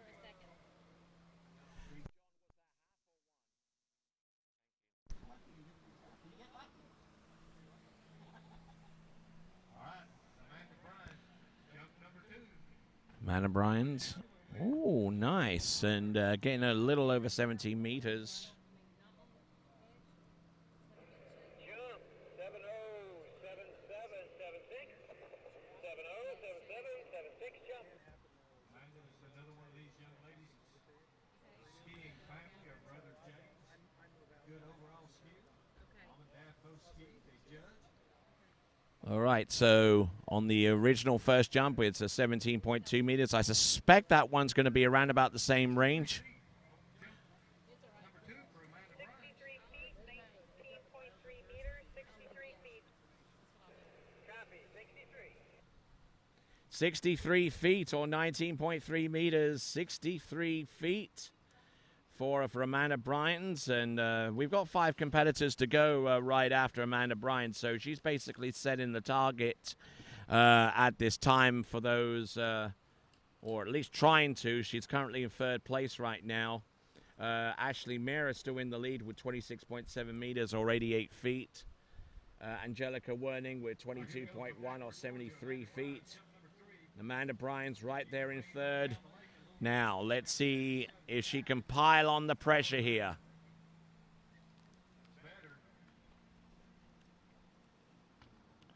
Up and over, and we'll ride that jump out. Superb effort. Very, very consistent jumping. Looked very, very comfortable.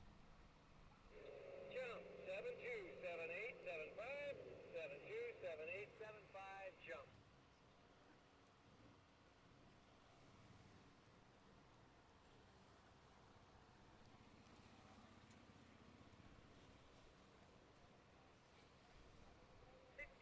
Feet, 19.9 meters, 65 feet.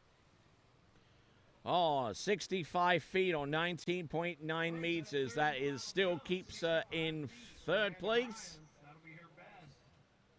Still keeps her in 3rd place. So the target is anything over 26.7 meters for our remaining 5 competitors to get onto the podium. That puts Amanda in 3rd spot. 4 skiers 88 feet is the feet and inches distance that is being looked at as a target. So, whoo-wee. All right, so Ashley Merrill right there in the lead. You see on the leaderboard, and our next competitor up is going to be Nikki Weber. I'm good.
Yeah.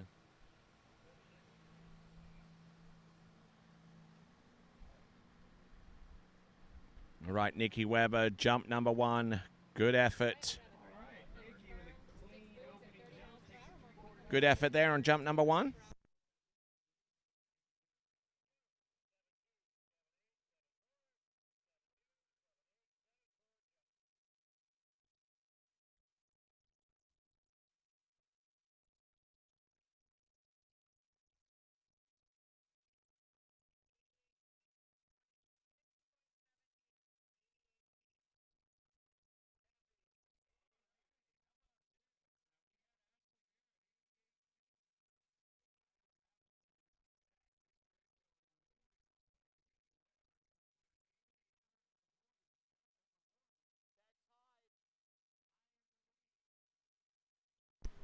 So 26.7 meters on jump number 1. It's the equivalent of 88 feet, and she ties with Ashley Mira at this time.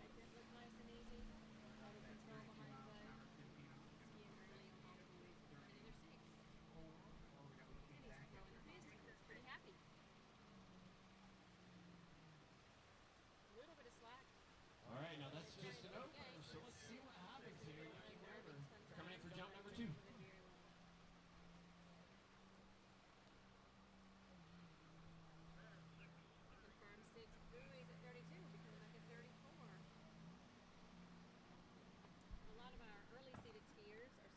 Oh, nicely done. And there, Nikki Weber already in the lead. At least a tie for it.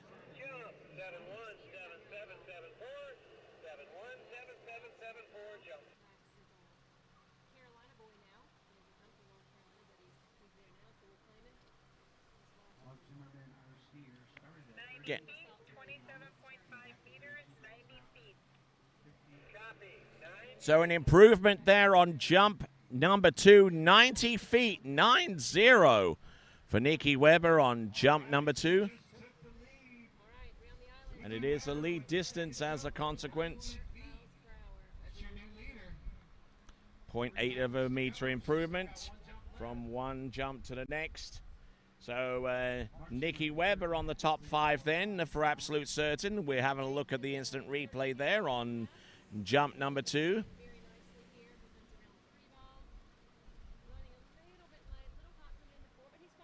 And there is Nikki Weber right up there on the top 90 feet. Ashley Mir in second, Angelica Werning in third.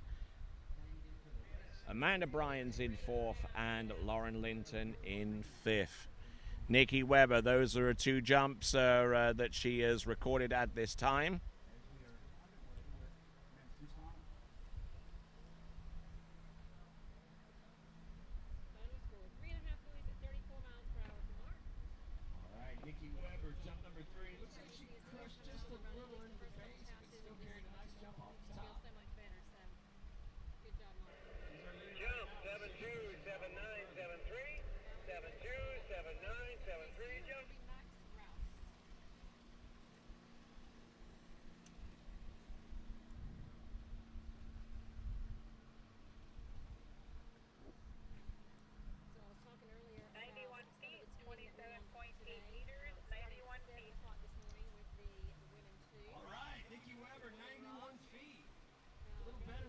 So 90.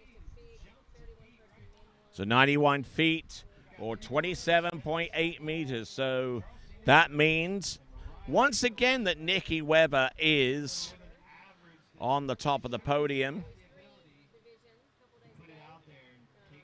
with 27.8 meters. Our next competitor up should be Samantha Stackpole. Those of you keeping track with what's going on Lake 2, we've got Max Rouse about to take to the water in men's 2 slalom. You can keep up with the men's 2 slalom by heading over to the other live web class player. But if you're wanting to see some more jumps, stay right here on webcast number 1 for Lake 1.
Okay, here comes Samantha Stackpole on jump number 1.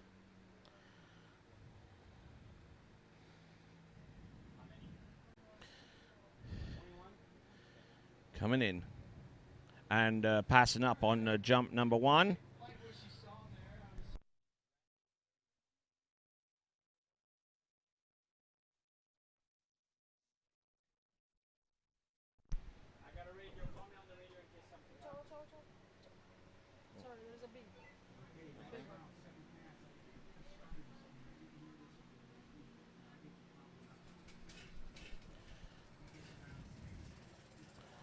So passing up on jump number 1, Samantha Stackpole.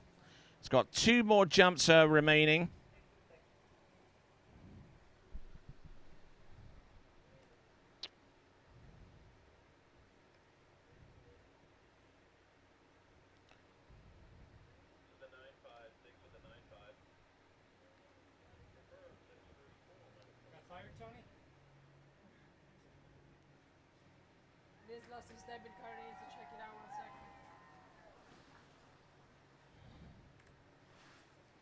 Samantha Stackpole right there and getting ready for jump number 2.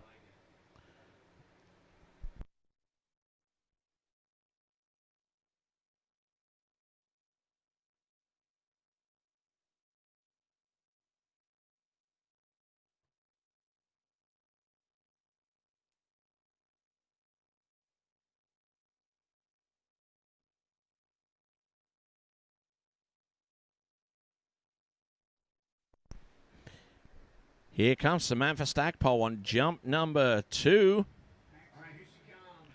Let's see if she can improve her time in a tad.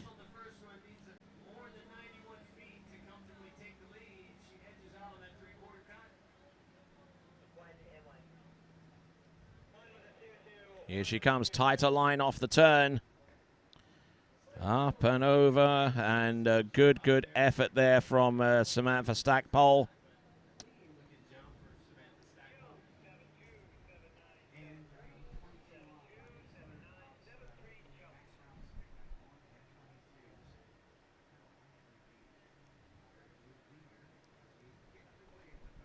Still a little bit on the back of her heels a little bit. Distance should be 29.5 meters, 29.5 meters.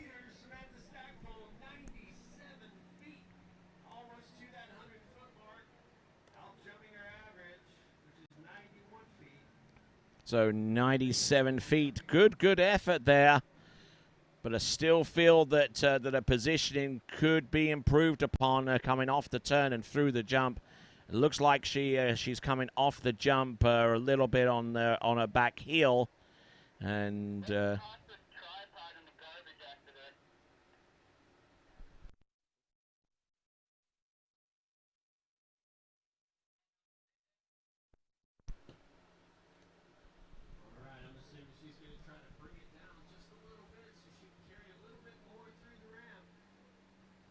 here we go. This is Samantha Stackpole. Jump number 3. Oh, and passing up on that jump.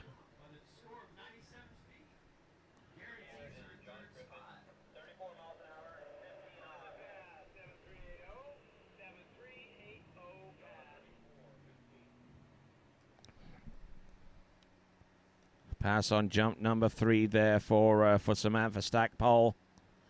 So her best jump is a 97-footer.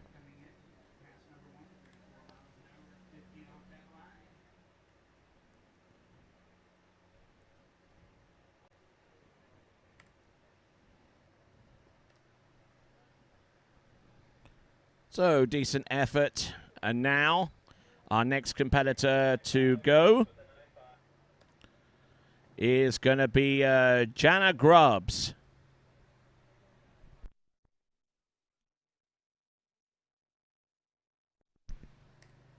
Scrub that to Chelsea Newman is our next competitor out. And then we're going to see Mariah Fields, who is there on the dock, getting ready to go herself.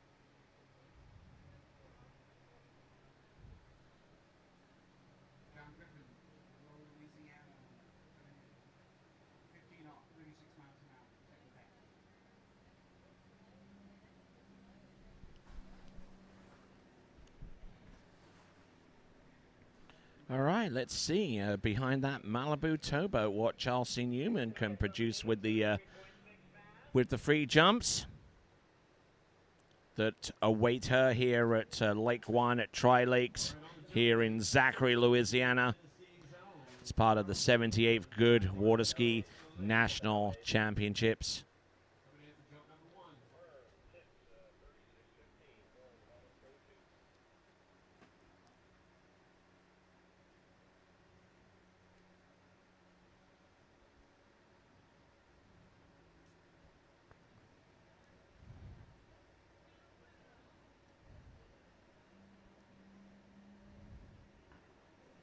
Oh, nicely done on jump number 1.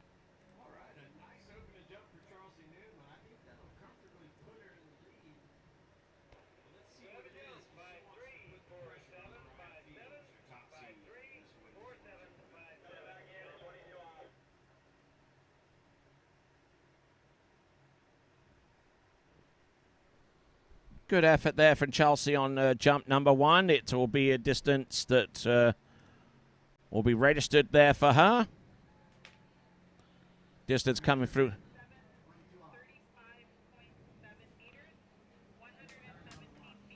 Okay, 117 feet. It's good enough for the lead for Chelsea Newman. 117 feet, good enough for the lead at this time. So we'll remove that graphic and replace it with this one. Chelsea Newman, your new leader with 117 feet.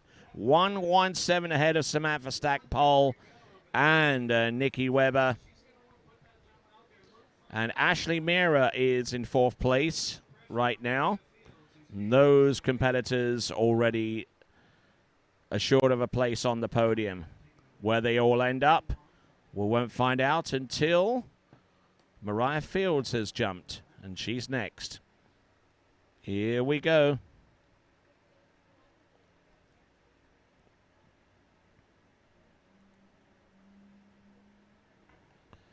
Up and over, will land and ride that one out.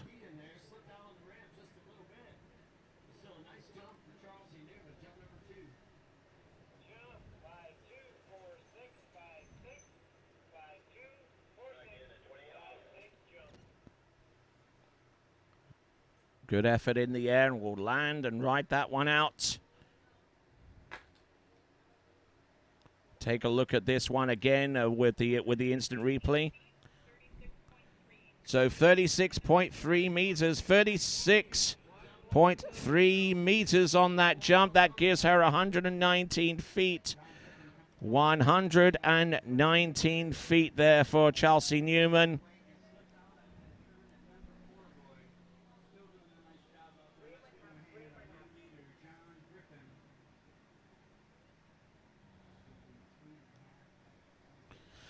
So here we go. This is going to set up the target for Mariah Fields to chase in order to gain the jump title.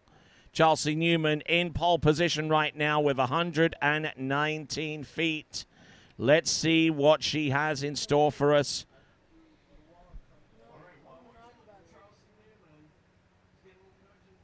Here we go.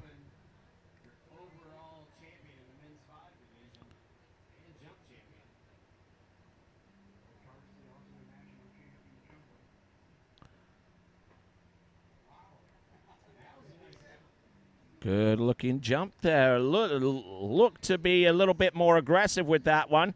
Going to take a look at the instant replay.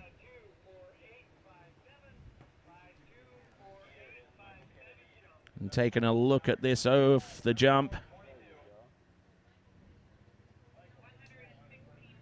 Whoa. 35.5 meters, 116 feet.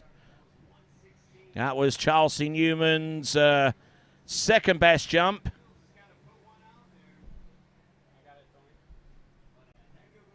So here we go, 116 feet. So that's Chelsea Newman.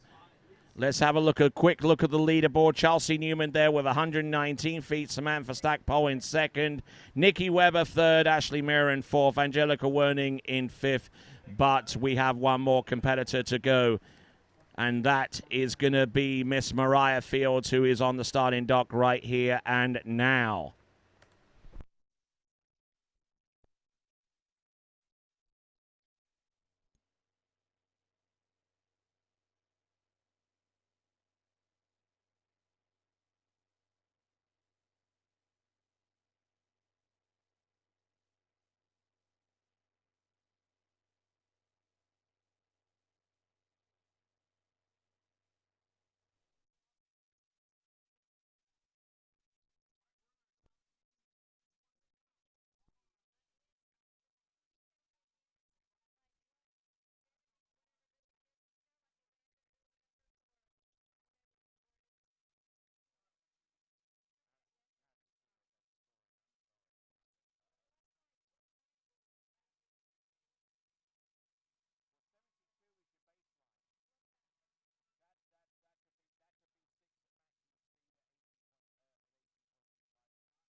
Here comes Mariah Fields now. top-seeded jumper in women's 1.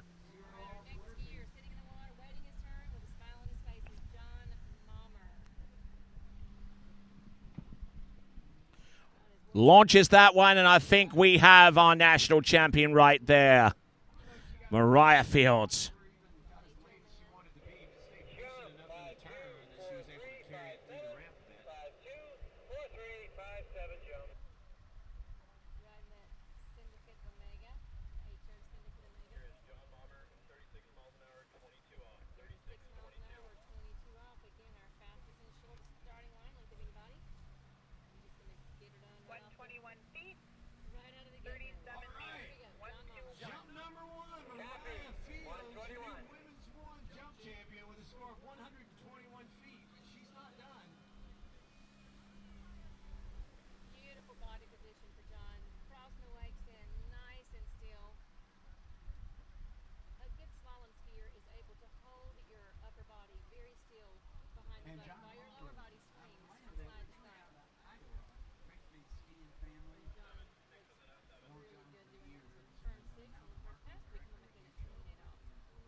Repeat the metric on the first jump, please.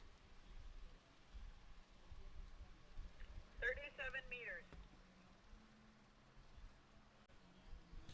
All right, here comes Mariah Fields. 37 meters on the opening jump. It's good enough for 121 feet and the win. She's got 2 more jumps. The first of them is right there, and a brilliantly executed jump. Former skier for the University of Alabama Crimson Tide, that is Mariah Fields, and a former McQueenie ski bee from way, way back in the day.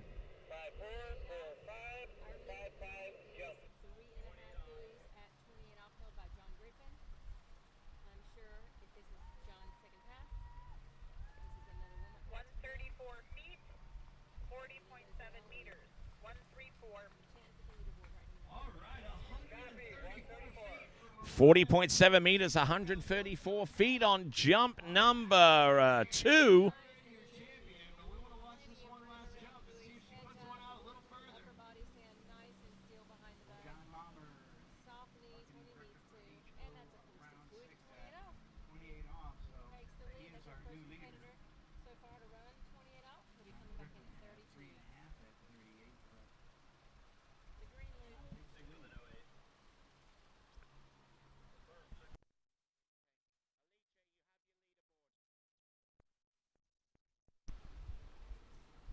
So Mariah Fields, there's the progression so far, 121, 134.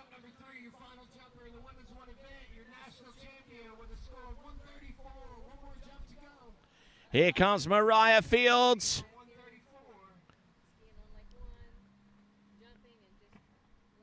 Oh, lovely looking jump there. I don't know if it's going to be close to the distance that she posted before. But she's certainly barreling into that jump with full force. Feet,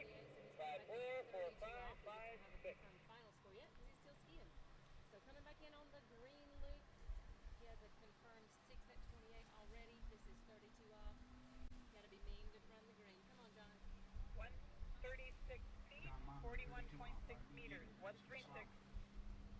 41.6 meters. That is 136 feet.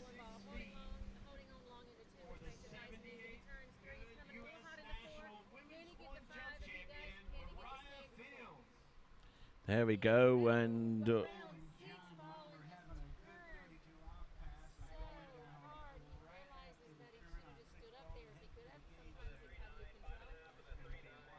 all right, and Mariah Fields improving upon her best jump distance to the tune of 2 feet. It's 136 feet.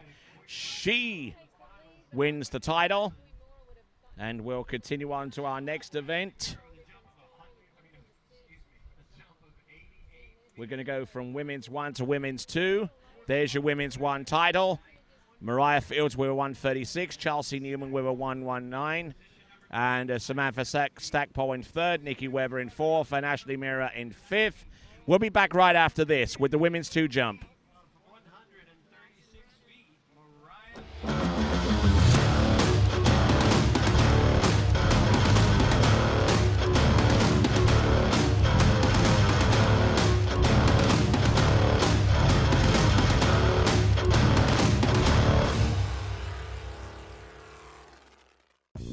is a hat. You can get one anywhere, but today you're in Louisiana. You forgot your favorite one at home, of course, so you got this one and some change.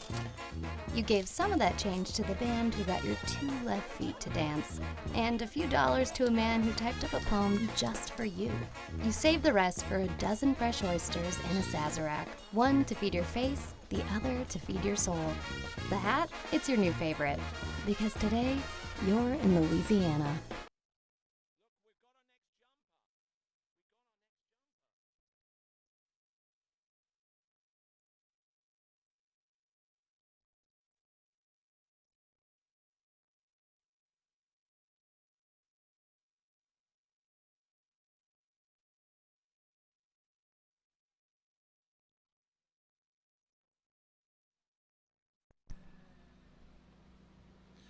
All right, our next division of jumpers is currently on the water right now. We've got Brittany Granger now.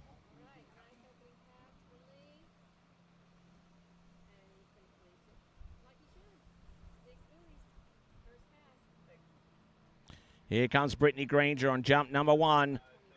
Hey, and all over the show with that particular effort.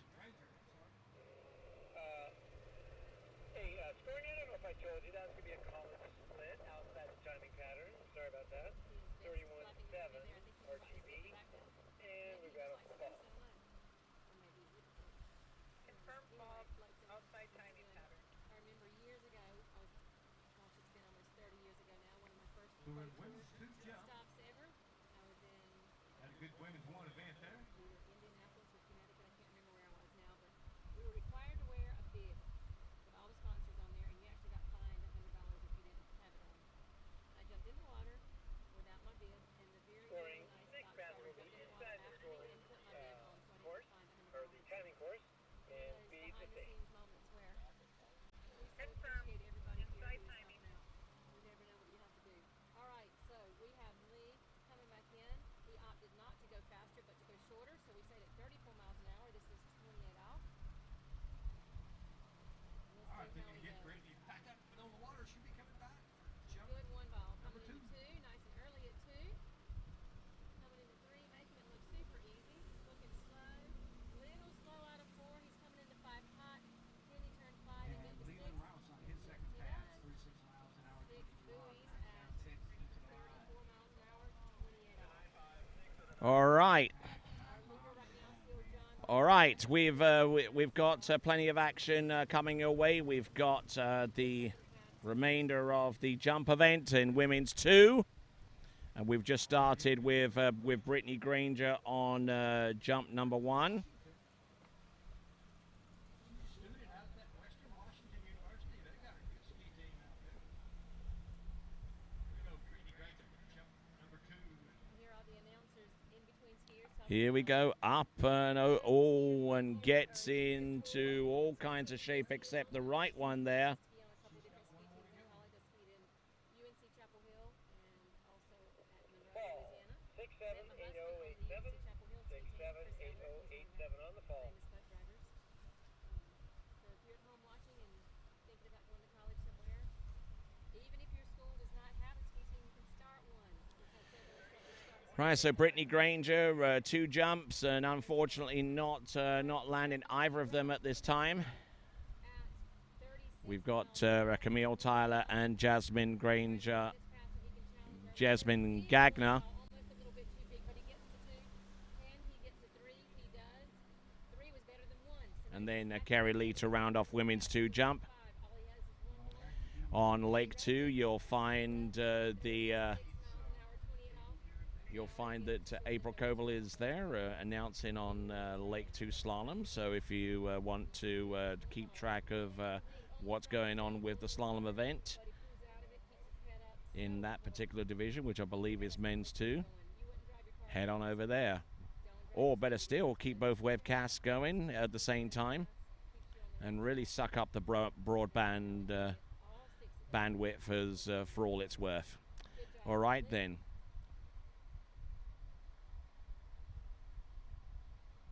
Looks like Brittany Granger trying to utilize every single moment of that of the 3 minutes that she has at her disposal to get her jump skis on and be ready to go.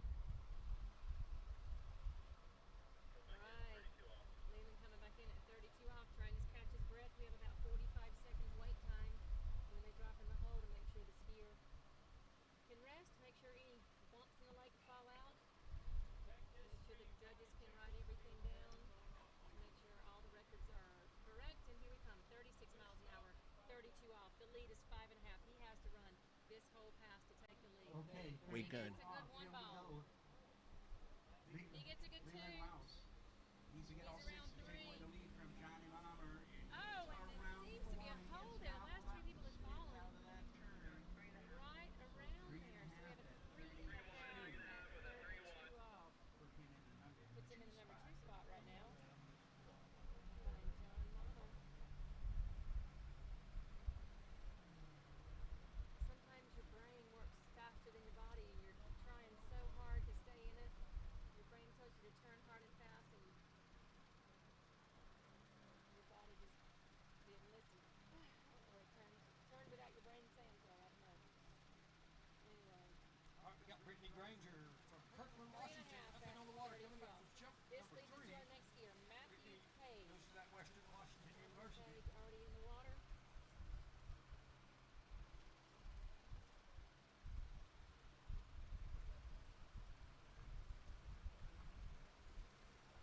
All right, the MidwestAirForce.com has a website where you can buy merchandise. Dr. Darlene's just turning on this beautiful. Message 3422.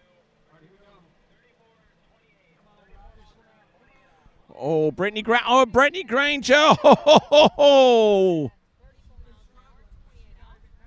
Brittany Granger.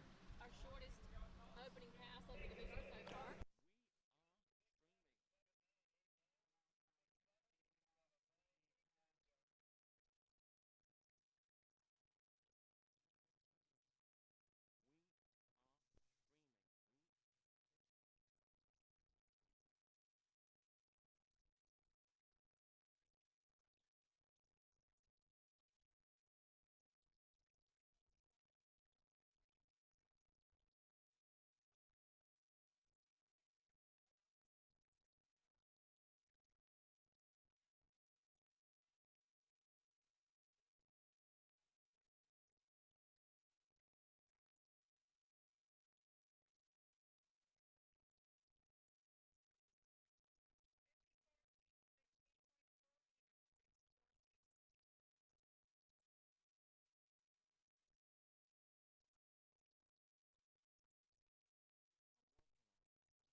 Okay, here comes Jasmine Gagner on the water right now.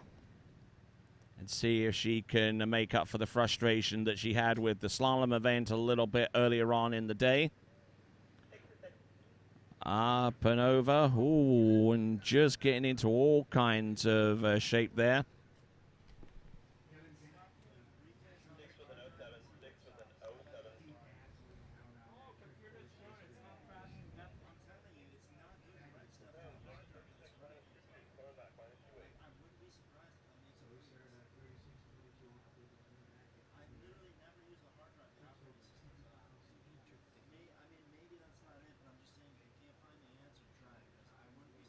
It's a YouTube thing. We're gonna try to stream from the. All right, so there was Jasmine Gagner right there on jump number 1.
All right, it looks like Nikki Kerry Lee's on the water right now. But we'll find out for certain. Up and over, we'll ride that one out. Yes, indeed, it is Kerry Lee on that jump.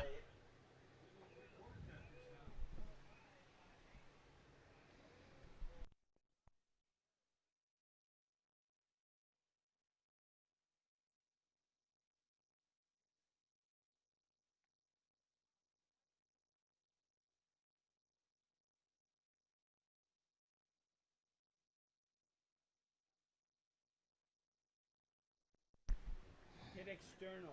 External down there next to screen.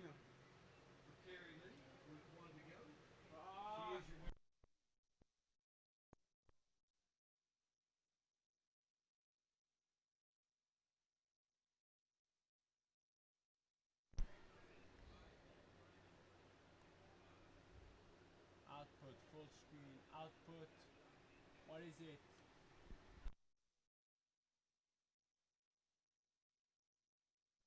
What is it? All right, so we'll try and get the distance for Kerry Lee on that opening jump.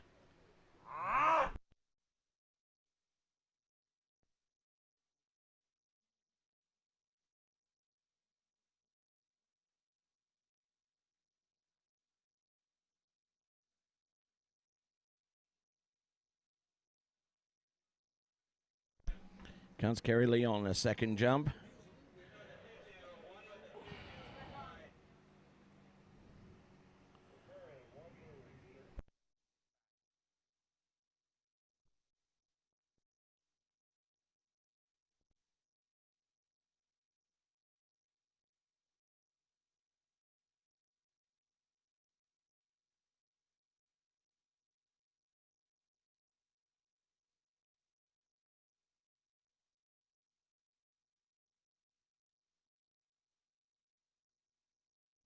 All right, so we're pretty close to ending our women's 2 jump. We'll get the distances for our previous competitors up on the scoreboard as much as we can.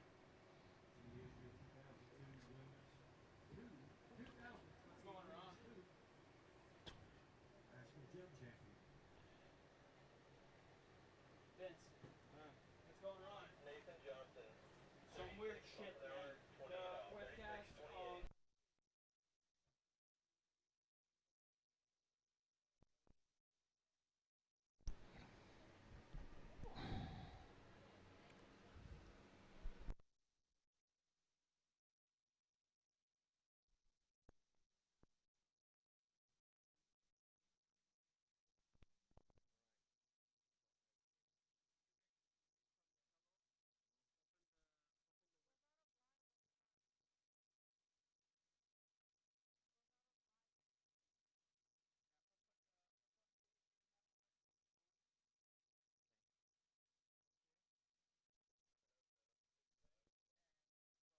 Go live.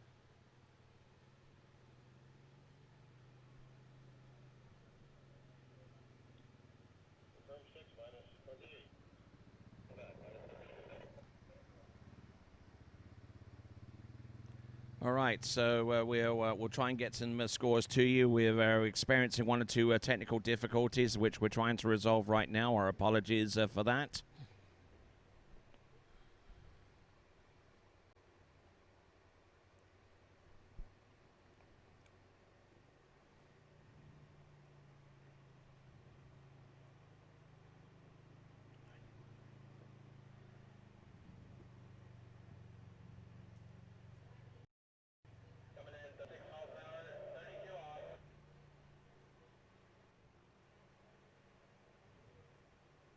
Hit full screen.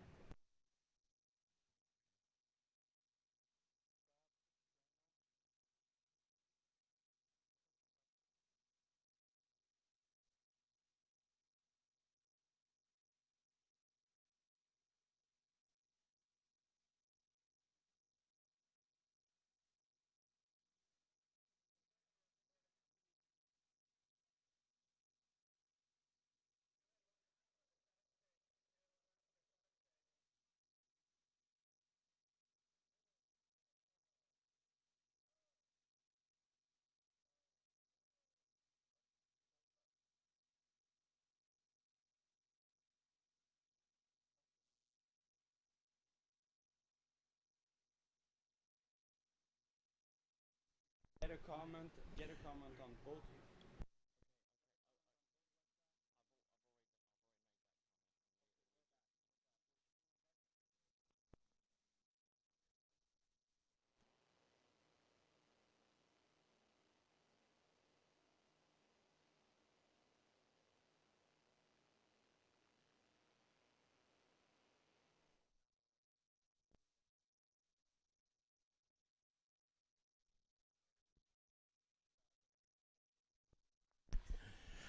All right then, folks. We're continuing to go along. Our apologies for the technical difficulties. So,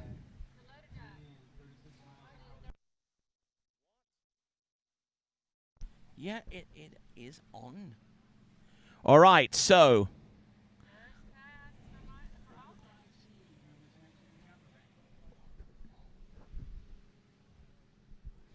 So Kerry Lee winning the event with 1:1:04. This is women's 4 jump. Then Jasmine Gagner in second place with 84. Camille Tyler with 63, and Brittany Granger with no landing to speak of. All right.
All right. All right. Colton Stephenson, our jumper on the water right now, and he comes to a swim from Alabama based upon the information I received from the onside announcer.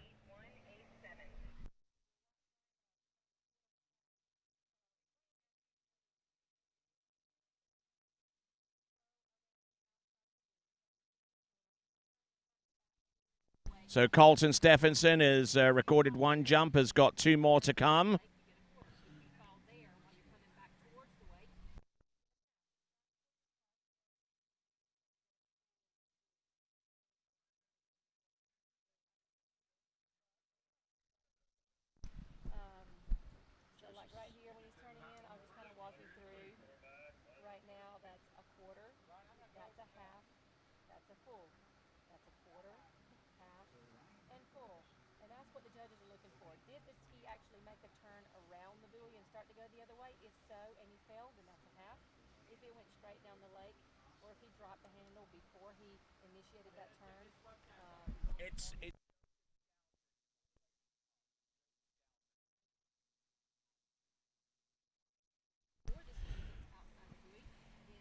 All right, this is Joseph Skelton.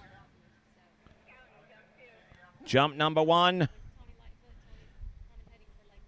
Originally from Alabama and was a previous member of the UL Lafayette water ski team. He graduated UL Lafayette within a few weeks ago.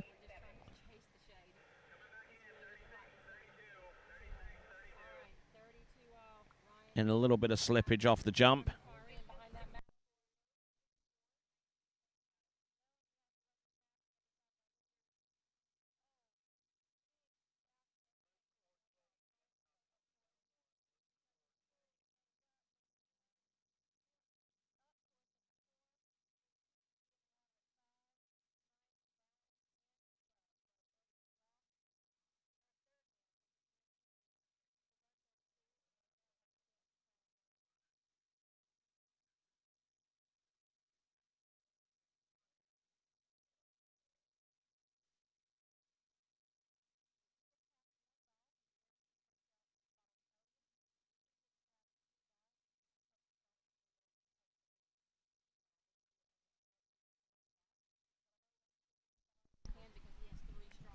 All right, here comes Joseph Skelton coming in for his third and last. He's had 18.9 meters and 19.5 meters.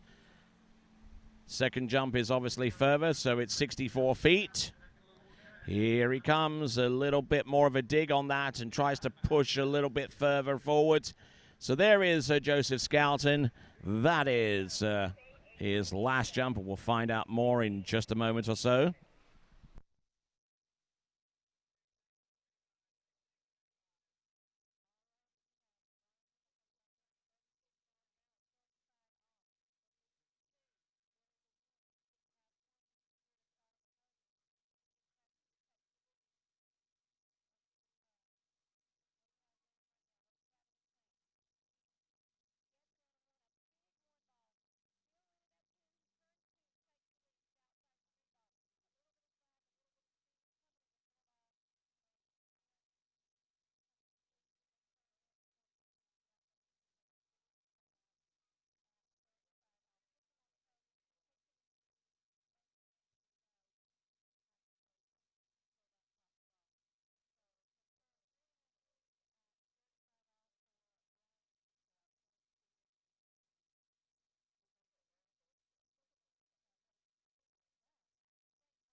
All right, so Aaron Goldstein is our next jumper on the water now.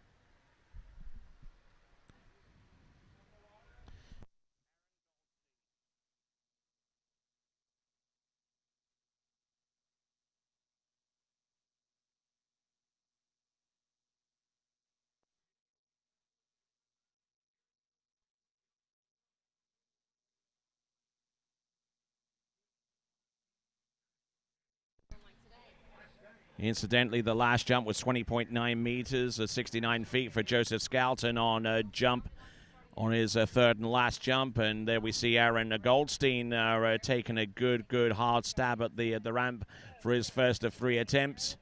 Getting a little strung out after the turn, though, but managing for the most part to hold everything that he wants.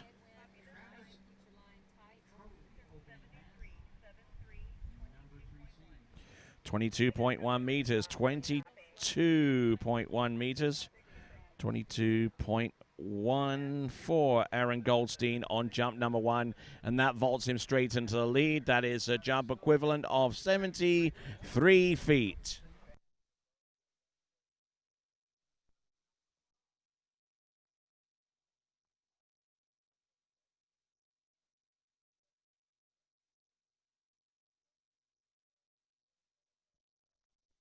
little bit of drama going out here on Lake 2. Looks like our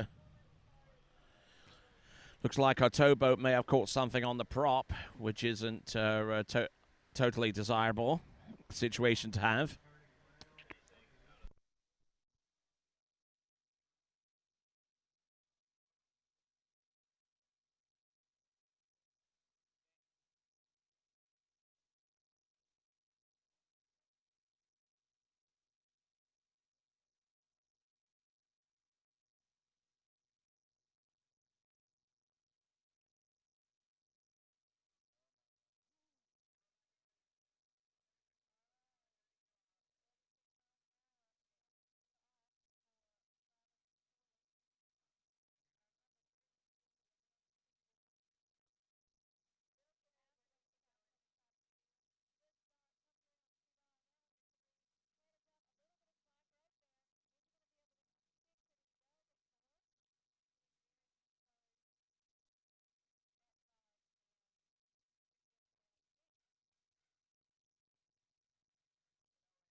Jump number 2 for Aaron Goldstein.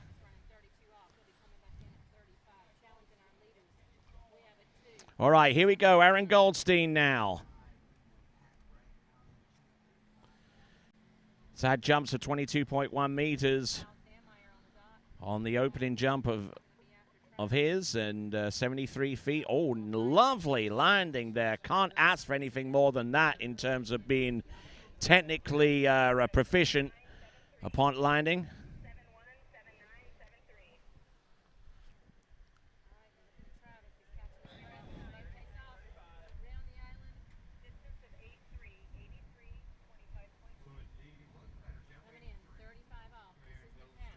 .83 feet or 25.2 meters. 25.2 meters. It is 83 feet for Aaron Goldstein.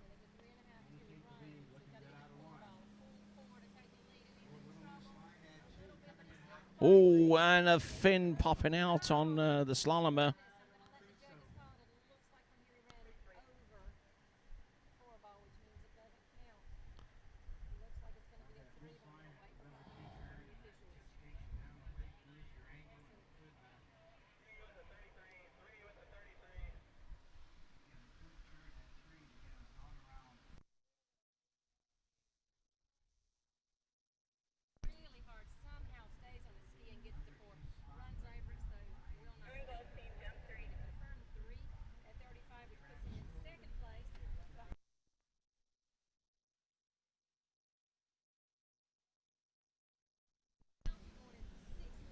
Right, Aaron Goldstein coming in on jump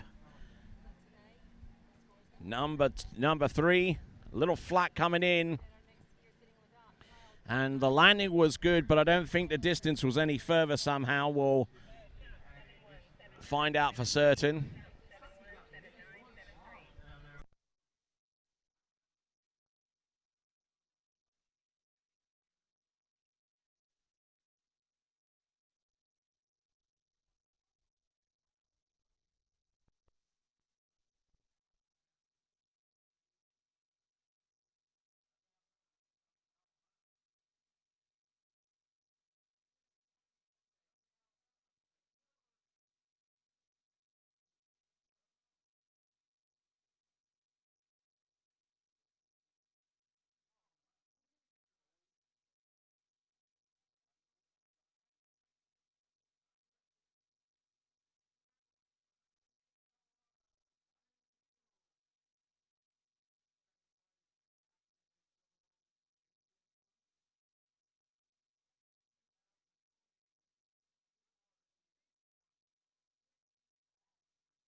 All right then, so we're about to pull our next jumper. It should be Cody Overmeyer coming up next. Cody Overmeyer coming up next.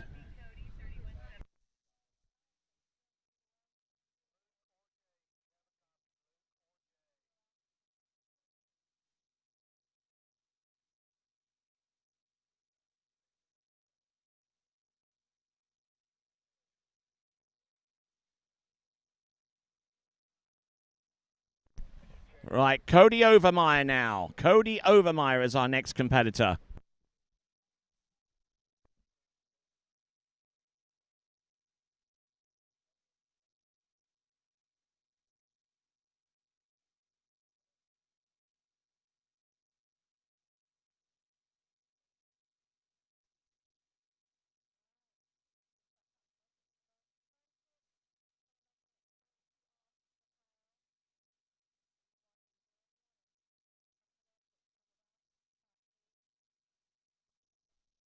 All right, Cody Overmeyer now. Jump number 1.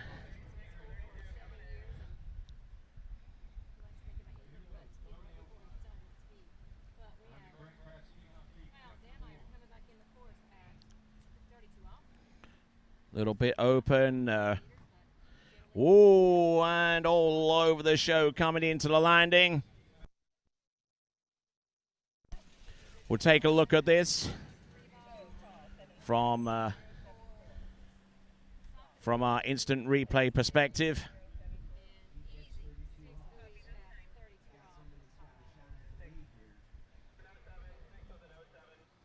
So a 0 score on the first jump for Cody Overmeyer, and you can tell that he's a little bit higher than a lot of competitors there, and because he is standing so tall, he's on the back of his skis and just could not get forwards enough to regain his stability. That is Cody Overmeyer. Hey, my name's Tony, and that is April Coble. April's on Lake 2.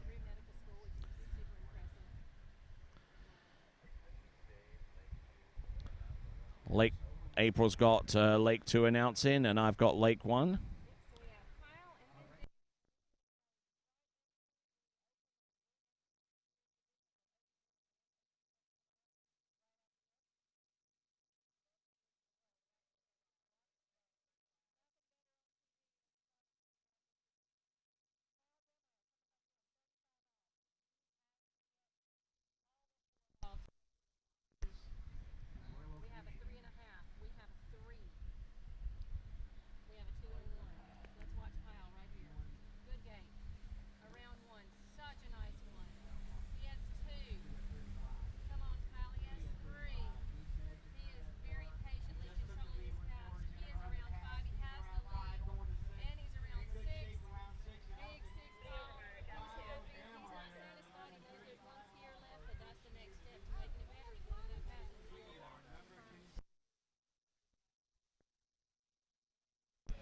All right, right here, right now, jumping. We have got Cody Overmeyer. Hasn't landed the jump yet, but he will certainly land and ride out that one. He's in better stead with that particular effort.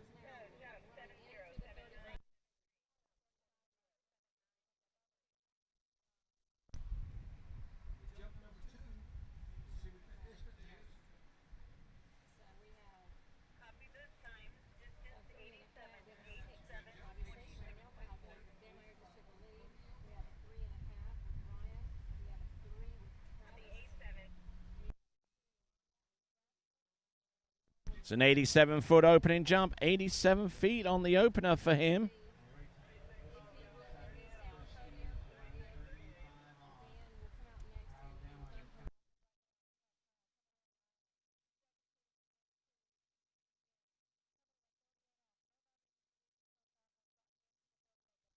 So 87 feet on that second jump rather than the opener. My apologies.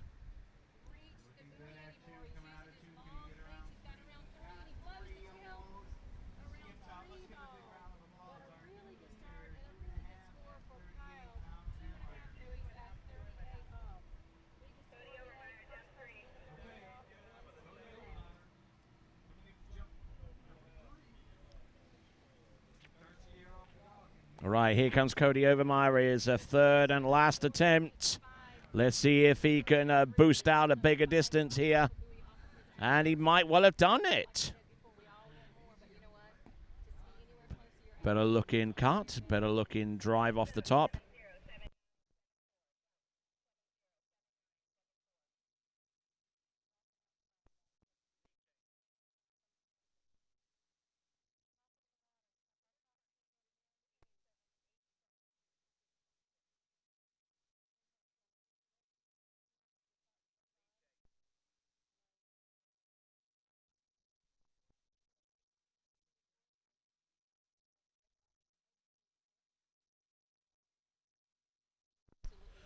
All right, so we've got the leaderboard up for Cody Overmeyer, who's in the lead ahead of Aaron Goldstein and Joseph Skelton. Those are the only three competitors that have jumped so far.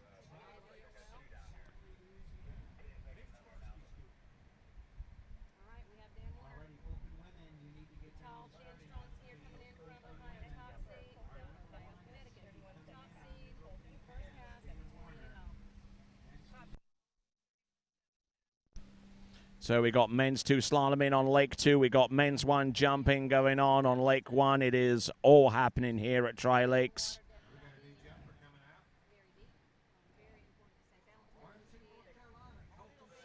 Colton Stephenson, I do beg your pardon. Oh, yes, indeed. 3 jumps at his disposal.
Oh, decent looking jump there. Having to use a bit of that power from the towboat.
Okay, so Colton Stephenson.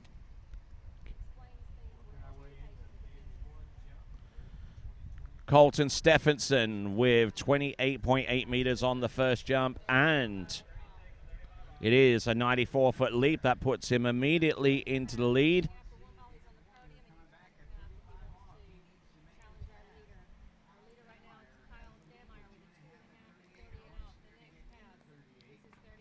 Up and over with Colton Stephenson, and gaining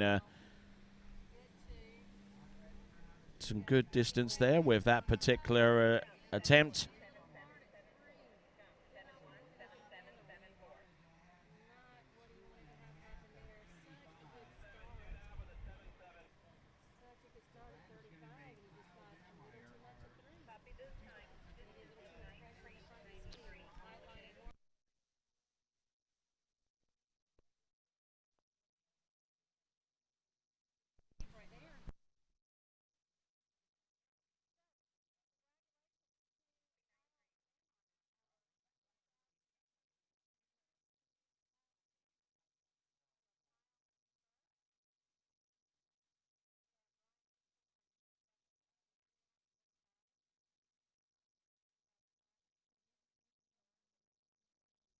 And going marginally further there on the second jump, that's 28.9 meters. It is a 95-foot jump, and it looks like our slaloming on lake number 2 is complete.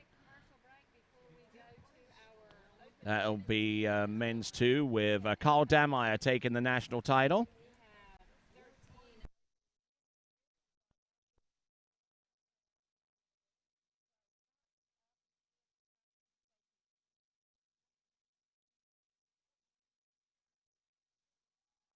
Oh, look at that.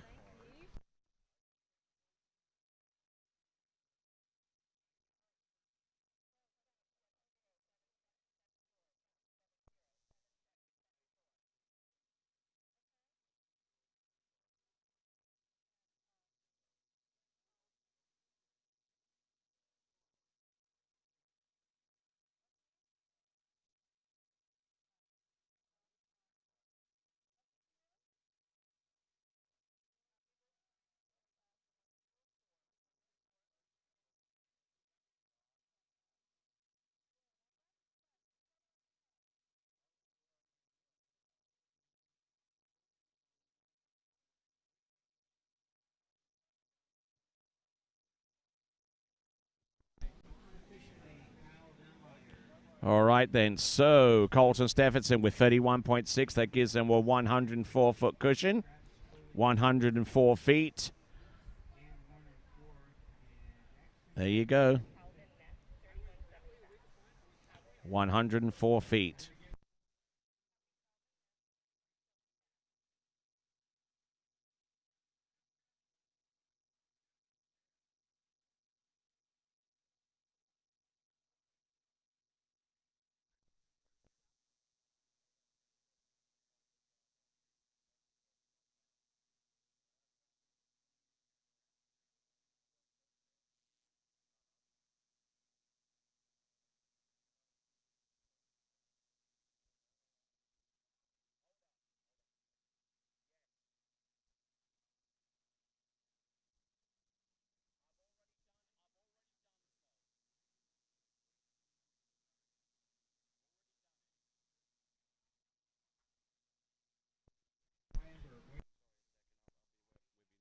All right, then. Our competitor on the water and with 3 jumps coming right up is going to be Calvin Neff. Calvin Neff is skiing.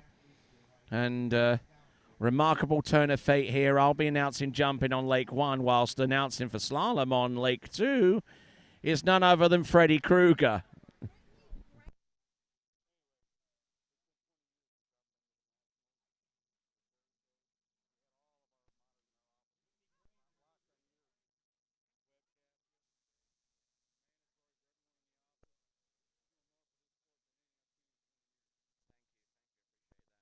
All right, then. That was Calvin Neff on jump number 1, taking a good old hit there.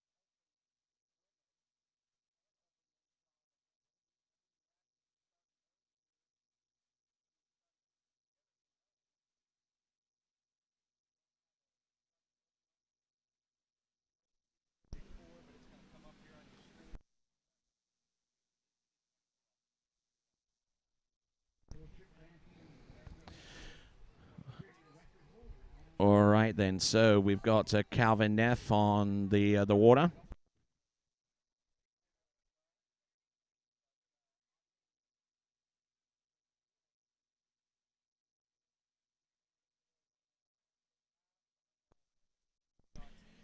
Here comes Calvin Neff on jump number 2, turning in. Oh, and passing up on that second jump. Jumping a little over 31 meters on jump number 1, which for Calvin Neff gives him 103. We look forward to seeing him jump on the water. I'm Tony Lightfoot. He's Freddy Krueger. We're both announcing our respective lakes.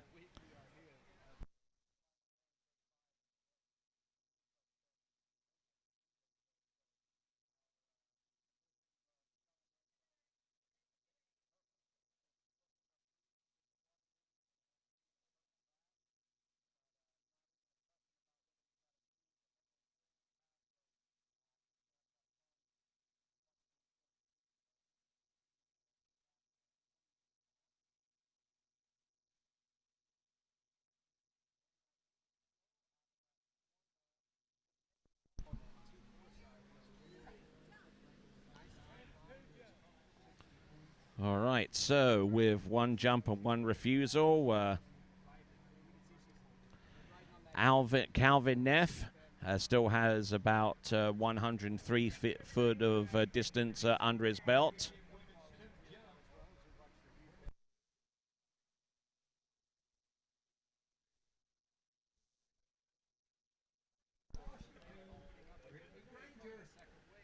On lake number 2, and with some great looking action from the boat, we see Erica Lang. Freddie Krueger is announcing for the slalom event, while I'm here with the remainder of the jump.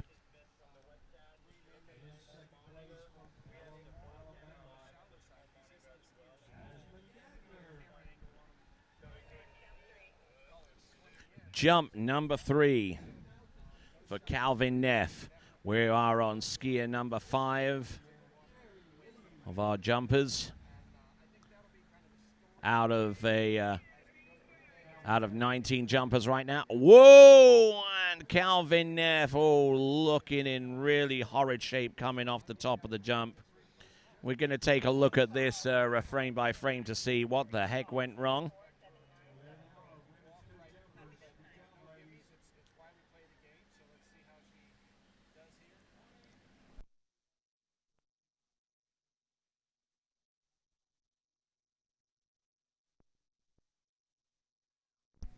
All right, so Calvin Neff looking at this on jump number 1, jump number 3, and just looked back right off the surface of the ramp and just got cartwheeled into a big old crash. Not the biggest crash, I'm sure, that he's experienced, but they're not. They still hurt. All right, so Calvin Neff has got distance of 31.4 meters or 103 feet. Austin Rogers about to take to the water next.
Okay, so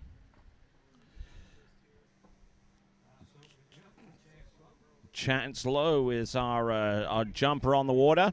Looks like we've got a scratch so far as Austin Rogers is concerned.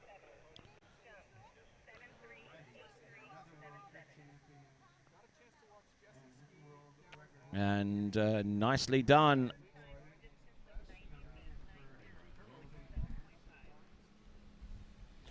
So, we got Chance Lowe.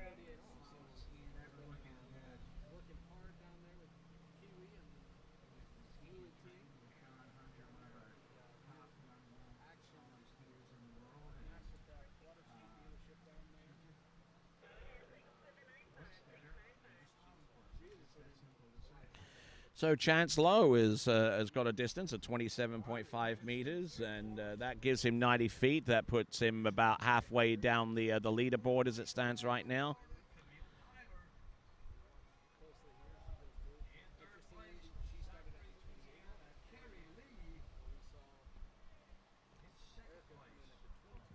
All right, so that's your leaderboard for our jump in right now. This is a men's one jump.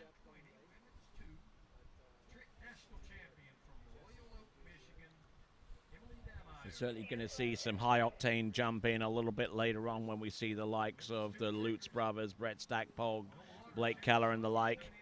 Here comes Chance Lowe. Ooh, and not bad, not bad. The position right off the second wake for him was decent.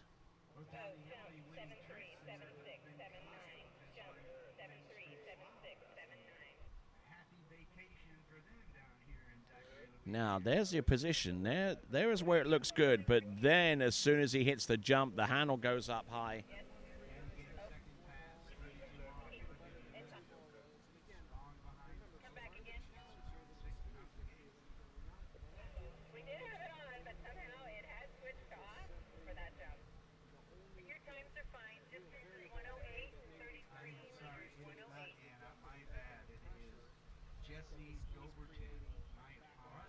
Okay, so 33 meters, which is good enough for Chance Lowe to take the lead. 33 meters, 108, 108 feet.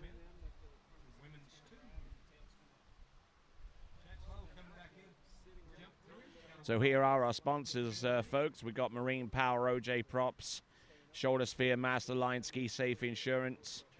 We've got D. Freak Conley, Radar Skis, HO Syndicate. The title sponsored by Goode, along with our venue sponsor, Tri-Lakes, USA Water Ski and Wake Sports, and on the water is our Malibu Towboat, one of our towboat partners, alongside Mastercraft and Nautique. Here he comes, Chance Lowe, second jump. Oh, better jump there, utilizing more of the pull from the boat, coming off the second wake and driving through.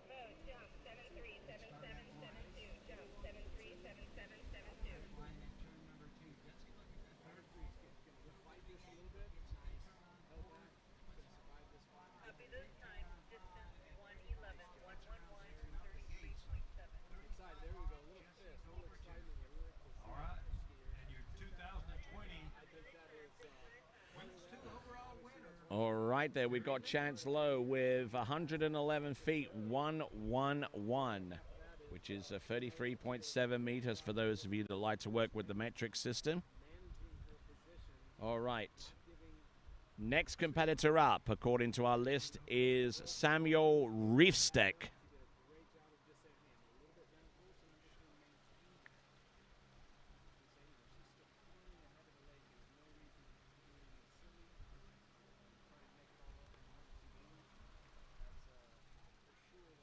That was 111 for Chance Lowe, jump number 3. Stepping it up a little for him.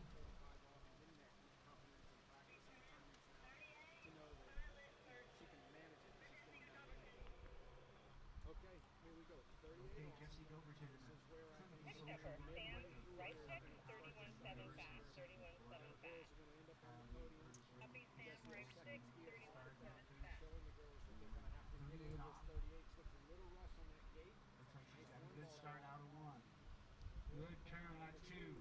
38 off. She's got 3. Ski comes up and at 3 ball. But still some great skiing to get things going here. Jesse Overton, 3 and 38. New skier on the water. Men's 1. That's Samuel Riefsteck. On the water. We're going to give women's 1 jump. Women's 1 jump. Right, and as medals are being given out on the podium, we'll continue on with Samuel Riefsteck.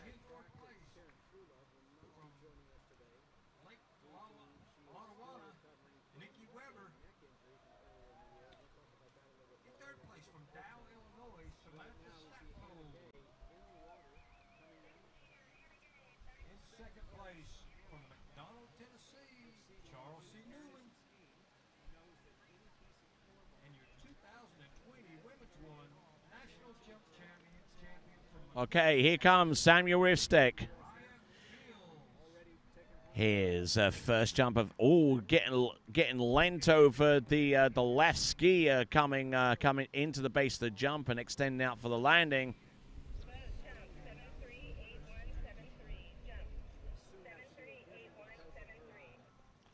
Now going frame by frame here and see where he comes off. Woo! Not a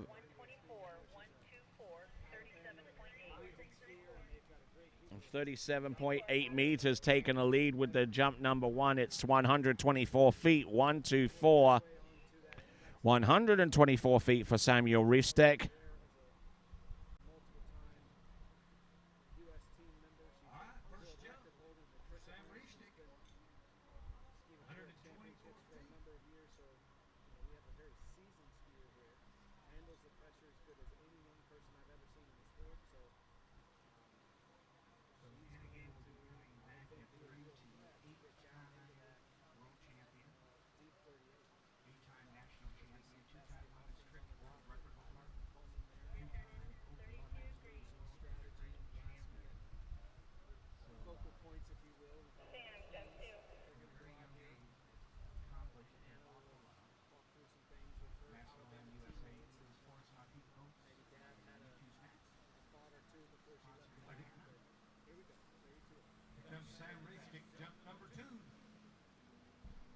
Here comes Samuel Ristek on jump number two, taking in a lot more heat off the turn.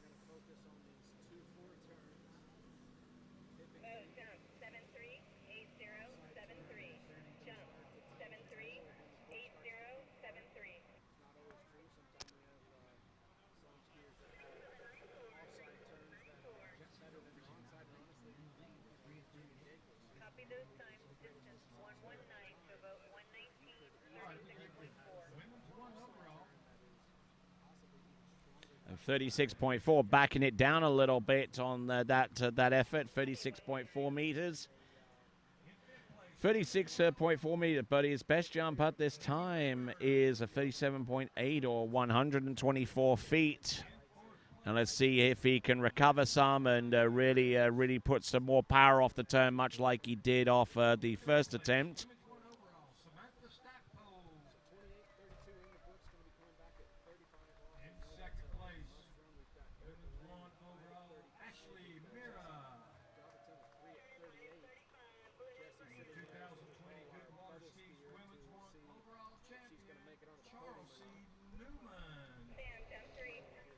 Right, and as the awards are given out in the women's one competition, we've still got some plenty of great action here in men's one jump. Oh, and look at this, Samuel Ristek still trying to work a little bit too much with his arms coming off the second wake into the ramp.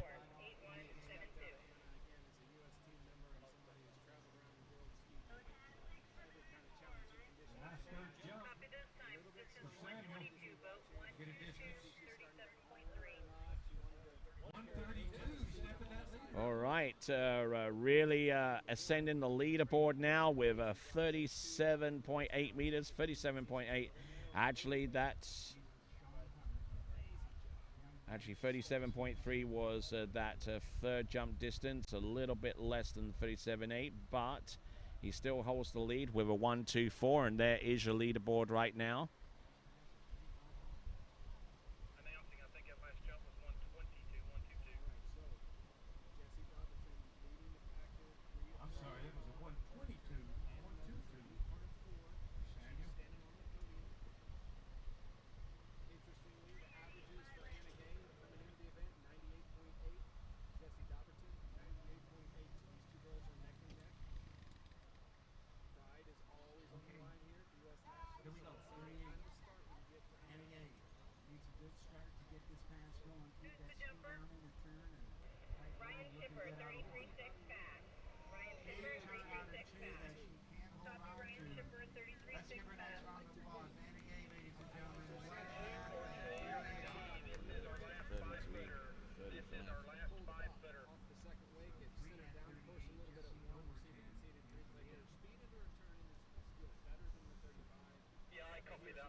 Ryan Shipper now is our next jumper on the water. He's the last of our 5-foot ramp height jumpers.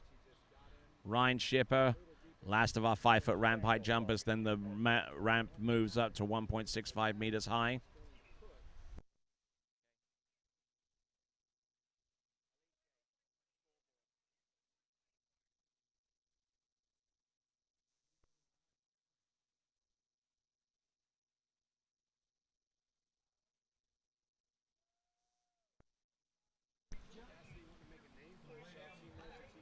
Here we go. Hui! And Ryan Shipper taking in a lot of speed. And a good control on the 5-foot ramp height.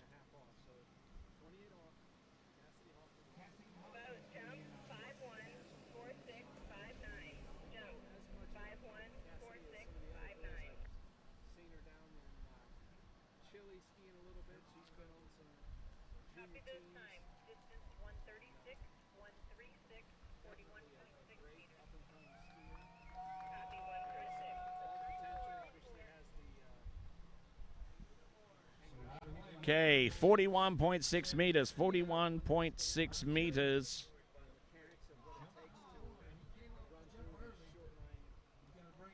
There we go, 41.6 meters. Our leaderboard shows Ryan Shipper there with 136.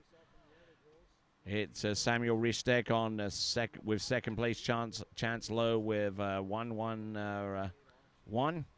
Colton Stephenson with 104 and Calvin Neff with 103. Those are your top 5 as it plays out at the moment. We've got Ryan Shipper with 2 jumps remaining. Our last jumper at 5 foot.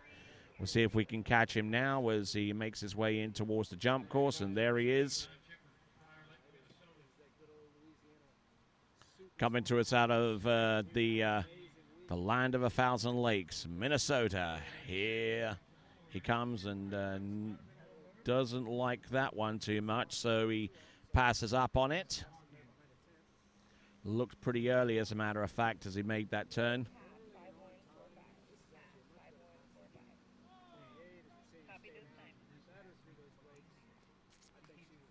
So good jump on the first attempt, 41.6, enough for the lead. He is the last of our 5-foot jumpers, and then we will we'll go back up the list and find our remaining jumpers at the 1.65 meter ramp height or 5'6". This is men's 1 jump. The only division that's eligible to jump at the 6-foot ramp height is the open men, and this is the maximum ramp height for men 1.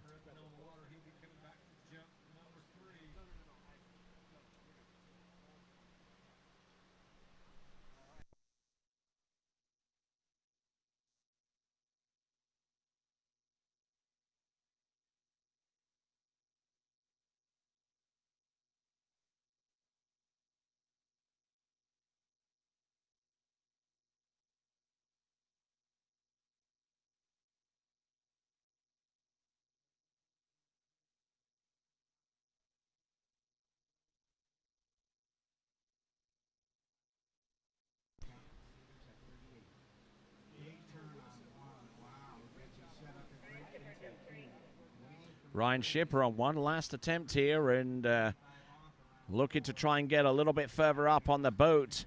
More importantly, needs to maintain his water speed into the turn. Handle tight. Oh, look at this! A dandy of a jump there, and we'll see if it yields the distance that he would like. The timing was certainly better. What?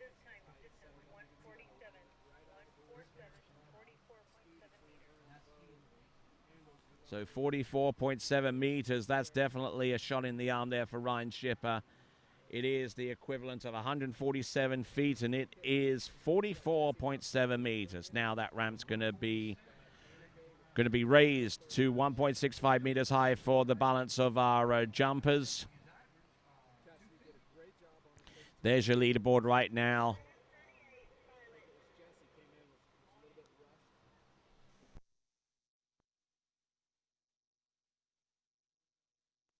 We're going to raise the ramp, and then we'll be back right after this.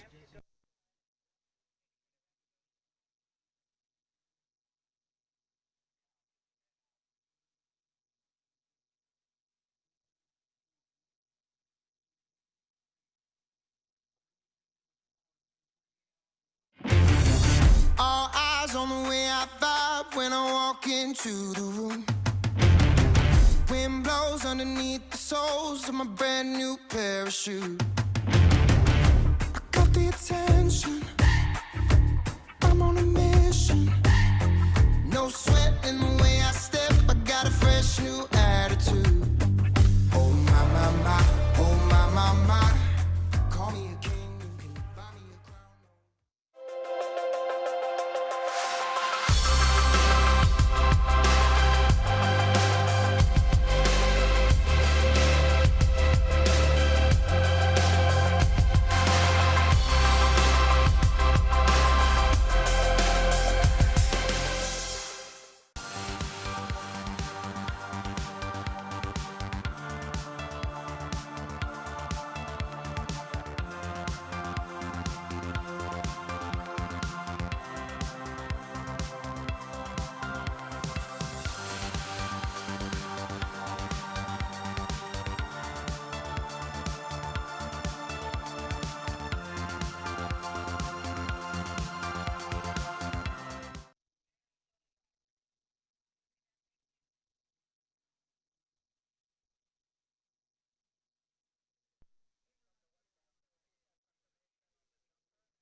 All right, then, folks, we're back on. We've got Austin Rogers.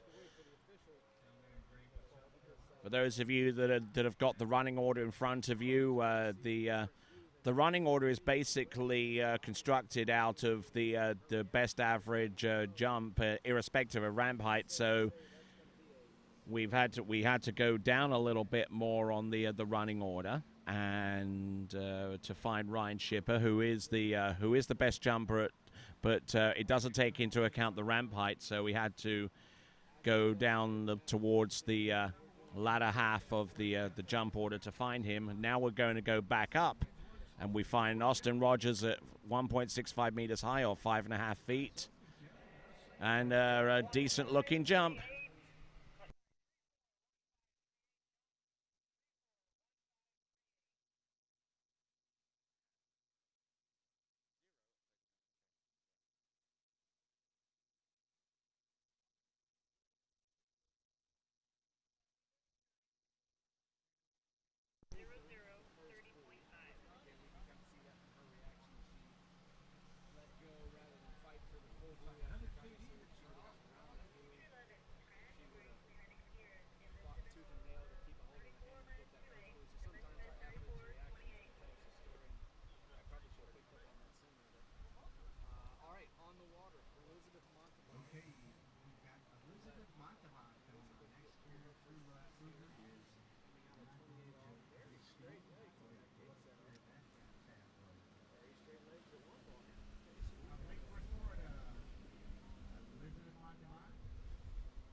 All right, here we go. This is Austin Rogers, up and over, and we'll land and ride that one out.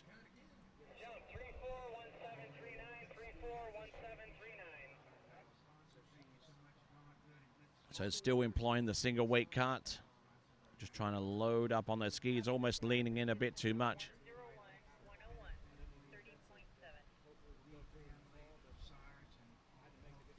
Marginally further to the tune of a 30.7 or 101 feet. 101 feet.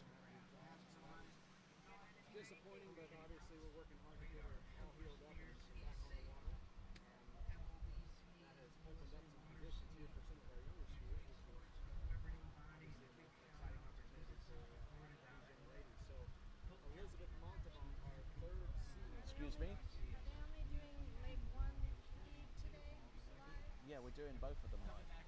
Right. Well, right, but like they've been separate. But my sister's saying I'm trying to log on to Lake 2 and I'm not finding a live feed for Saturday. It's there. So I just wondered if like Just go to. combining it all into one. No, we're not.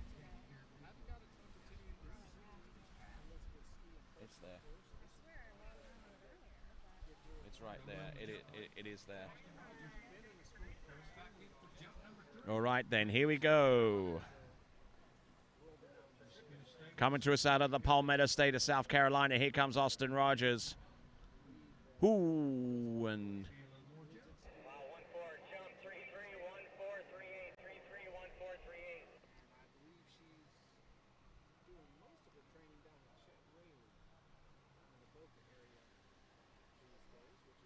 Copy this time, distance of 105 to about 105, 32.1.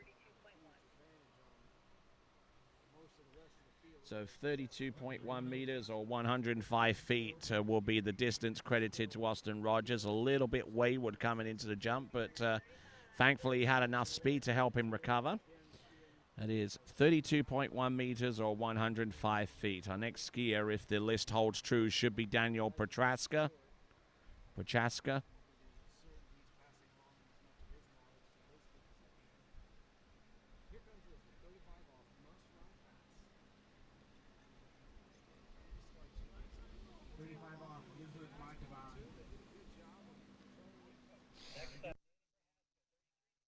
All right, just to tell you about the Splash Eye specials going on right now. The everything from a basic, of course, some video jump measurement replacement to the fully automatic 4-port video capture, 2-grid, automatic training mode, outdoor scoreboard system, and you can find out about more details about those systems by going to splasheye.com/nationals. That's splasheye.com/nationals. All right, Daniel Prochaska is our next jumper.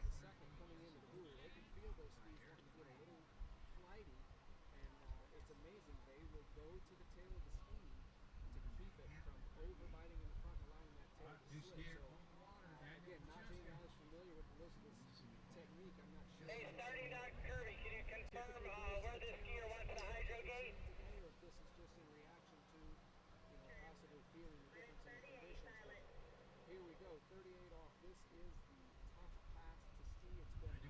Come back, Kirby.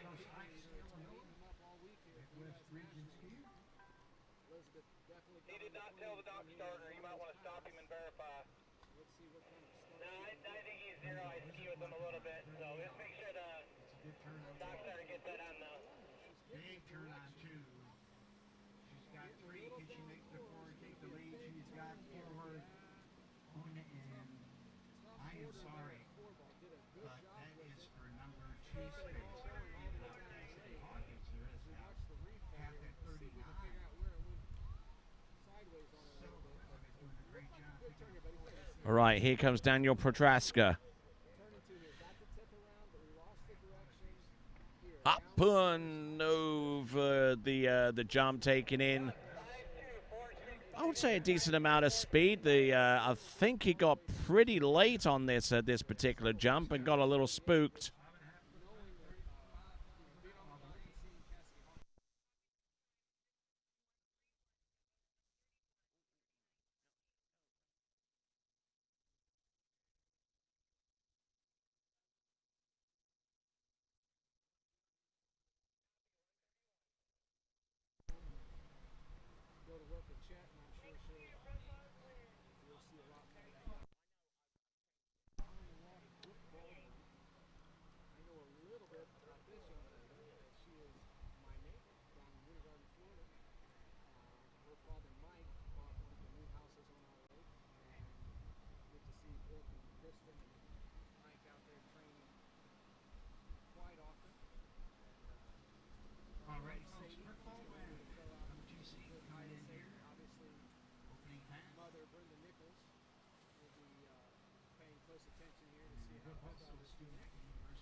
Okay, so Daniel Prochaska with a 39.8-meter opening jump. Now looking for something a little bit more substantive than that jump, which is equivalent to 131 feet. You see up there, see down there with the score.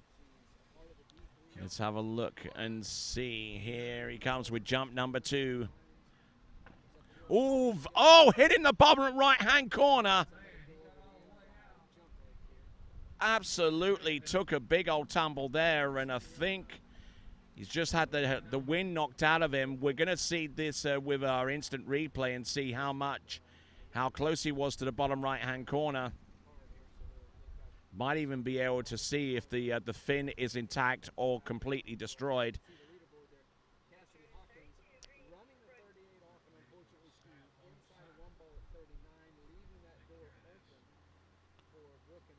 And just looking at this jump, and let's go frame by frame here. We're off the second wake.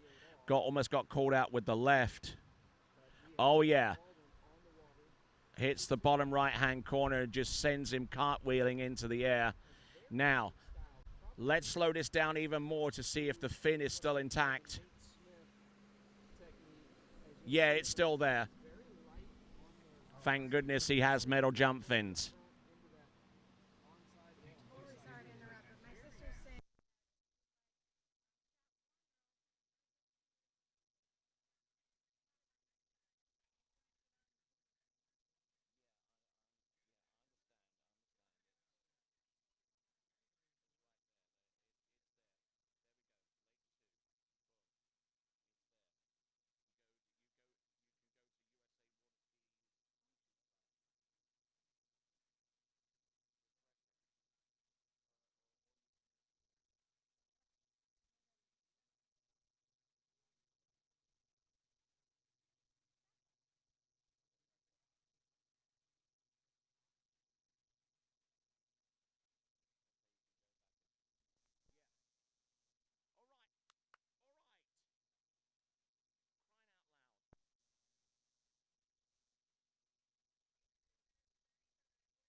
So looks like Daniel Prochaska just trying to get his bearings together. At least he's comforted with the knowledge that that he won't have to replace his jump fin on the right ski.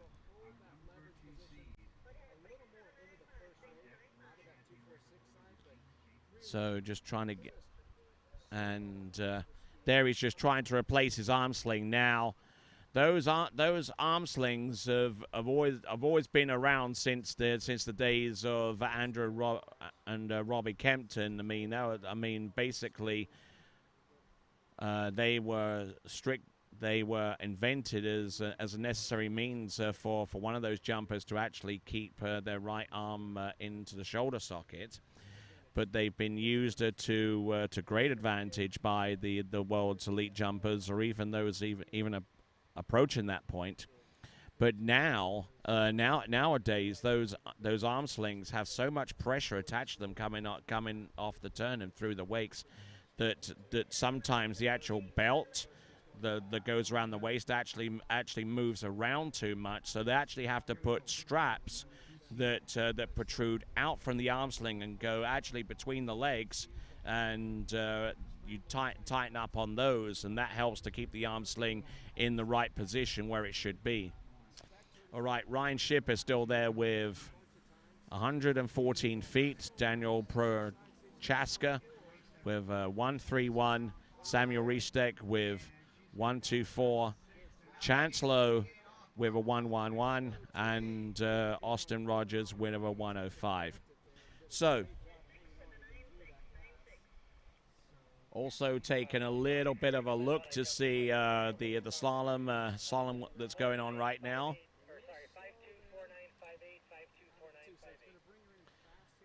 Looks like it's a 38 off a run for Brooke Baldwin, and the jump measurement system, for those of you who are watching on Lake One, is provided to us courtesy of Splash Eye.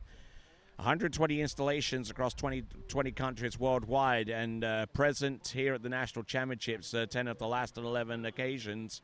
And they've been doing this since 1996, so why not check them out? SplashEye.com, and find their specials at SplashEye.com/nationals.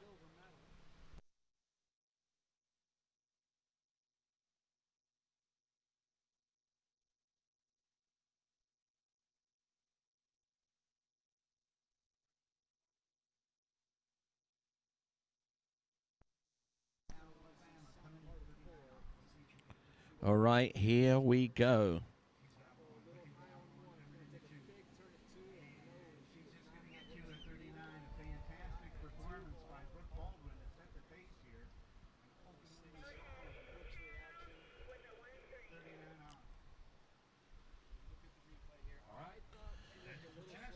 All right, here we go. Daniel Prochaska.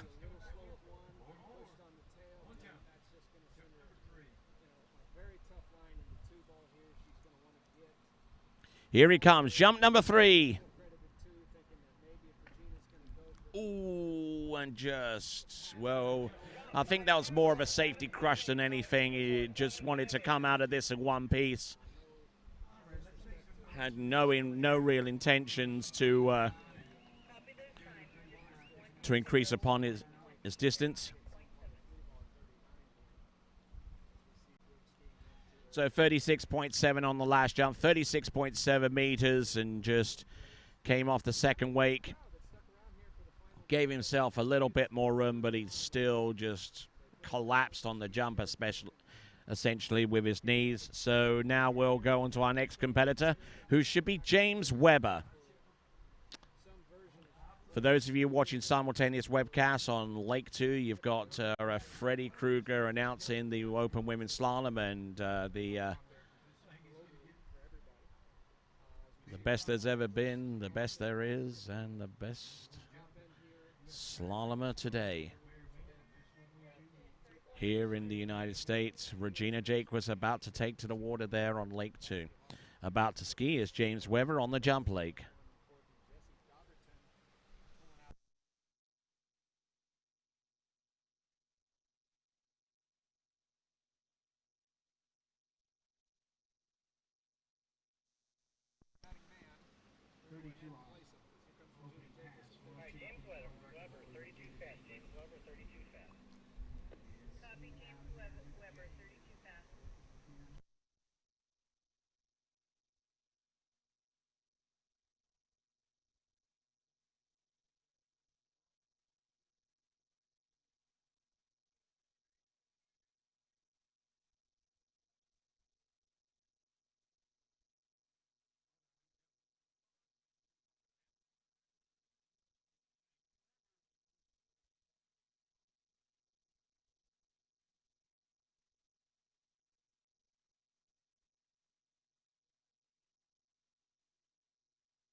All right, so let's have a look and see. Daniel Webber. James Webber, I beg your pardon.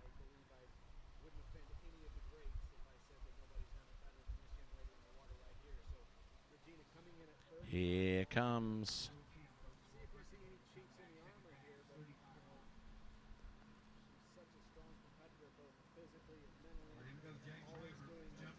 Up and over, and James Webber comes into land.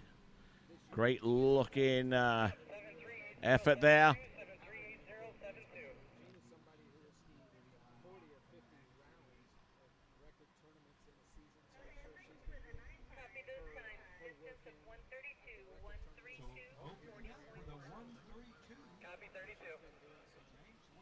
So James Webber with 132 feet on jump number 1.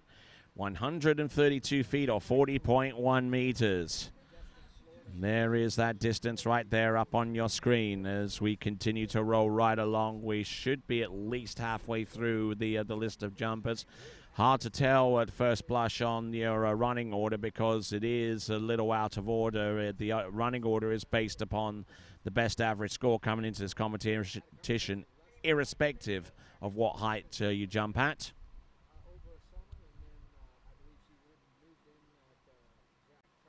We've got at least 8 competitors to go after James Weber. Just had a quick count there.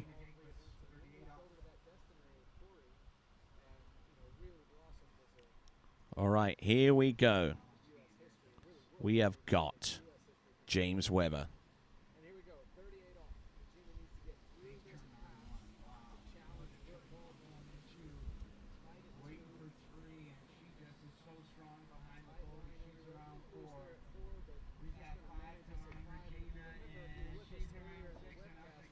Oh, and James Weber, look at that jump. Definitely a lot stronger off the turn and through the second wake.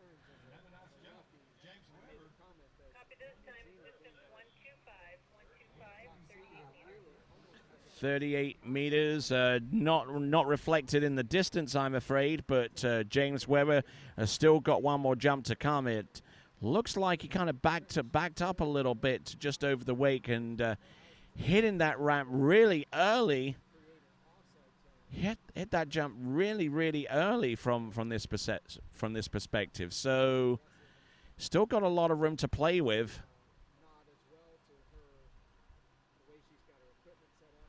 So if he can bring it down maybe about 2 or 3 feet, then he should be in about the right spot.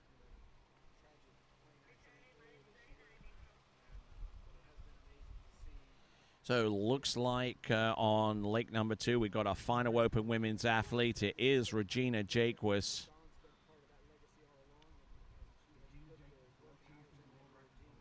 Regina Jaquess. And she'll be coming in at 39.5 off, and James Weber will be coming in on his final jump.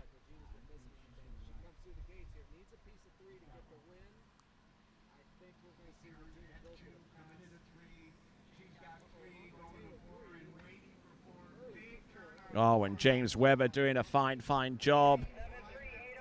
Oh, James Weber. Great effort there.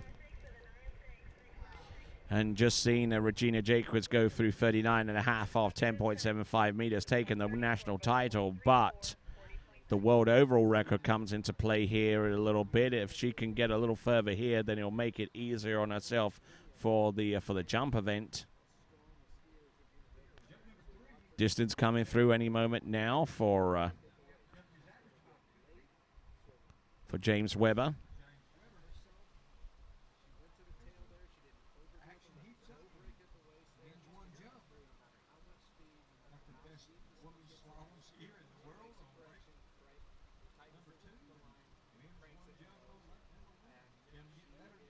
Jack Phillipson, 33.6 fast. 40.9 on that last jump, 40.9 meters. 40.9 meters puts James Weber at 134 feet.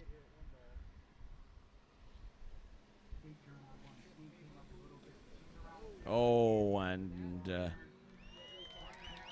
next jumper on the water is Jake Phillipson, staring over towards lake number 2, and Regina Jaquess looks like getting 1 1/2.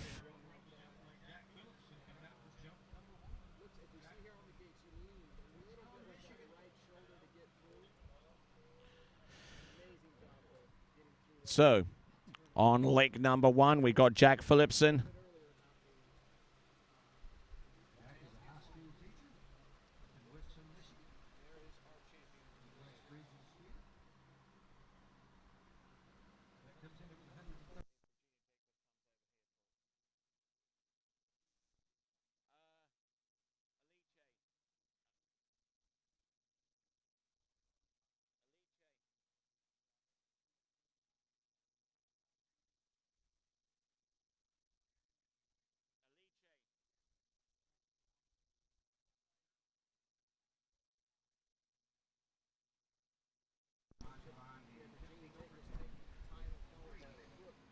All right, here we go. Whoa, Jack Phillipson.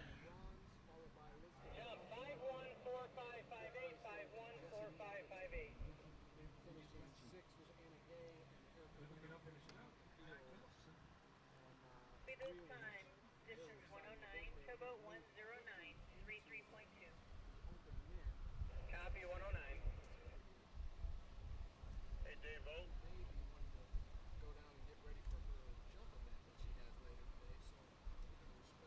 Dave Vogt or anybody down on the dock at Lake Pier? One of those guys for Jack will jump one. Go for Dave. He's feeling the jump out. He's got to jump number two.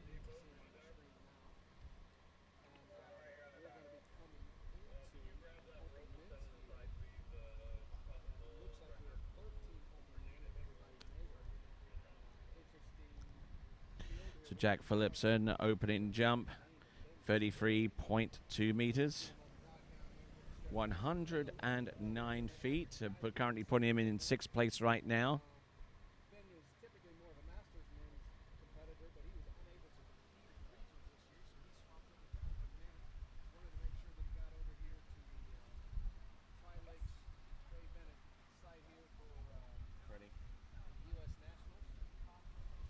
Gonna go break.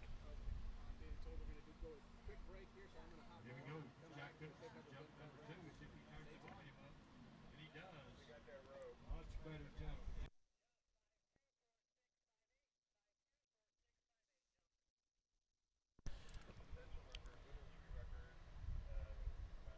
This time, distance of 126, 126, 38.4. That might be an open women's record. No. No. So someone's. No. Yeah. 126 coming out for Jack Phillipson.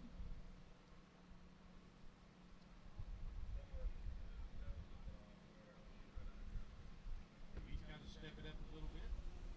Jack comes in here with 133-foot average, so he's right in that range.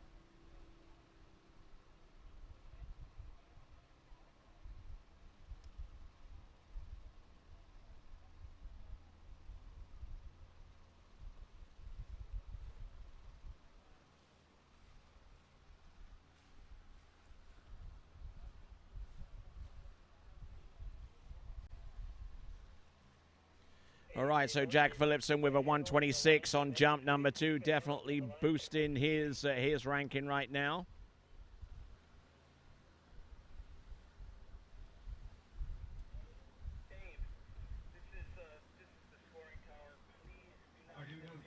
So Jack Phillipson, see what he's got on jump number. Oh, getting really, really pitted over his skis right off the turn, and almost found himself impossible to rise up as he hit the ramp.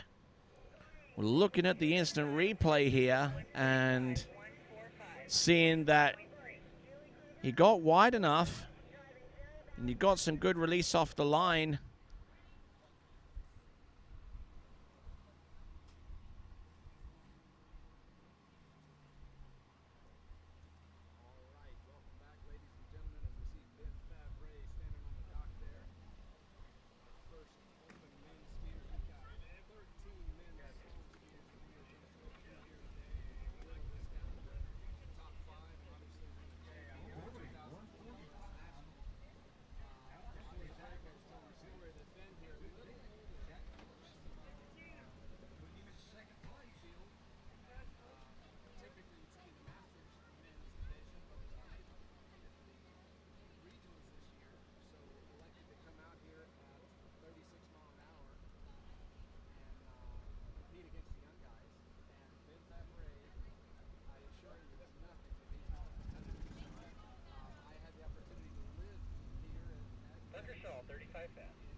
So Parker Scholl is our next competitor in the water right now, getting ready for his 3 jumps. Parker Scholl, 3 jumps coming his way.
Scholl coming in for jump number 1. There's one jumper. We'll have a battle of Parker. So I don't know where he's from, but right now he's heading to the left.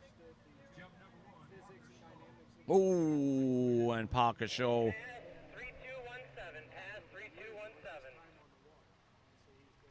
Parker Scholl taking a pass on jump number 1.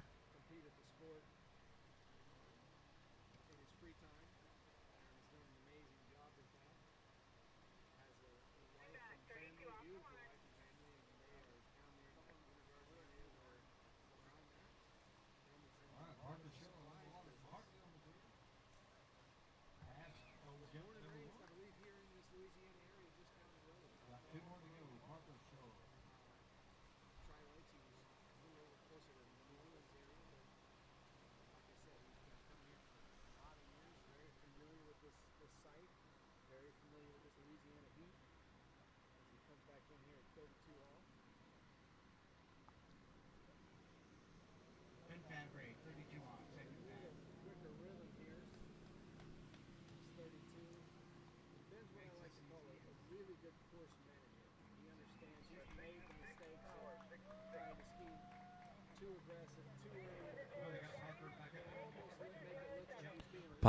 Parker Scholl making his way back towards the west end of the tournament, Jump Lake here at Tri Lakes, the venue of the 2020 Goode Water Ski National Championships, the 78th edition of. Goode has been an integral part of the setup for the National Championships the past 2 decades, and they just recently signed a deal which sees them continue to be a part of the National Championships as title sponsors. So kudos to those guys and gals there. So here we go. This is Parker Scholl coming into the course. A 3/4 cut. Not going for the full double.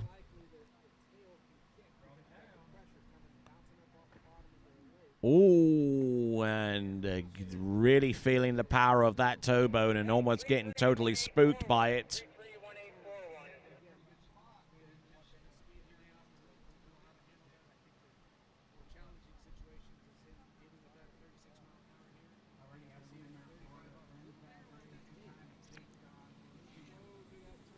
Copy this time, distance 119, 119, 36.3.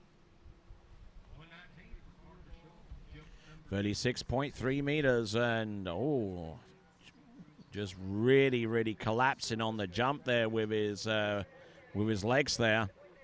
Just couldn't get anything off the ramp, and thankfully the speed was enough to send the top part of his body forward enough to where he could actually ride it out.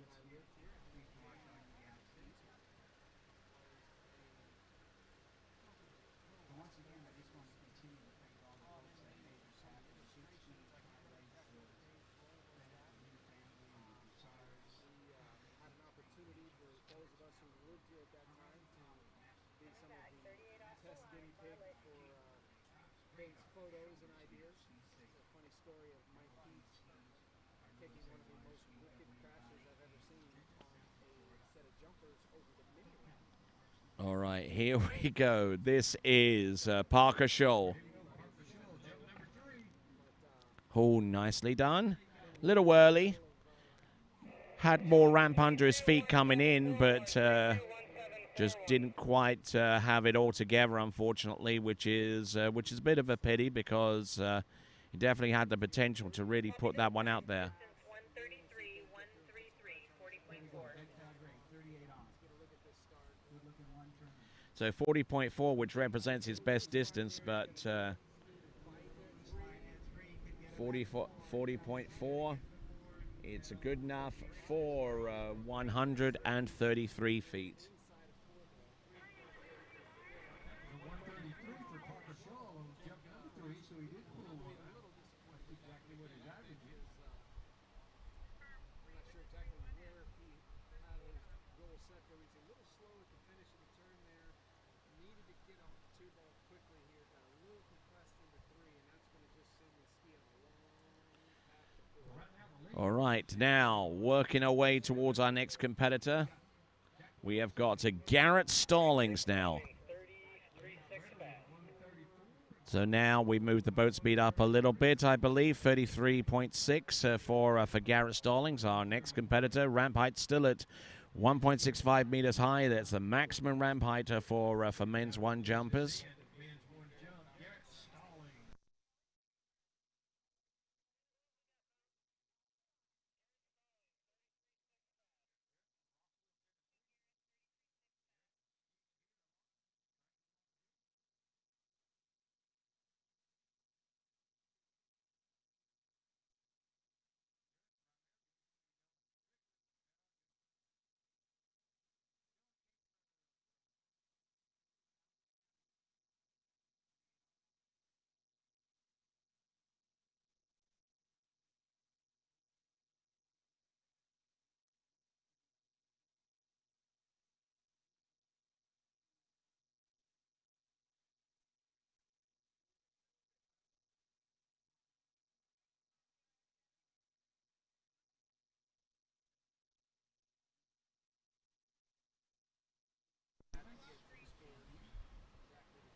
Here we go.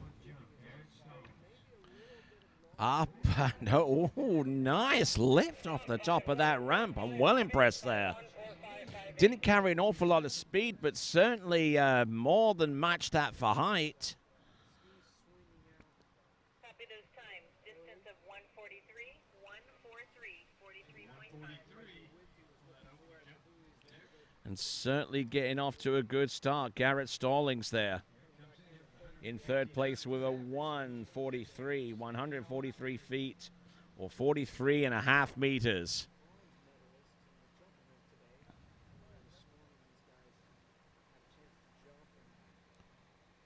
Some pretty hot temperatures here, well into the 90s now.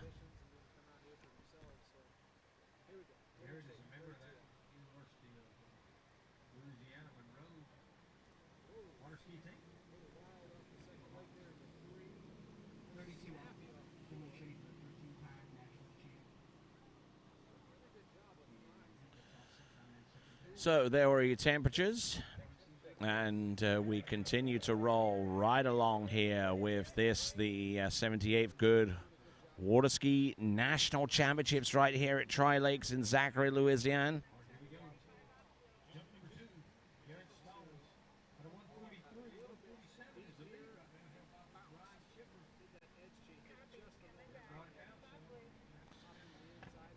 Garrett, ooh, beautiful looking jump there.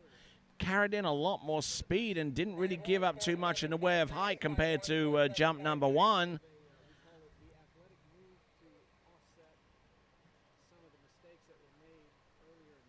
Copy those times. Distance 152, 152, 46.4. Stepping it up a little bit more, 152.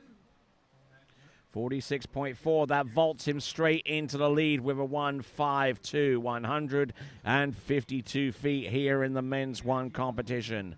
152, 46.4 for Garrett Stallings.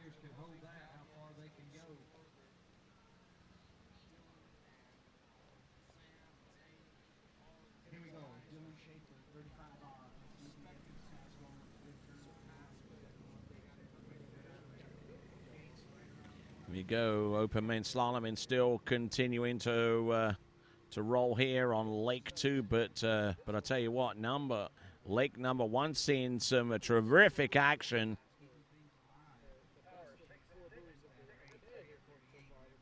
Garrett Stallings now at 152 feet, our new lead jumper in men's one.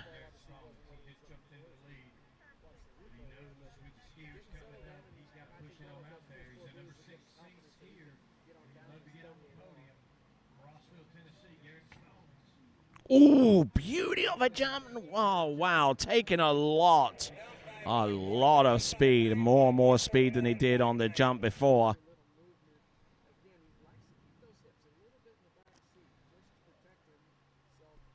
Copy those times. 156 to about 156, 156 feet on that one. That is a 47.6-meter jump, and just absolutely unloaded with that one.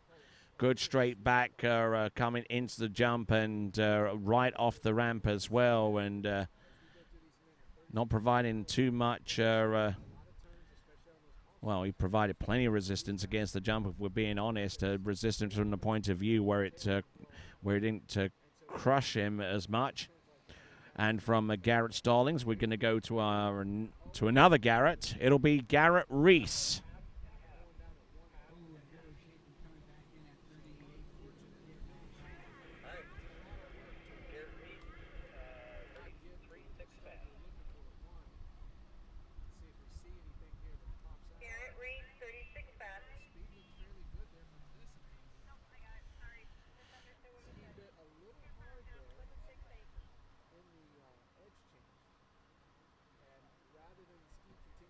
So Garrett Reese is now on top of the water and going to give it large out there on the jumping lake. This is Garrett Reese on water from Walnut Creek, California.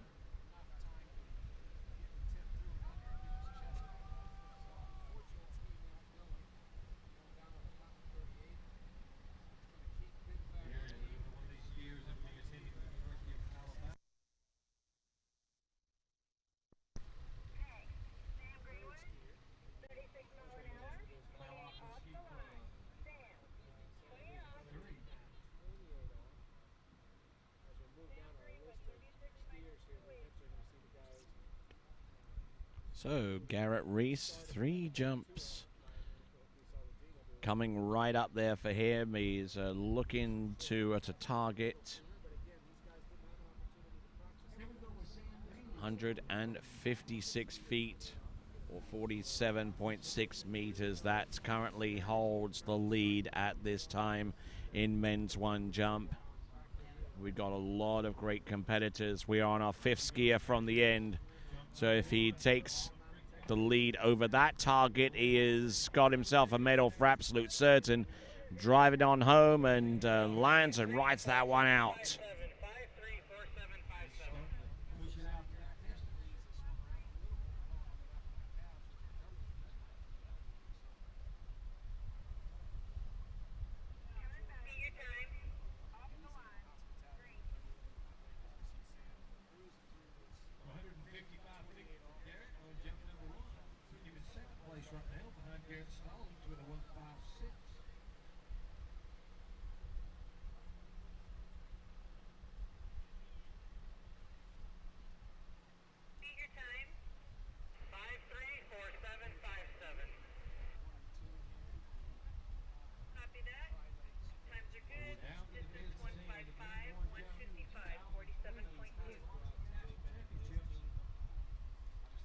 And 47.2 just vaults them up into 2nd place right now. Only 0.4 of a meter behind Garrett Stallings.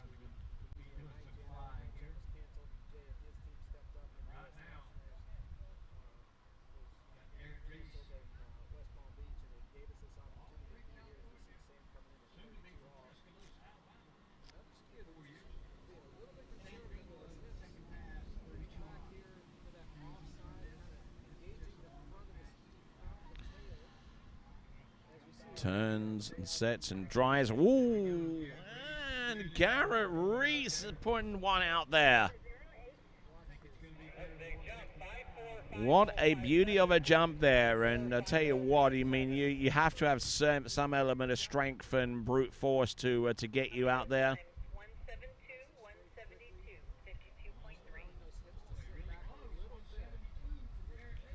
172 feet on that jump, 52.3 meters. You saw the difference there right off the turn, and Garrett Reese has just vaulted himself into the lead and onto the podium. And 4 skiers remaining, 52.3 meters, 172 feet, as I mentioned, on the podium. So he's guaranteed himself a medal out of this men's 1 jumping category.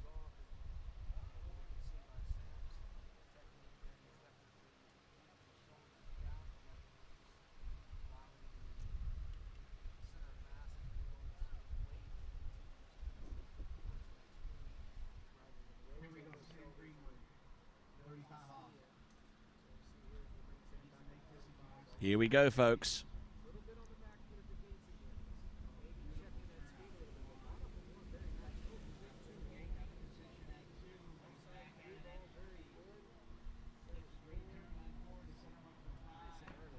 Ooh, and just, oh man, he just couldn't really get anything together on a jump number 3. But I tell you what, he's already in the lead with 52.3 meters or 172 feet.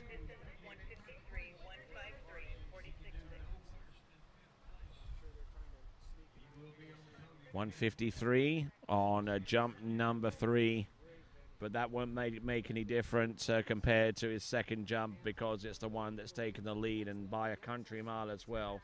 172 ahead of Garrett Stallings with 156, Ryan Shipper with 147, Jack Phillipson with 145, and James Webber with 134. And that you'll see on the leaderboard in just a moment. And now our next competitor to take to water, 4 from last on, is going to be Blake Keller.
All right, as we get ready to bring Blake Keller back into the course, a quick look at the leaderboard. Garrett Reese, we're 172. Garrett Stallings, we're 156. Ryan Shipper, 147. Jack Phillipson with 145. James Webber with 134, and those are your top 5. Here we go. This is Blake Keller.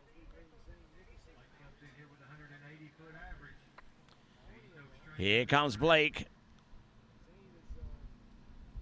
Ooh, and a little bit late on that one.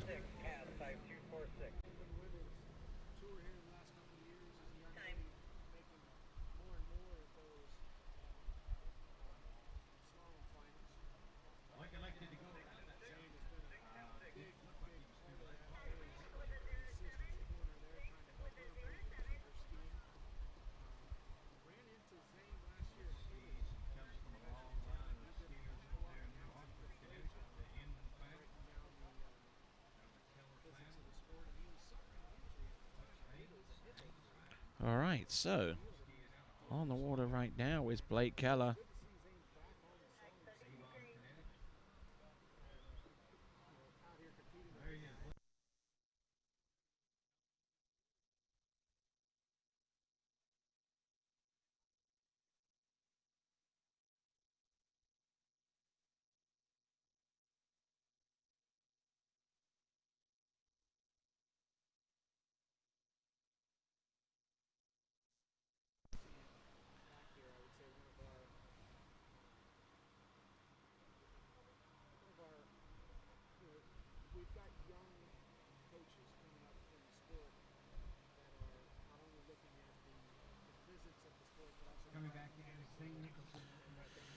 All right.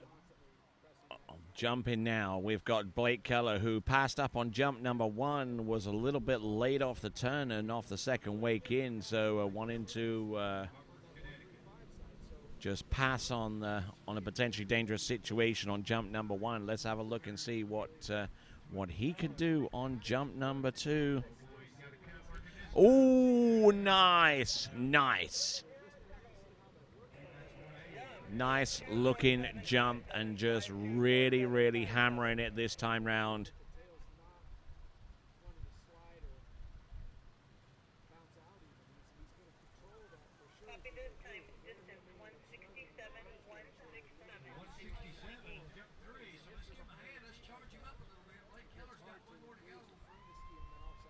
.167 or 50.8 meters. 50.8 meters. Got a little bit broken over off the turn, but I tell you what, he managed to recover well off the second wake and drive through that ramp and use the boat's power to propel him through that distance. 167 on jump number 2, and that is his best so far, and he's got one more attempt to come. We are 4 skiers away from ending a men's 1 jump, including Blake Keller. Then we got 2 more divisions to come. We've got men's 2 and then the open women's before we close out on the proceedings here at Tri Lakes for lake number 1.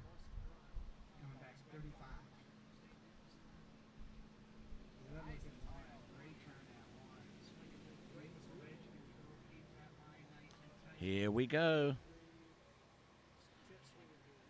Blake Keller, last jump now. Oh, very hard off the turn and really struggling to hold it in. But I tell you what, struggling to hold it into the landing. That would have been an absolutely scintillating jump. I don't think he'll... Oh, it was going to be 181 feet had he have landed it. Had he have landed that jump, he would have taken the lead by a country mile. That is just...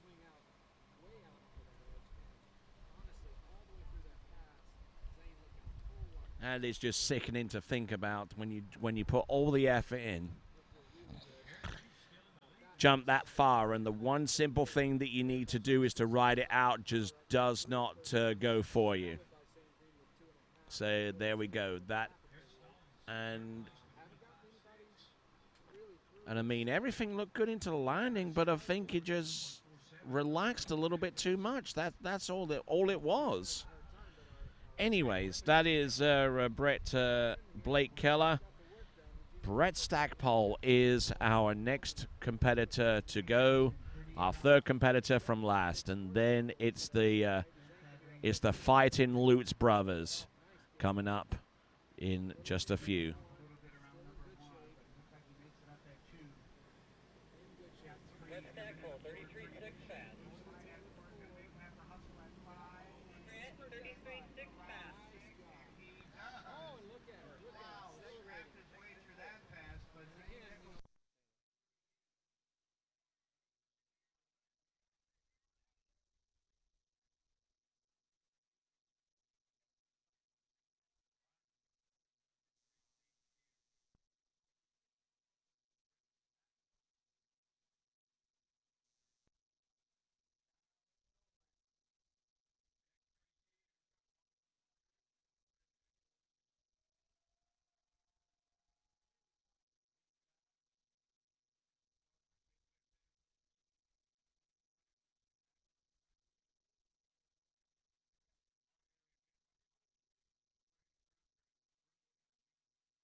All right, here we go.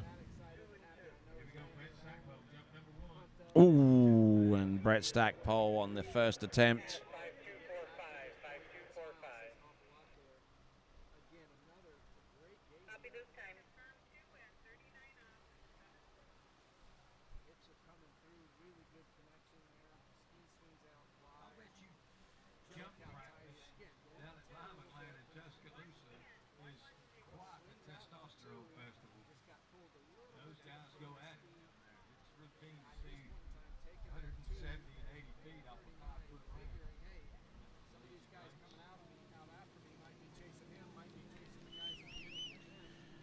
So Brett Stackpole, we're taking a look at the instant replay on his refusal. Just a straight up mistimed the approach into the jump.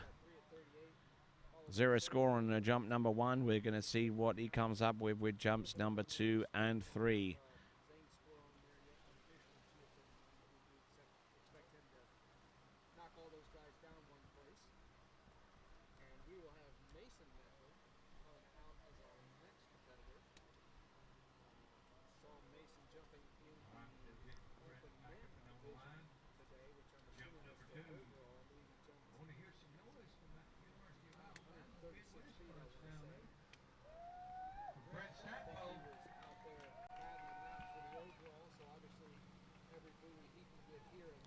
All right, so Brett Stackpole has a few fans along the shoreline.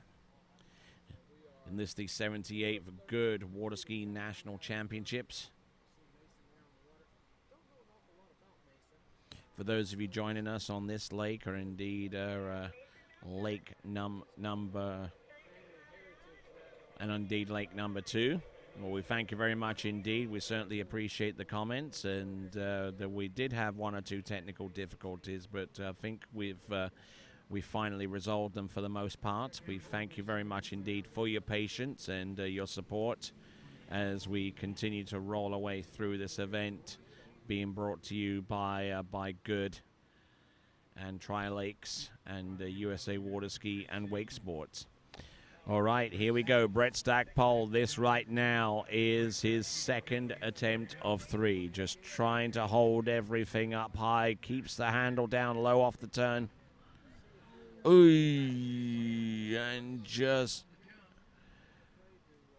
try to get the height, but I mean, it is just such a fine line, you know, from having the position necessary to get the height and extension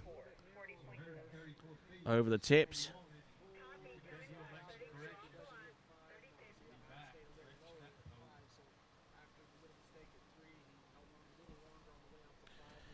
You know, and the position looks good coming in, but then he rises and just goes back, and just doesn't seem to be any discernible reason why. Anyways, he's got his 3rd and last jump to come.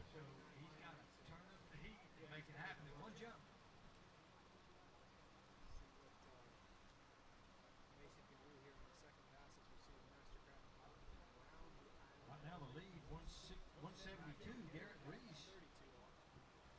And Blake Keller with 167. So there we go on the list there in 7th place. Brett Stackpole with a 134-foot jump, and he's going to need something drastic to basically bridge that nearly 40-foot gap between himself and the leader, who is Garrett Reese with a 172.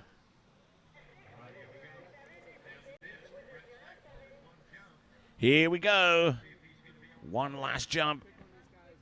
Better looking jump. That's definitely going to be further, but not quite as far as he would like. So he did get into 2nd place with that jump. Did what he had to do when he had to do it. 51.8 meters, 170 feet. Just 2 feet shy of the distance he needed for the lead. And 0.5 of a meter in terms of the metric system. So that close.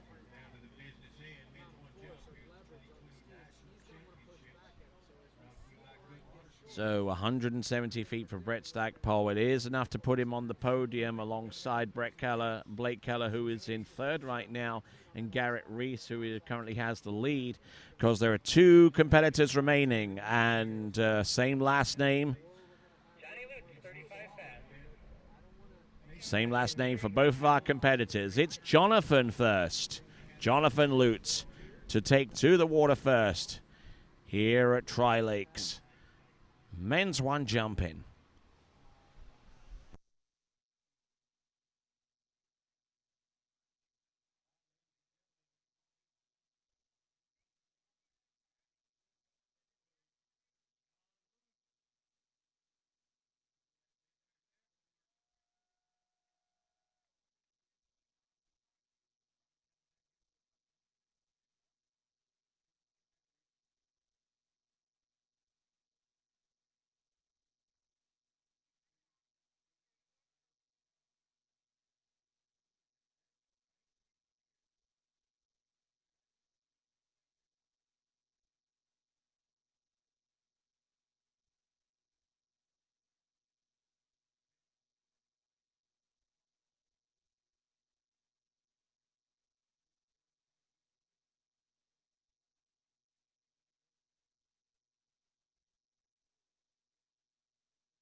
Here we go, Jonathan Lutz.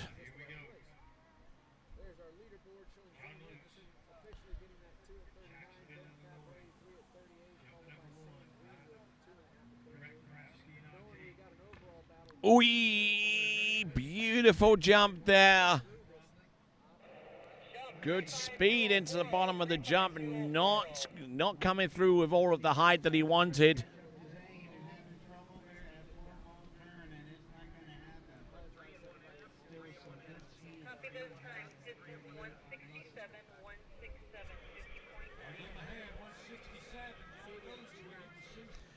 So close, 167 feet, 167.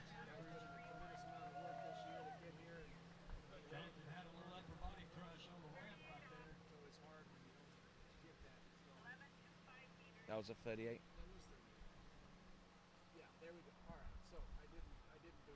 Men's one jump, 2020 Good Water Ski National Championships here at Tri Lakes, Zachary, Louisiana. No harm, no foul. We're going to skip back to a couple minutes ago where we had it right. This is the time when we thought we wouldn't have a national championship. Tri Lakes stepped up to the plate. Purple people eater here. A little slow up one. All right, here we go. Jonathan Lutz, second jump. Well, actually, that was a repeat of his first. I do beg your pardon. We're going now live to jump number 2.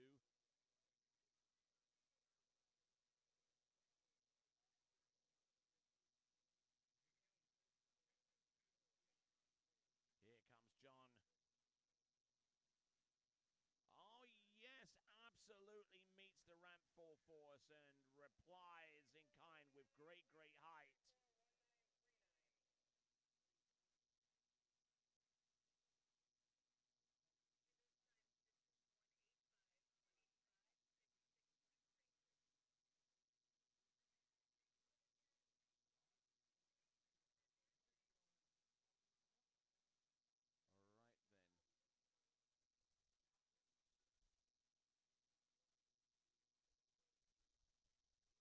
So Jonathan Lutz working off the second wake into the jump and just absolutely uncorks that one.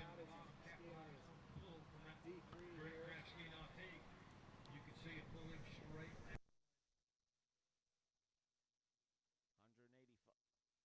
185 feet on jump number 2. We'll get that distance up for you up on the scoreboard. Kind of reminds me a little bit of the old Carl Robert's days, but honestly, I think he's probably Carl, I think he's a little taller. This kid's a little stockier, but he's got to be one of the nicest kids I've ever met on the face of the planet. He's always got a smile on his face. All right, here we go. He's Jump got some number proud 3. parents at home because they did a Jonathan Lutz, Jacksonville, Illinois. Wishing him some luck. He comes in here at 32 all. 56.3 meters on jump number 2. Already a lead skier right now with 185 feet. Oh, look at that! Oh, that's got to be longer. That has got to be longer than 185 feet. He absolutely uncorked a huge one. I believe that could well be 190 feet. Ooh.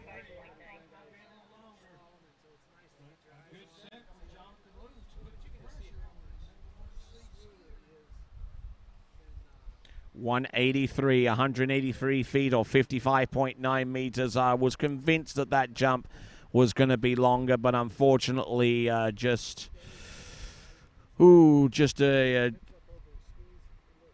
few centimeters short, about 40 centimeters short, and that is 183 feet.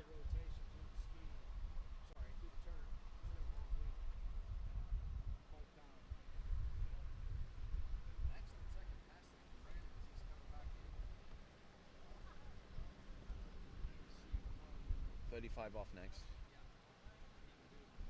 Here's the story on the jump plate. 185 leading the event. 172 in second place. 170 in third place. 167 in fourth.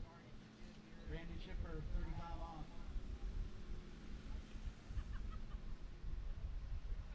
Looking good halfway through this big turn. Boy, he's far behind the wall. Listen to that shoulder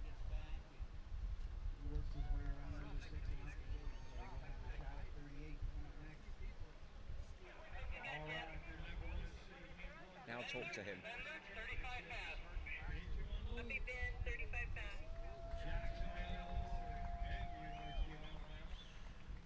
All right, so Benjamin Lutz is on the water getting ready to do battle.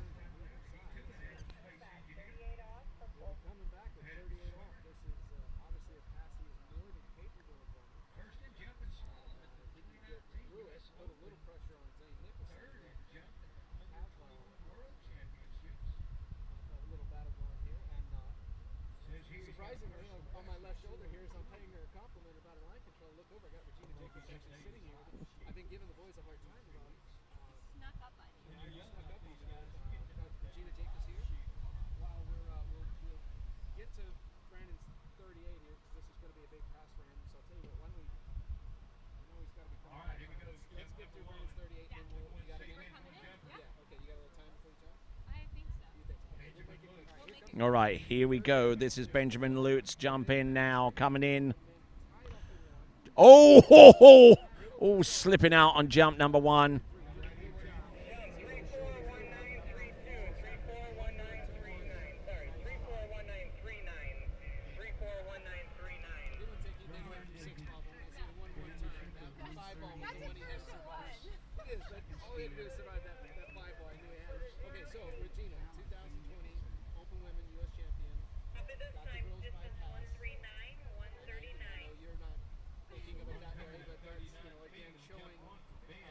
Yeah, I know.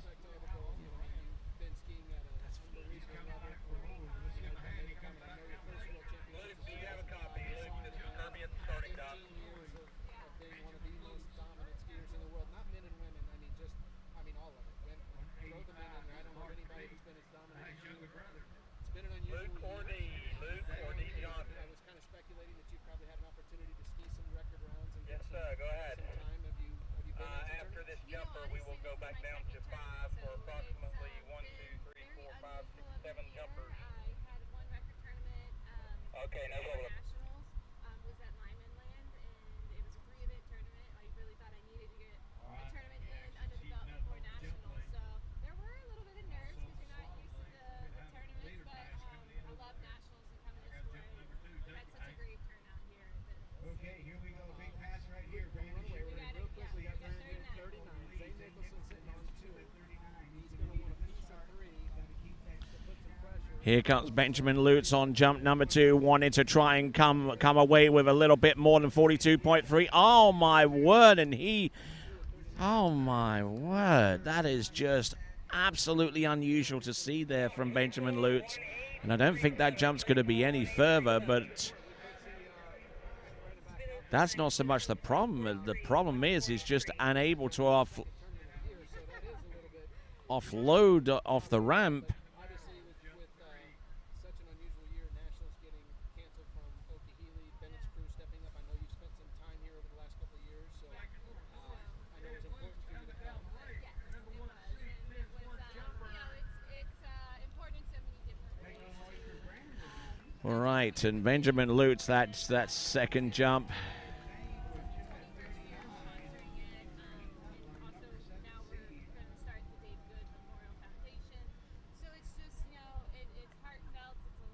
So 143 on jump number 2, 143, but it's just a little frustrating.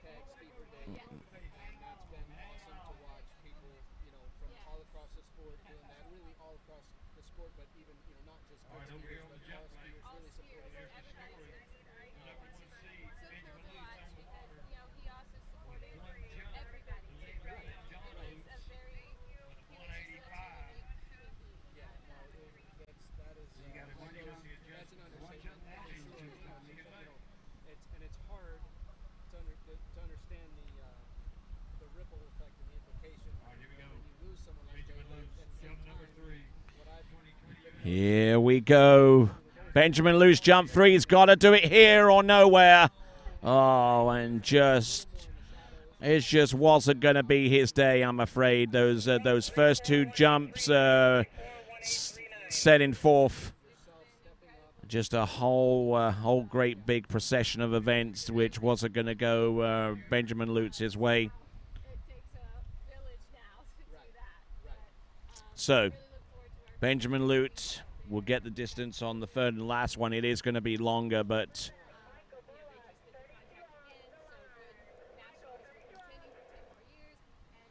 we'll get the distance. We'll get the distance for Benjamin Lutz, but it's not going to make for very good reading for him, I'm afraid.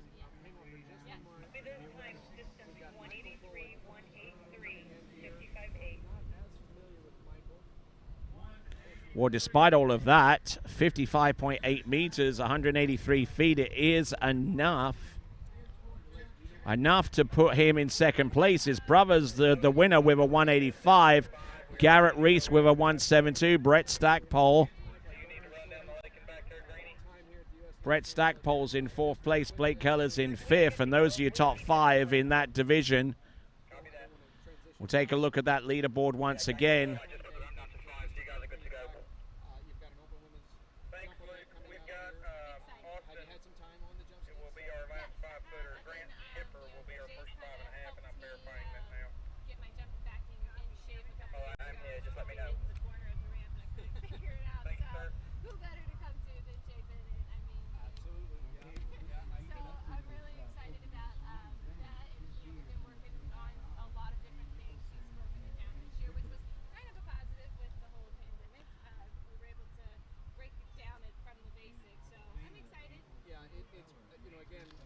Men's 2 jump coming up right after this break.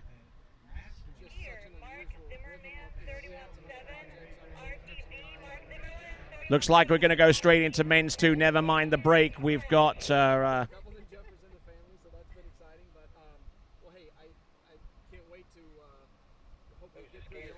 we got Matthew Page, our first skier, out on the water. Actually, Mark Zimmerman. Mark Zimmerman is our first skier out in men's 2.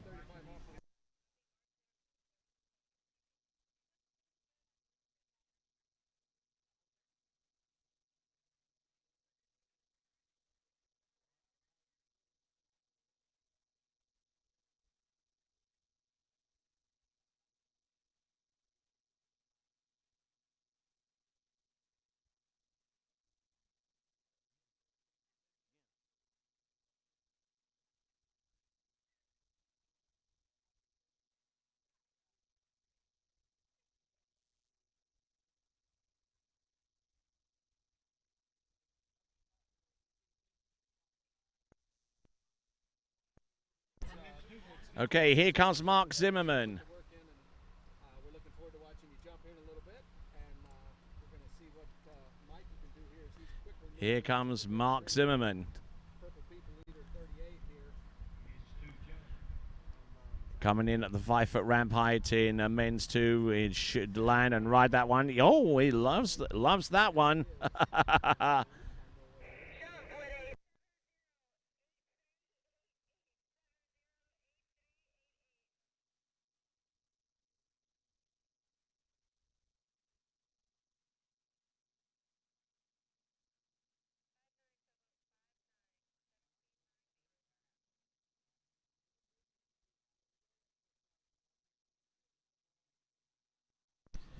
So first jump, 17.9 meters. 17.9 meters, the equivalent of 59 feet.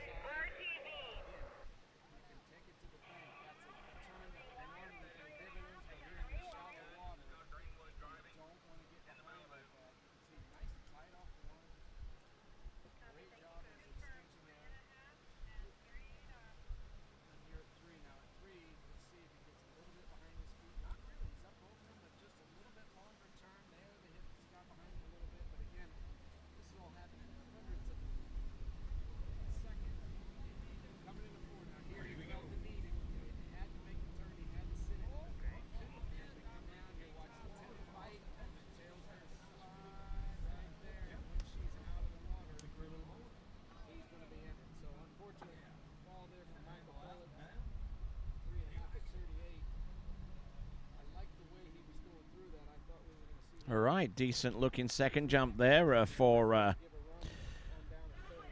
Mark Zimmerman. He opened up with a 17.8 meter jump. This is men's 2 jumping.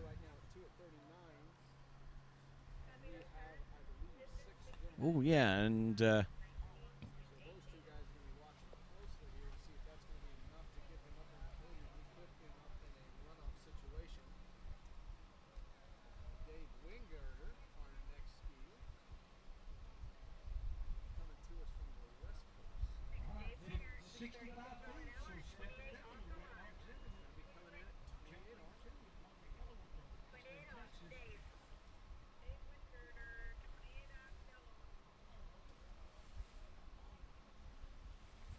Okay, so radio went dead, but Dave Winter coming out to me off. So 65 feet on jump number 2. And that's the equivalent of 19.8.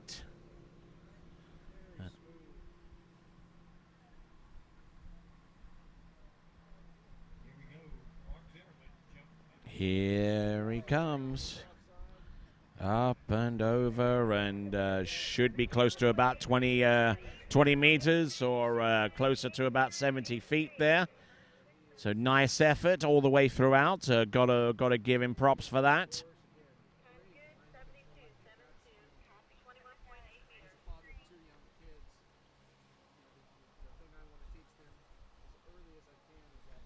It is over 20 meters. In fact, it's 21.8 meters for Mark Zimmerman. 21.8 meters.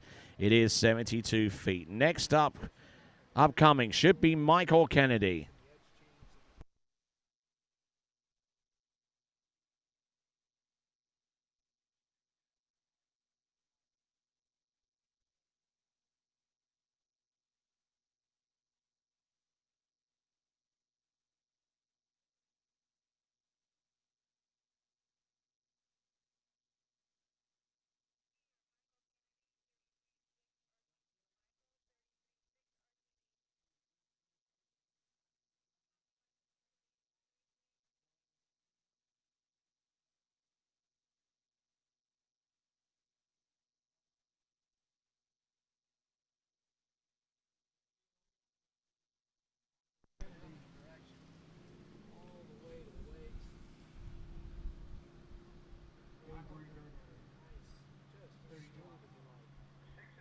Right, Michael Kennedy. We'll see what he's got. It looks like we got a few more people relaxing in the water there on lake number 1. As long as they don't protrude out too far, we'll let them cool themselves off for a fair amount of time.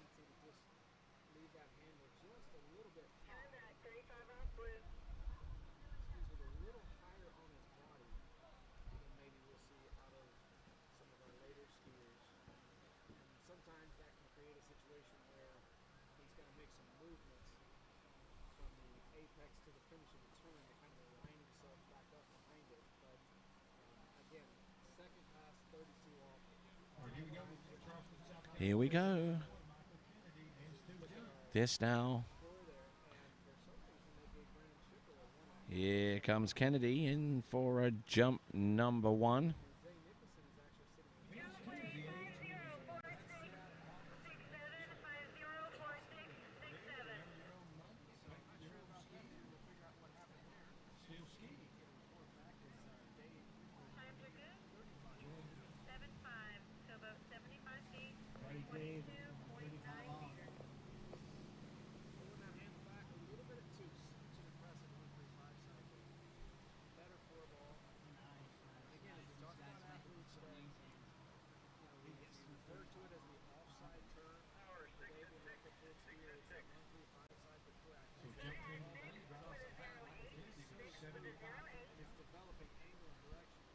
So 22.3 meters on jump number 1. It is 73 feet. That puts him ahead of Mark Zimmerman with his best distance of 72.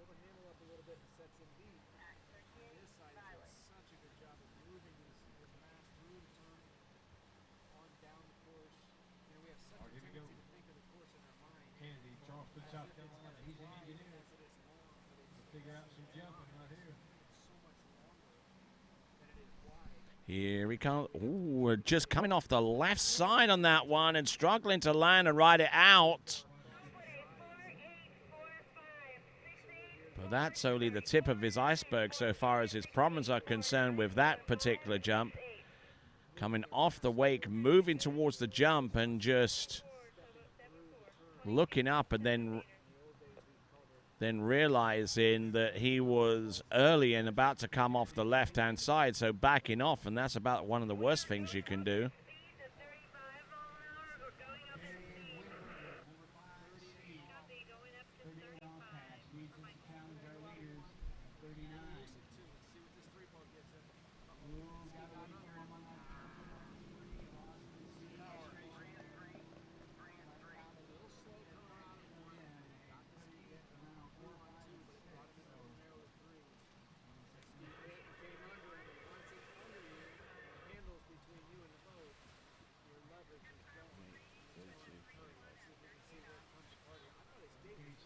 good line burner.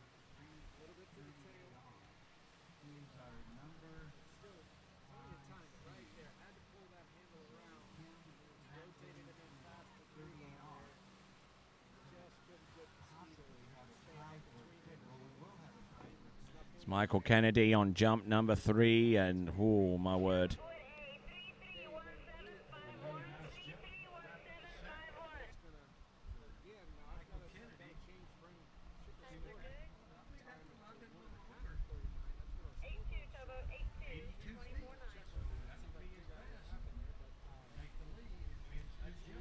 All right then, so his best jump is in fact that last jump that you just saw, 24.9 meters or 82 feet.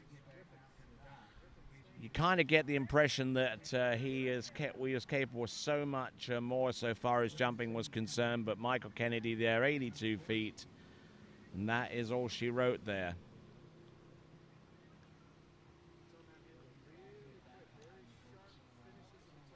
Just waiting on their identity.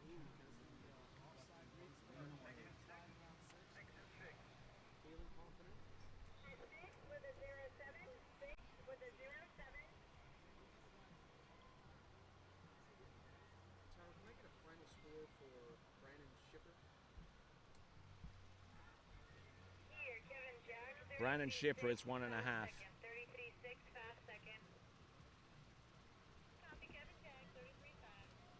Let me double check. Let me double check before I got the scoring thing.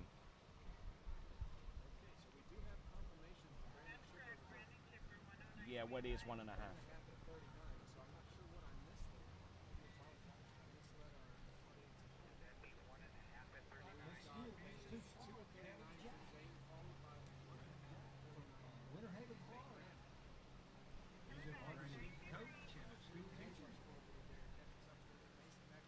Correction on that score by Brandon Shipper. It is not 2 at 39.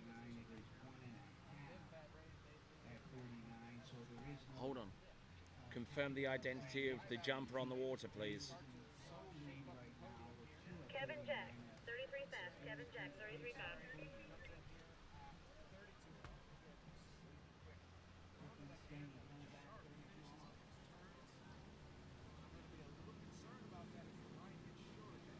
What the hell?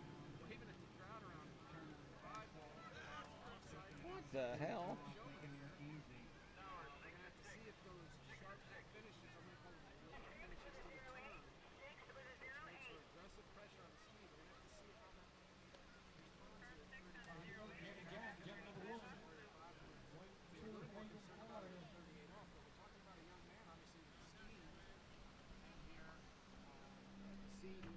Oh, and Kevin Jack there.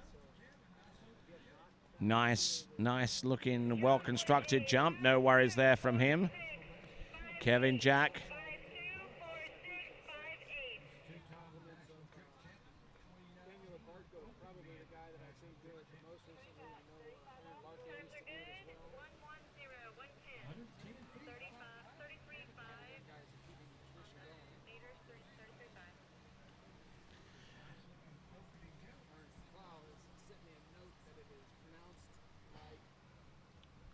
So 33.5 meters or 110 feet. 110 feet.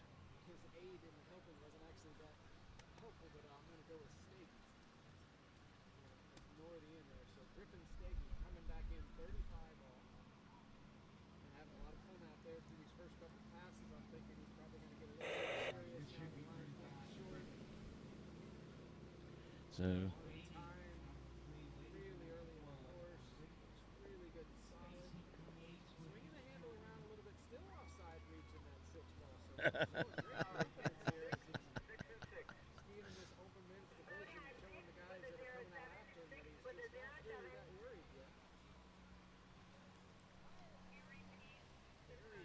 all right, Kevin Jack, here he is.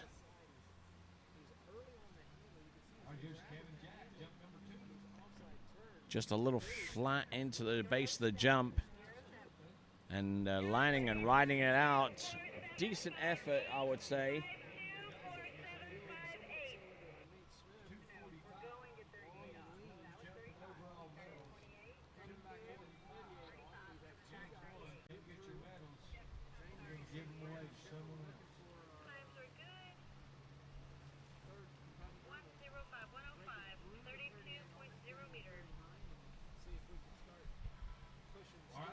And backing down its distance to 105, 105 feet or 32 meters exactly. His best jump at this time, Kevin Jack, is 110 feet. So losing quite a bit of distance as a result of that second jump here in the men's 2 jumping competition. Not too many jumpers to go, folks.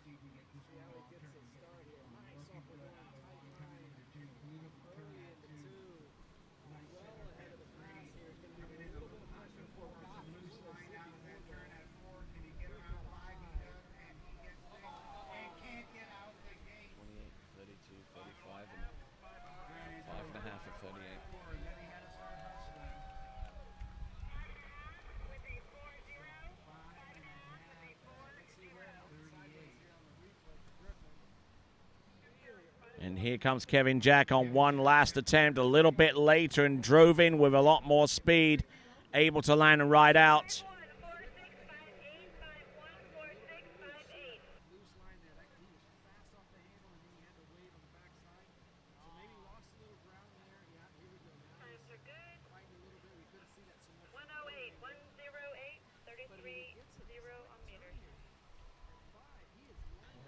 So 108 feet on the last jump, and not quite as good as his best distance, which is 33.5.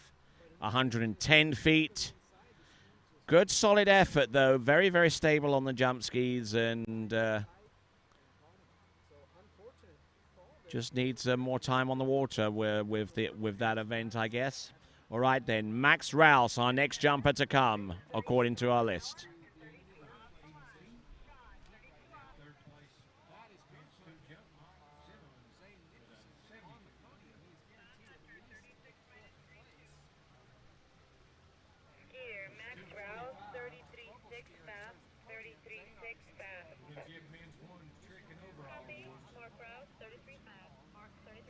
Alrighty, folks, our number 3 seed, Sean Hunt, coming in. Another student from the University of Alabama, two-time collegiate champion, three-time junior dealers open champion. National champion.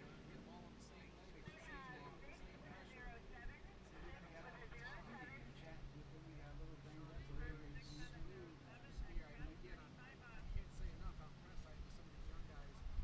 All right, new skier, Max Rouse on the water from Raleigh, North Carolina. Skiing down pat for sure. Work our way down through this men's 2 jump running order here at the 2020 Goode Water Ski Nationals.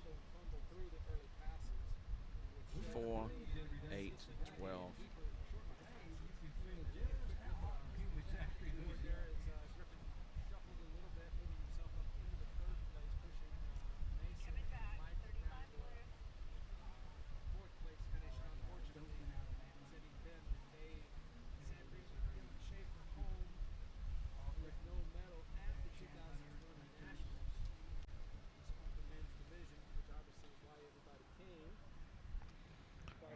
All right, here we go.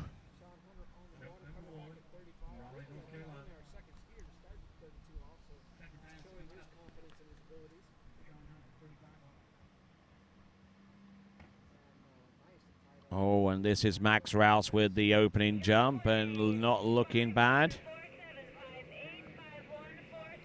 Slaloming right now on Lake 2 is Sean Hunter. Looking particularly good.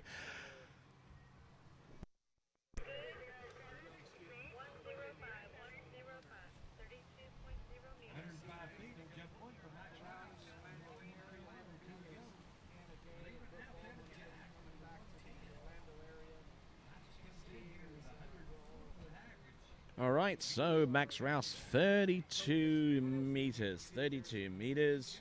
It is the equivalent of 105 feet and puts him fairly and squarely in second place right now.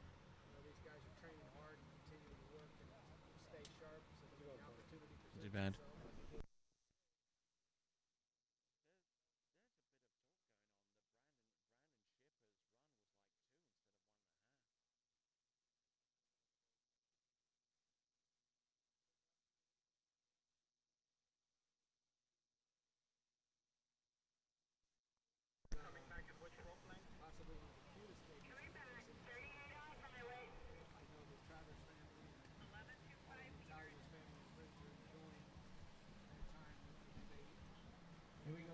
Here comes Max Rouse.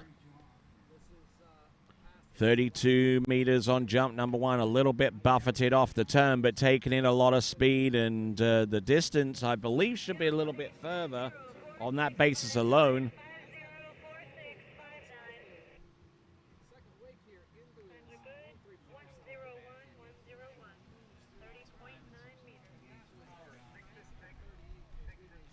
All right, so 30.9, just not getting the height to match the increased speed on this jump.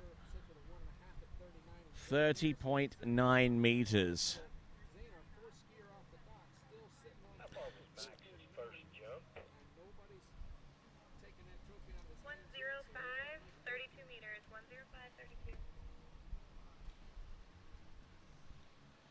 So now he's got one last jump to come, and then we've got 6 other skiers to go in men's 2 before we go headlong into open women.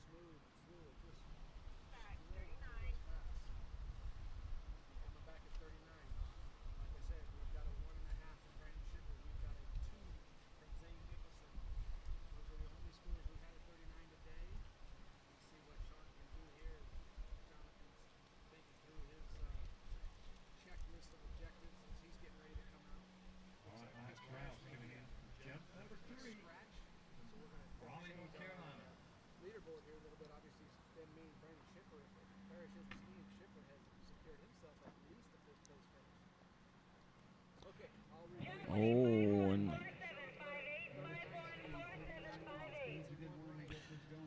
an impressive look.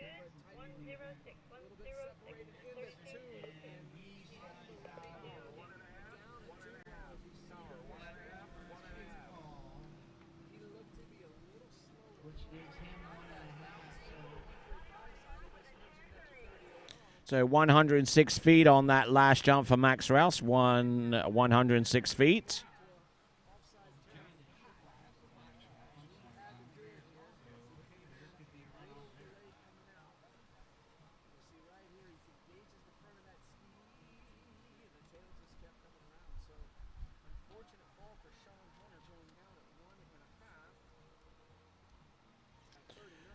So 106 feet on that last jump. We'll take a quick look at the leaderboard if we could. There we go. That's Kevin Jack in the lead with 110. Max Rouse 106. Michael Kennedy with 82. And Mark Zimmerman with 75. Jackson Daniels next.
Here we go. Here comes Jackson Daniel. Ooh. Nice one. Nice, well-constructed looking jump for the most part. And it all starts with the pull-out, making sure that that line stays tight all the way through and not allowed to go loose into the turn. 34.4 meters, 34.4.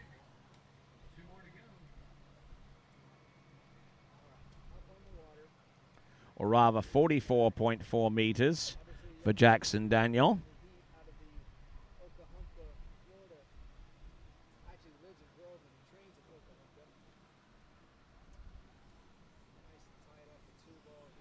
So actually, the distance confirmed as 34.4 meters. Still puts him in the lead, however, with 113 feet. 113 feet there for Jackson Daniel, where we're on this.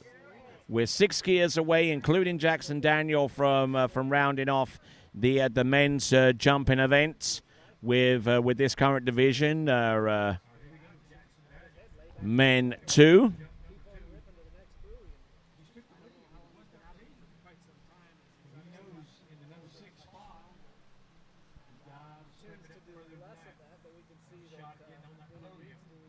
Here we go.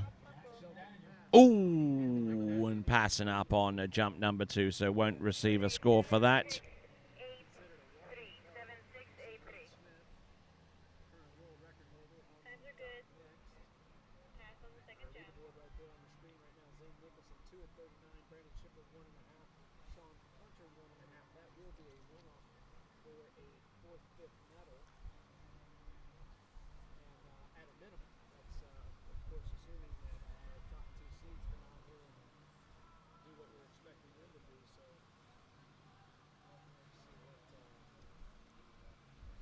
Alrighty, folks. Jonathan Travers, JT coming back, 38. This guy is so powerful behind the boat. He's so much fun to watch. He's such a brisk guy. There we go, 38 off. Jonathan Travers. He gets back behind that boat. I'm just taking a quick peek over at the slalom event and seeing JT just absolutely smoke 38 off. And Jackson Daniel were looking to come in on jump number 3, hoping to boost his jump beyond 113 feet.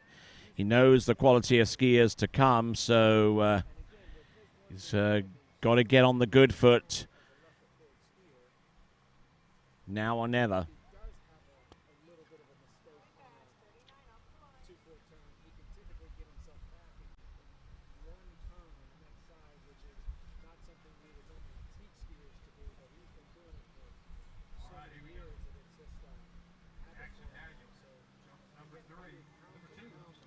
Jackson Daniel on jump number 3. Here he comes.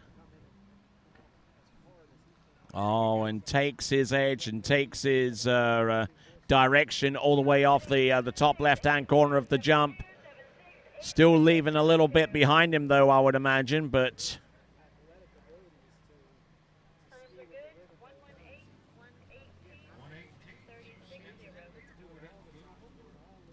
good time to produce a great jump there. That's 36 meters. That's 118 feet. 118 there for Jackson Daniel. Next competitor up should be Leland Rouse before we take him out. We're going to take a quick look at the leaderboard, if that's at all possible. There it is. Wow. Jackson Daniel, Kevin Jack, Max Rouse, Michael Kennedy, Mark Zimmerman. We've still got a whole bunch slew of skiers to come, starting off with Leland Rouse, our next competitor.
Alrighty, folks, this is a treat.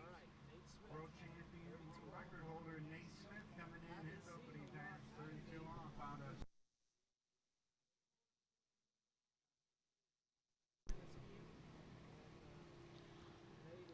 All right, Leland Rouse is our jumper on the water right here and now.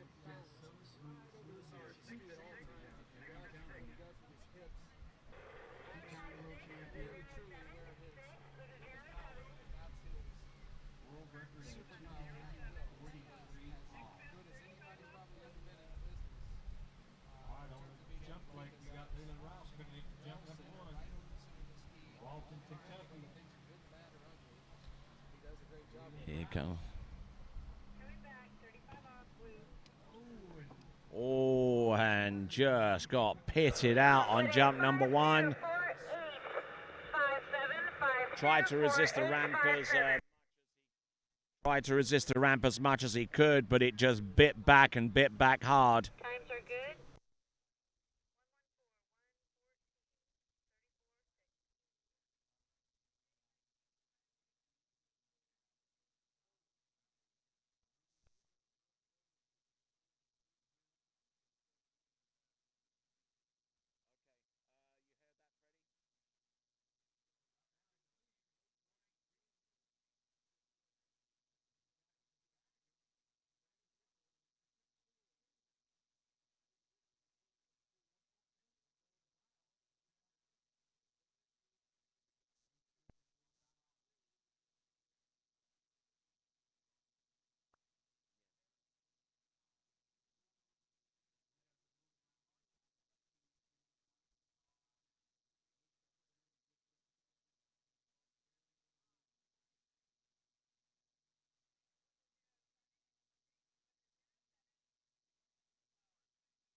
Here comes Leland Rouse on jump number two.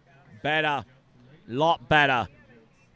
He opened up with 34.6 on the opening jump, and I suspect that one is going to be into the 40s, maybe into the mid-40s.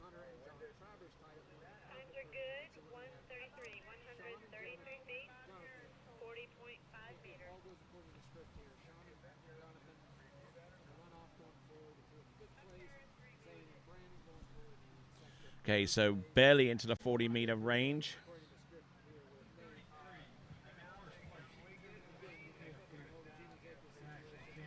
Yes, indeed, it is 133 feet. For 133 feet, it puts him in the lead, and it means that with four competitors remaining, Leland Rouse has at least a medal by finishing in the top five at worst.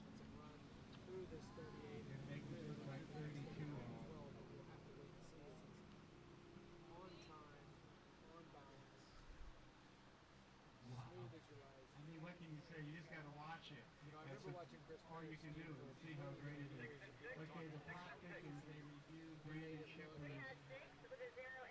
performance again, and he did get two boys at 39 off, so You're running off, go. Go ski, buddy.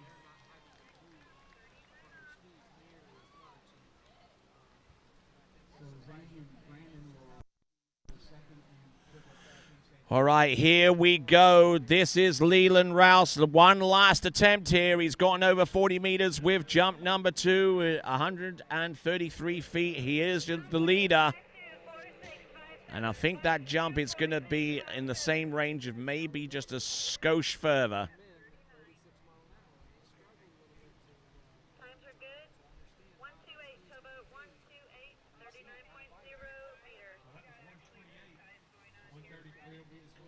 Right, 39.0 meters, actually a meter and a half down, if I'm being honest. Well, what?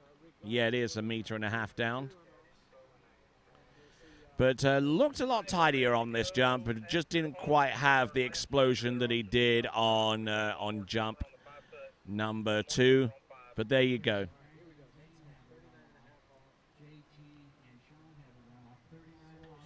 Men's two jumping, carrying along. Leland Rouse about, well, actually off the water now. Austin Kojajak about to take to water, waiting for the ramp to be raised. And while that happens, let's take a quick break.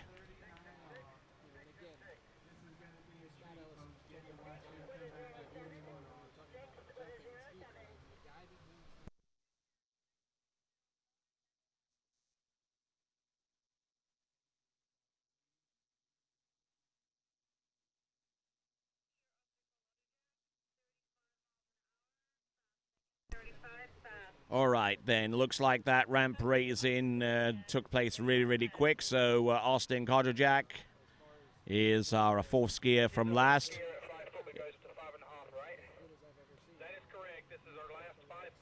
Actually, Austin Kodjak is the last 5-footer. Then the ramp goes up to 1.65 meters high of 5'6".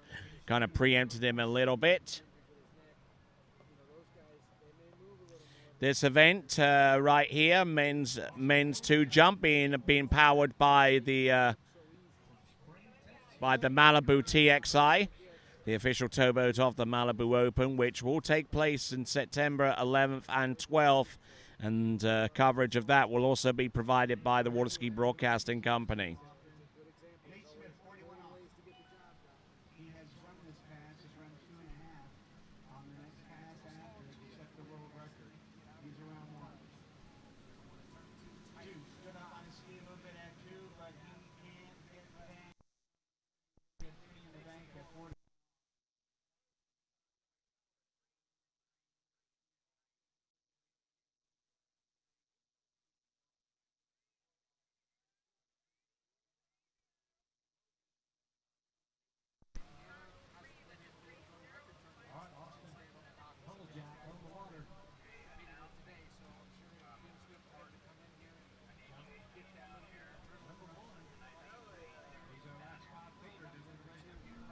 Austin Kodjak,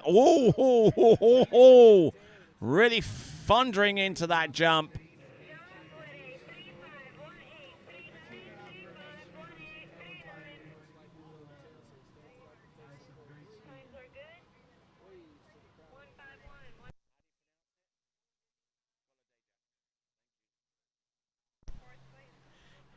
So Austin Kodjak.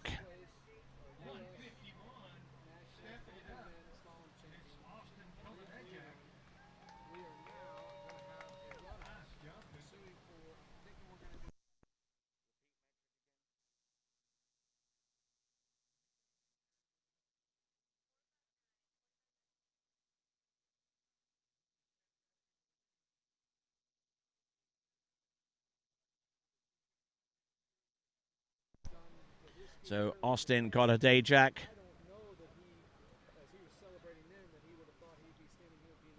And at 45.9 meters, it is 151 feet. It is the lead, which means he will finish no worse than 4th. Oh, and whoa, despite all of that, he kicked up over his left ski, which could have rolled him out into a potentially dangerous situation. Never mind that he's in the lead with 151 feet. The fact that he is able to ski away from that jump is definitely amazing in itself. Here comes Austin Kodjak. That's better. It's definitely safer, but is it further, though, we wonder?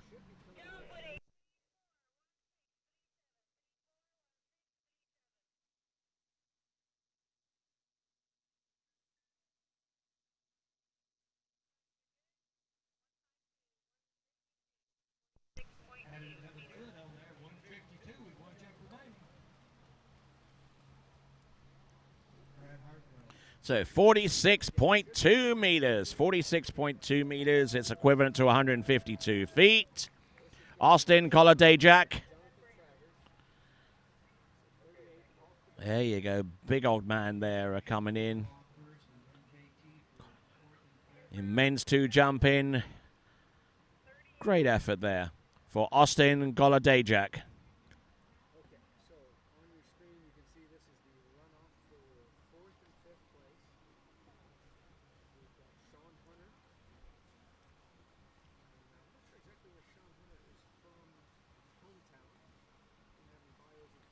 Dothan, Alabama.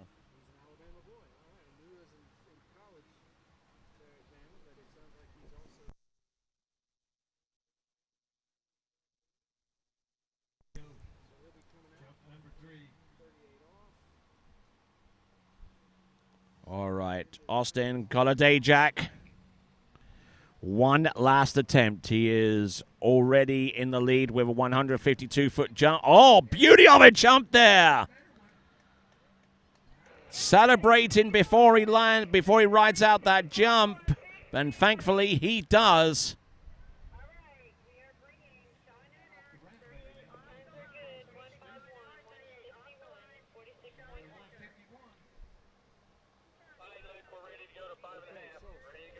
But still only yielding 151 feet. But I'll tell you what, 3 consistently long jumps, though.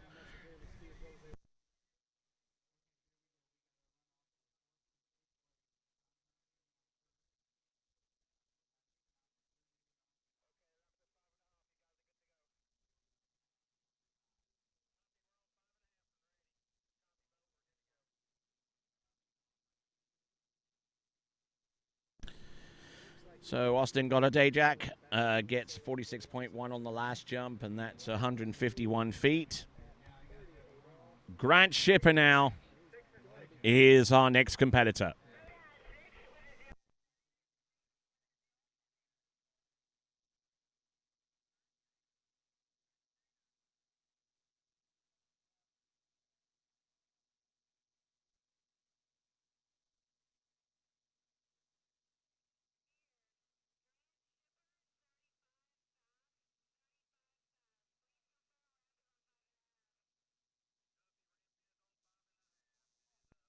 All right, now for our final 3 competitors in men's 2. The ramp has been raised to 1.65 meters high. 5.5 feet high. It is Grant Shipper next.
Here we go. We have got Grant Shipper barreling into the jump in men's 2 and producing a decent-looking jump.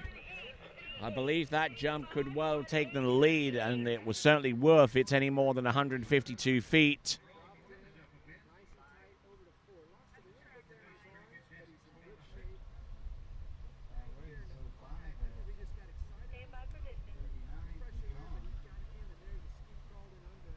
Ooh, and like I say, barreling in and just coming off.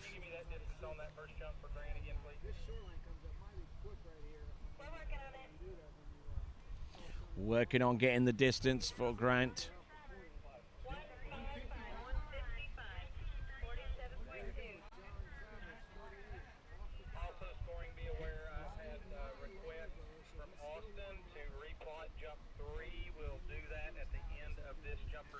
So 47.2 meters. It's 155 feet. 155 feet here. Grant Shipper is now in the lead. Oh, my word. Taking a quick peek over the slalom lake and seeing the runoff for 4th place between Sean Hunter and Jonathan Travers. Jonathan Travers just making it through 38 off, 11.25 meters. Grant Shipper about to come into the course right now here on the Jump Lake webcast for jump number 2.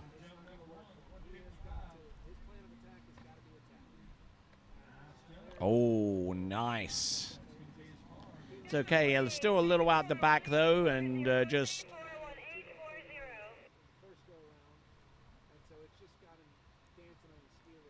Times are good. 150, 150, 458. So backing it down there with a 45.8 meters. Won't have any effect upon his better distance.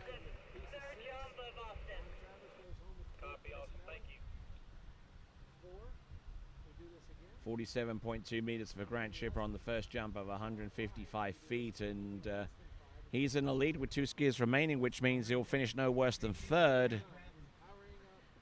Could actually win the event if his jump goes unsurpassed between now and the end. But I'll be frank with you and say that's probably highly unlikely with the likes of Ryan Hinkle and John Mama.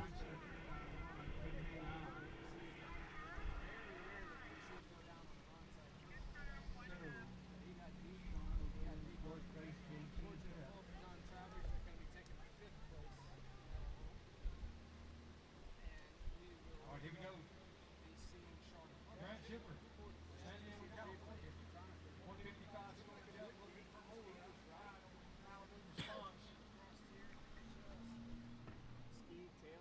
Ooh, and third and last jump there, Grant Shipper.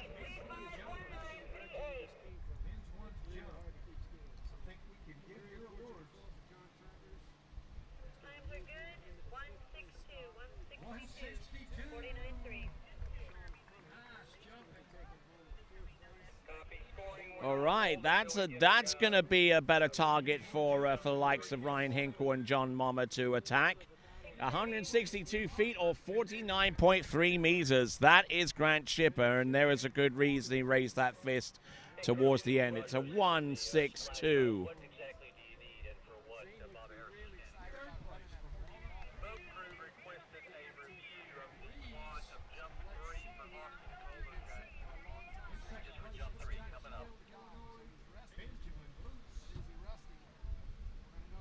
Here we go. Zane Nicholson, 38 Colt Rock and die.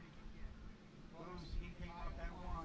He got it back together at 2. He's got 3.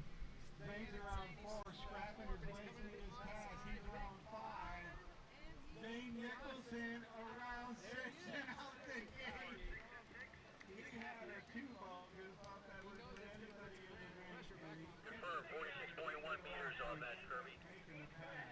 46.1, what was the distance then in feet? 151. Copy that, thank you. You're welcome.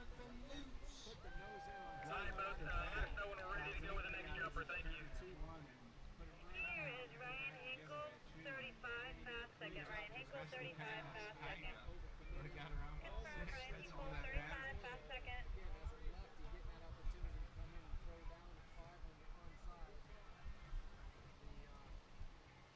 All right, I don't know if we're ready to give overall.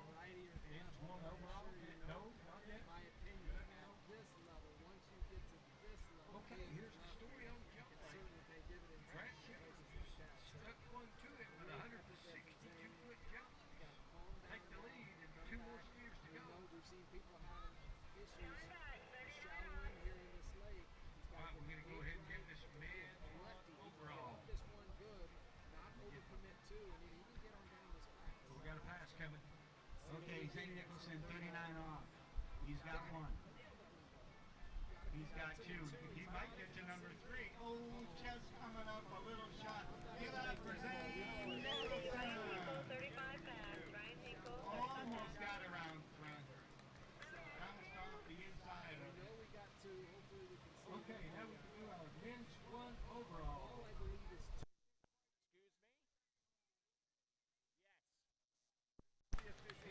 So our jumper on the water now, Ryan Hinkle. Waiting on deck there, you saw John Mama, but on the water right now looking to attack that 162-foot jump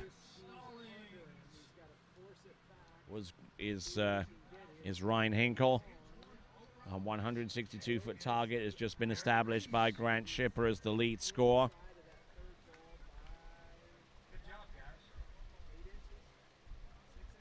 Number 2 seed, Vince 2 jumper just went down the lake.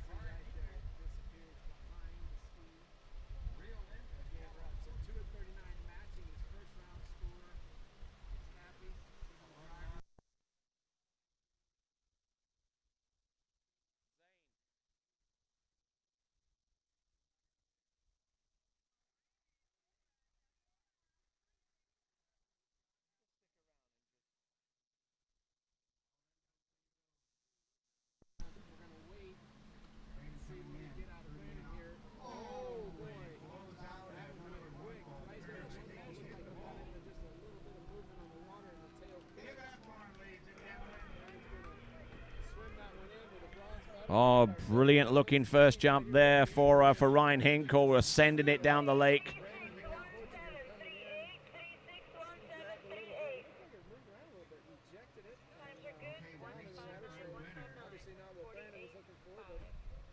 Amazing skiing, Zane. I know you haven't been skiing a ton of tournaments. Come back from the injury here. I mean, how long have you been on the water? I had surgery set in September. This is kind of quick surgery. It's been kind of hard to get back. I've just been taking it a little bit. I've been doing a lot of coaching this summer. So being a lot more in the boat, putting that part into it. But the guy out there, I was just excited to be here at the Nationals, being able to ski. I want to give hats off to Brandon real quick because he crushed it today.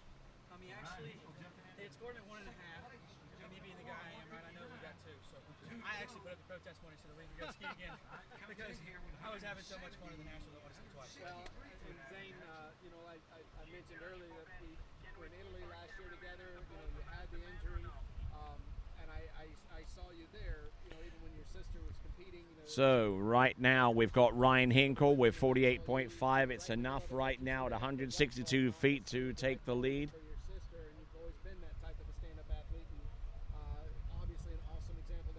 So Ryan Hinkle actually in second place. It's 159 feet. I do beg your pardon. I stand corrected.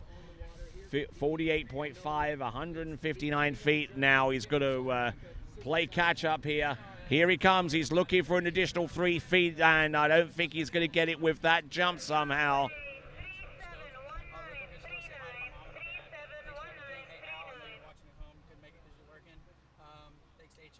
For all their support, through the years. It's been slow, but they've always been there back to me. Thank them. Other than that, thanks to the officials for putting on this event. But thanks, Freddie. Hey, man, awesome job. 164 feet is, wow. 164 feet with that jump.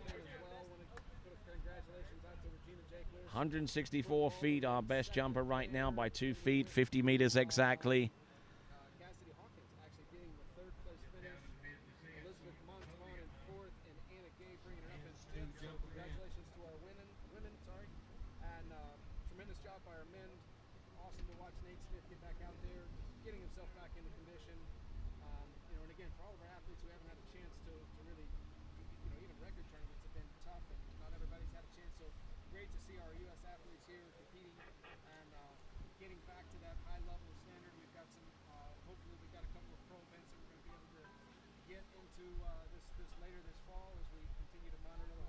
And there we go. That's Ryan Hinkle. He's got he's got one more jump to try and put some heat on John Mama, who will be last out.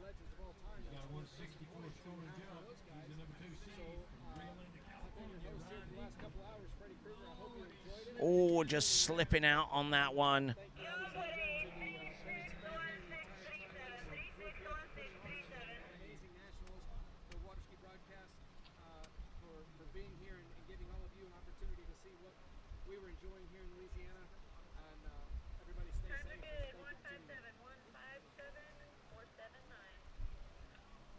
Thank you. All right, 47.9 on that one, which won't make any odds there for Ryan Hinkle. 47.9 meters coming in, barreling in with a lot of speed, but unfortunately unable to launch. Last jumper to come is going to be John Mama.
All right, here we go. John Mama, our last jumper to go in men's 2.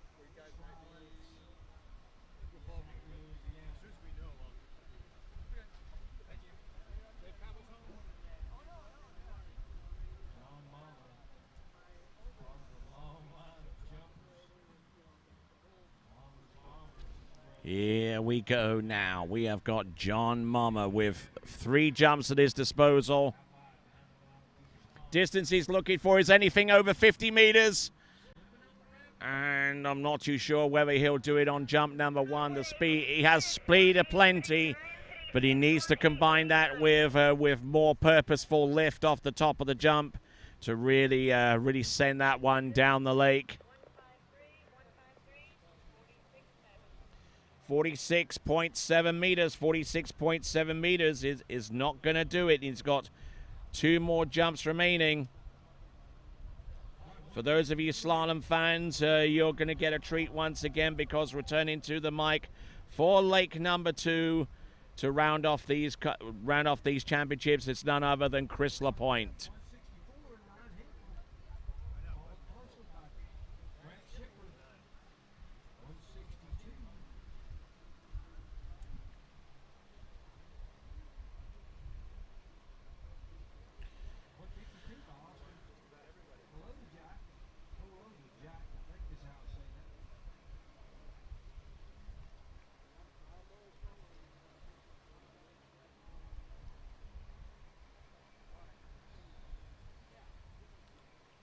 Hey, Tony, you got some great slalom going on over here on lake number 2. It's going to get started in a few minutes. I see your jumping is going fantastic. A lot of excitement. Well, we're going to go on with some slalom over here. Here we go, John Mama. He's in 3rd place right now with 153 feet. He's on the podium, but he wants to ascend higher than 3rd. That much I can tell you. Oh, and still back on the skis, just trying to boot the ramp way too much, as if he's like flattening off after the second wake and just trying to kick the living snot out of it.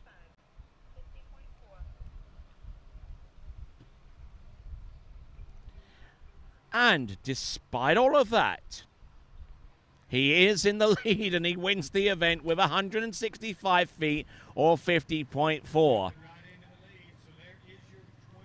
So he is the men's 2 national jump champion with 50.4 meters. That is John Mama.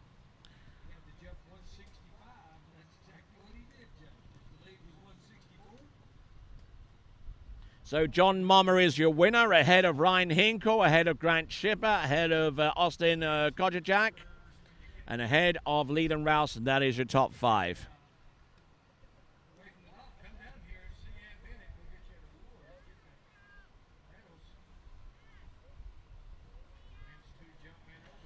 And that is your final placement, but is that jump of 165 feet going to be the largest jump in men's 2? We'll find out in a few seconds. Here we go. Turns away. Set.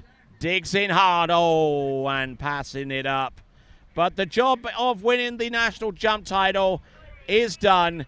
He'll be a little frustrated with not coming through with the kind of distance he's ordinarily known for producing. But the essential task to go out there is to win the event, and that is what he's done with 50.4 meters, 165 feet. So one last time, we're taking a look at John Mama.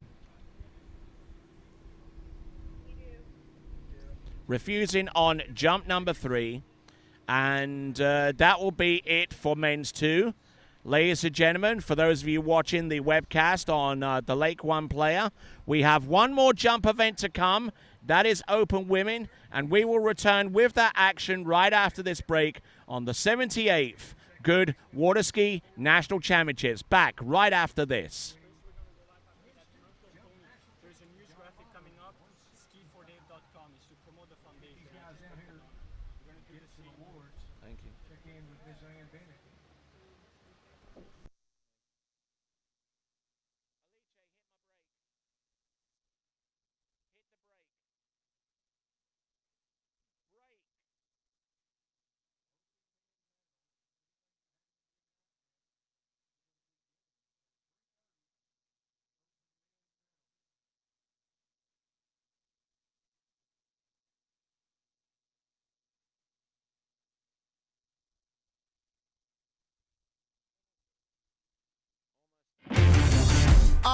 eyes on the way I vibe when I walk into the room. Wind blows underneath the soles of my brand new pair of shoes. I got the attention, I'm on a mission. No sweat in the way I step, I got a fresh new attitude. Oh my, my, my, oh my, my, my. Call me a king, you can buy me a crown.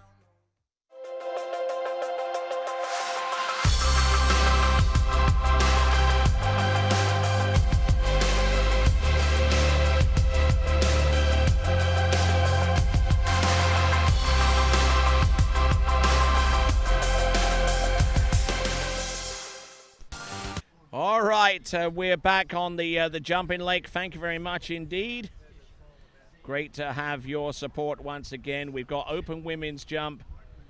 We've got open women's jump on this lake, and we have got Masters men's slalom on lake number 2.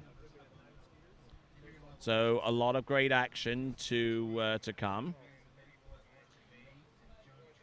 So why not stick around?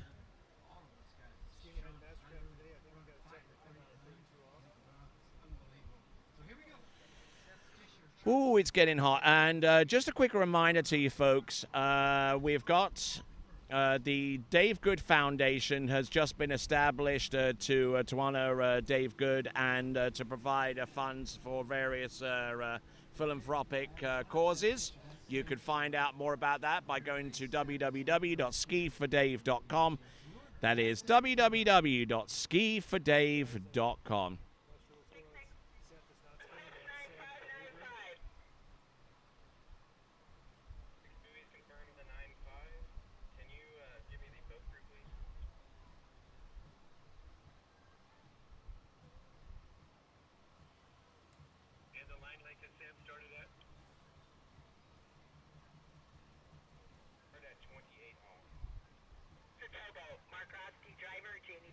Judge Sam Ingram, we just shortened him to 32 off. He went out at 28 off 34 and got 6.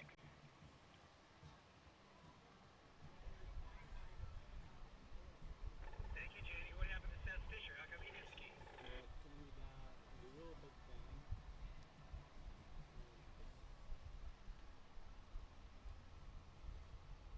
Okay, skiing out of Deep Creek Lake.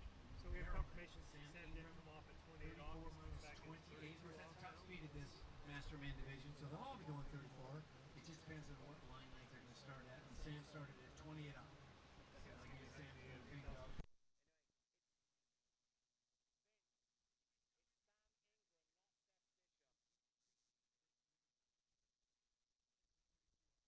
Ingram.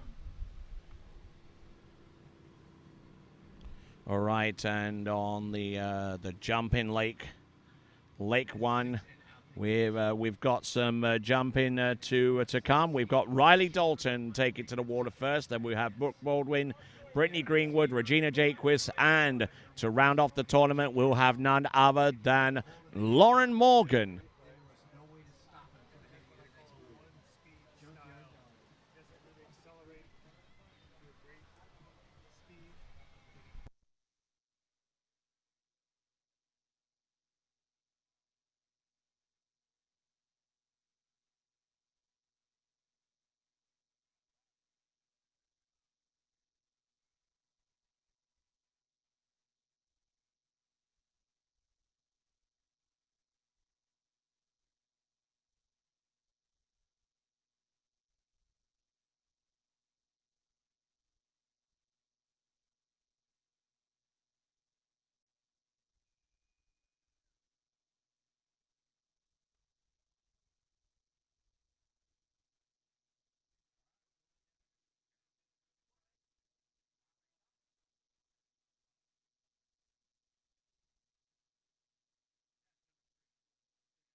All right, here we are with Riley Dalton, who's been training here periodically. She is quite literally a rocket scientist, folks. Riley Dalton, and working for NASA over at the JSC in Houston. Let's see what she's got here and now. Oh, taking in a whole bunch of speed, well over the tips of them, and driving through to the landing.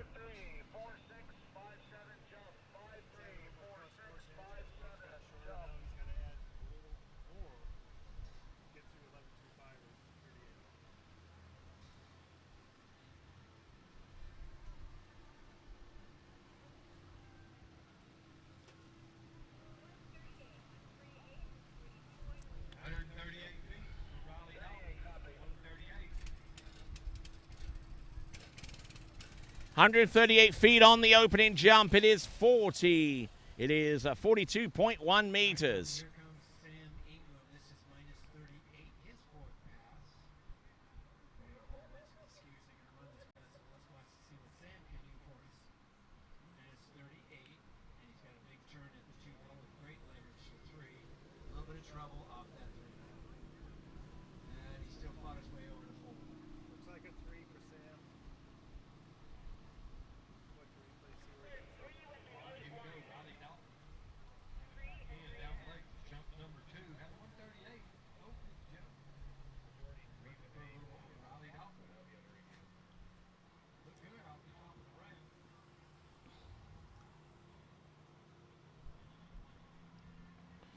So Riley Dalton, whoa, almost slipping out on the jump. Way too much there.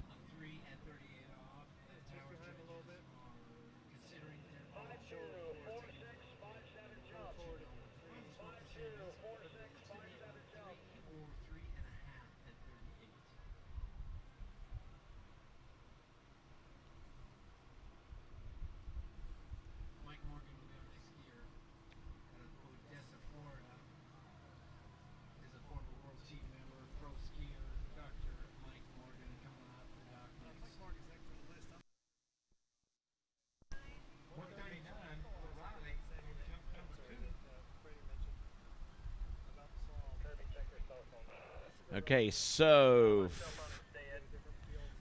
42.4 meters, 42.4.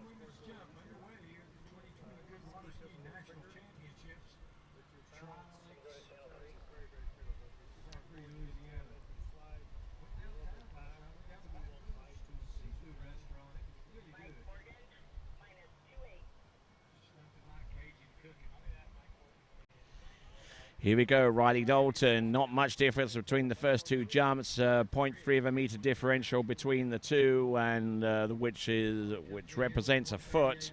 Here we go. Let's see what Riley Dalton can uncork with her third and last attempt. Better looking jump.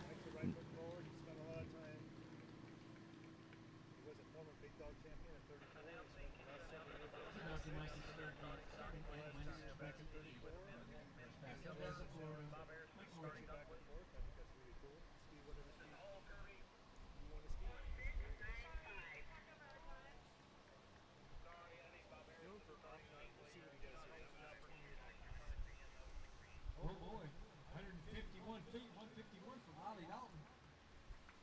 Oh, and her average was 151.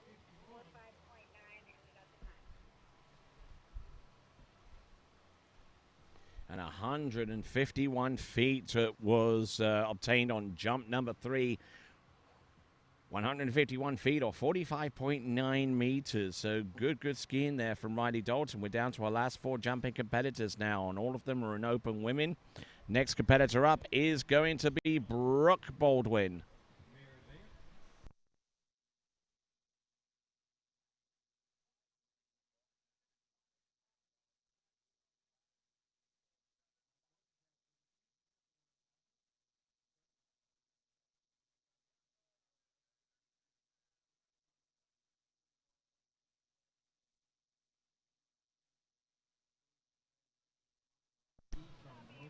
So on Lake 2, we've got Mike Morgan.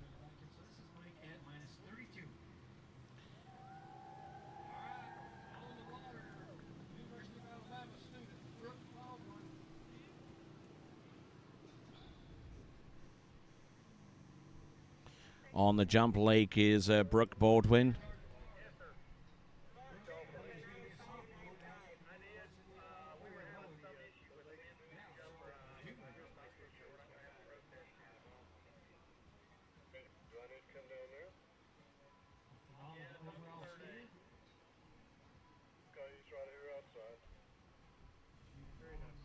Multiple national championships, trick slalom jump. Brooke Baldwin.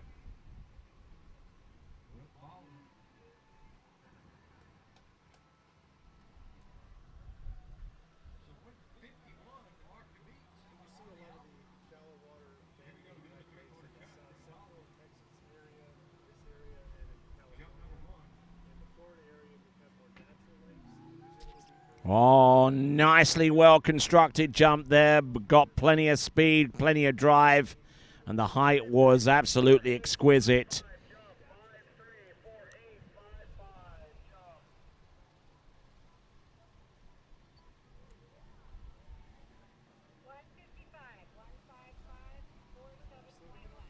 Jumping right. 155 for Mike Morgan. Third pass Mike. Behind that beautiful blue and white Mastercraft. Solid out the floor by Mike Morgan around 5. Solid as you like on the first jump, 155 feet. A 155 to open up with for Brooke Baldwin. She has 2 jumps remaining, so we'll see if she can improve upon that distance. Pushing them down the lake a little bit now.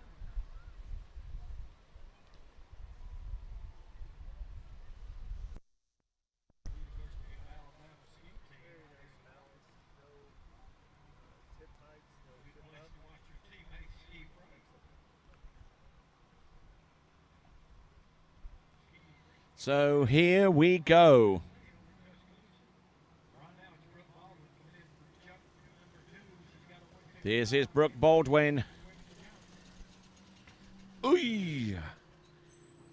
Don't suspect that one is quite as far, but it certainly has plenty of drive behind it.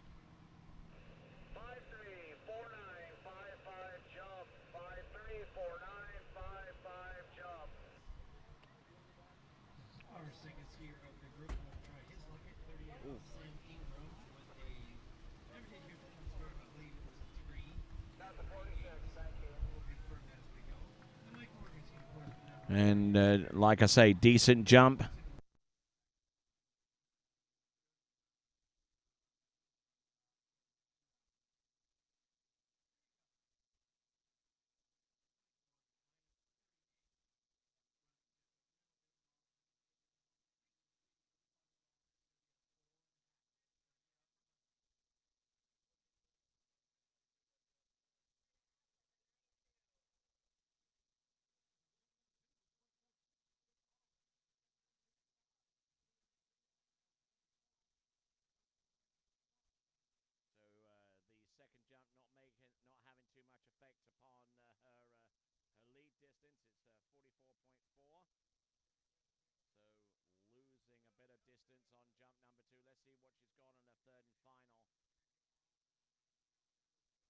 All right, here we go. Here's Brooke Baldwin.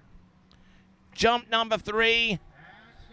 Had 44.4 meters on the second attempt. And she has a lead distance of 44.7 meters. It's 155 feet. And I suspect that jump is going to be way further than that. I wonder if it's going to be anywhere close to 160 feet. We wait the distance.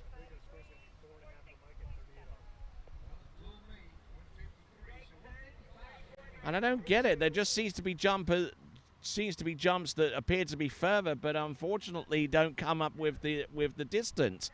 That was 46.7 meters. But the best jump distance, she was hottest on the first with 47.1 meters. That's Brooke Baldwin.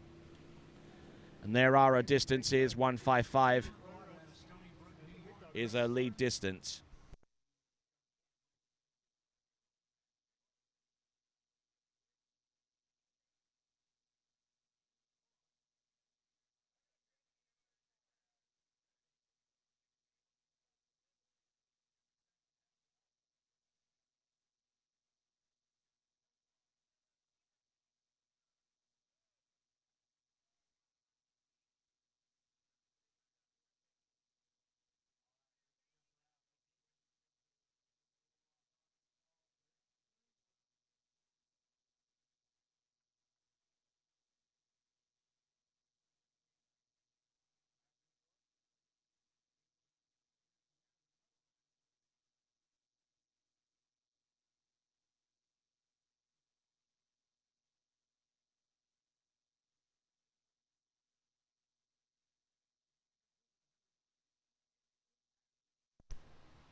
All right, then, on the water, a dietitian by trade. It's going to be Brittany Greenwood, our, I believe, our third from last jumper to take to the water. Greg's getting ready for a second pass, minus 35. He says his accomplishments that he likes the most. Four beautiful children and 2 grandchildren. That's awesome. Greg's son, he's out of the New York area, Eastern Region skier. 35 off the line on pass number 2, round 5 on his way. 6 out the gates. Greg's son. Ooh, and Brittany Greenwood not getting a distance on her first jump because she passed up on jump number 1.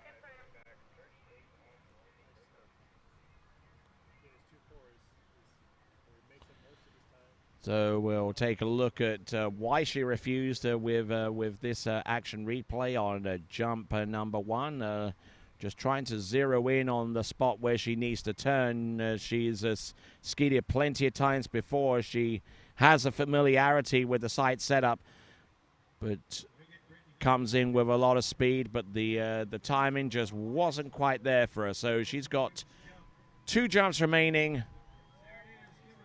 We'll see how she goes.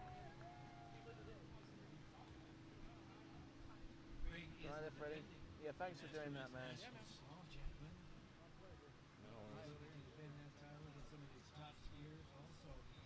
First place big dog guy in the Spain tournament.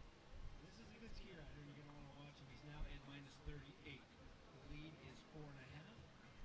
And Greg wants to add 6 blues to this class and 6 to the next one. Here he comes. Greg's son. Okay, so current leaderboard shows Brooke Board winning the lead with 155. Riley Dalton with 151. Brittany Greenwood yet to land a jump. Here comes Brittany Greenwood, jump number 2.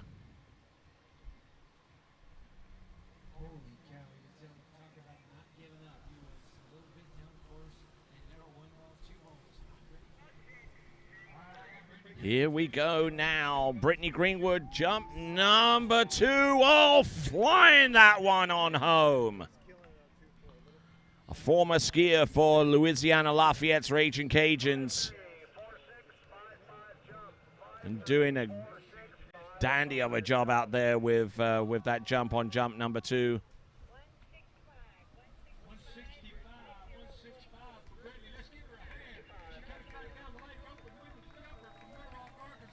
Whoa, 165 feet or 50.2 meters. She has taken the lead, and it means that with 2 jumpers left to go, she will finish no worse than 3rd in this open women's jump competition.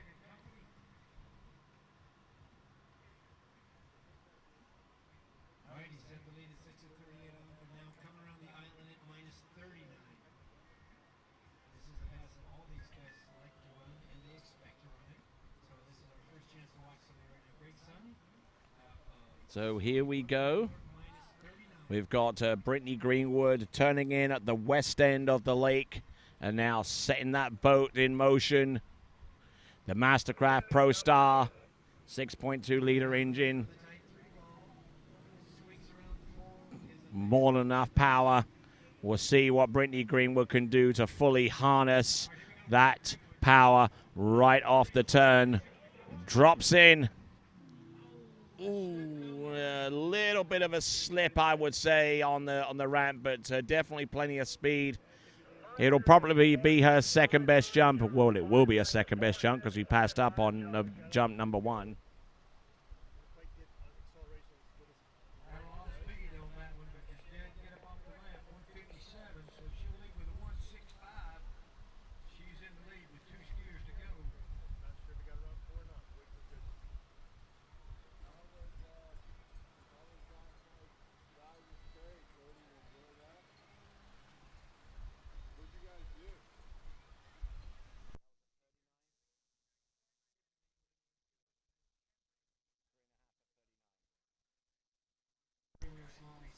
All right. So, Brittany Greenwood on that last jump came up a little bit short to jumping in the high 40s, but fair play to her.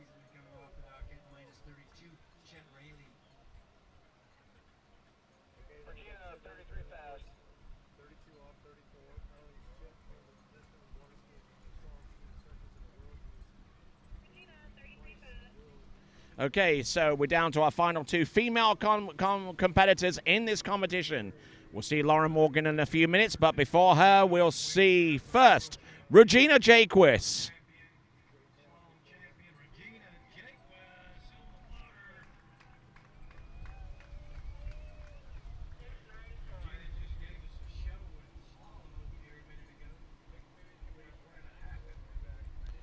So, got 1.5 at 41 off, tricked over 8,000 points. And I wonder what Regina Jaquist has to realistically do to get over the world women's overall record point. The Natalia Aberdnikarova currently holds that world record with a trick score of over 9,000 points, a score into 11.25 meters, and jumps well in excess of 50 meters, to the best of my memory. And I tell you what, Regina Jaquist has been training her socks off in the jump event for the last few weeks. So let's see what she's got. Jump number one, Regina Jaquist. A little bit of slack line on the turn, controls that well. All right, barrels in hard into the ramp and comes off the ramp with a good deal of height. Good skiing there from Regina Jaquist. We're going to get the distance in just a moment or so. Wow.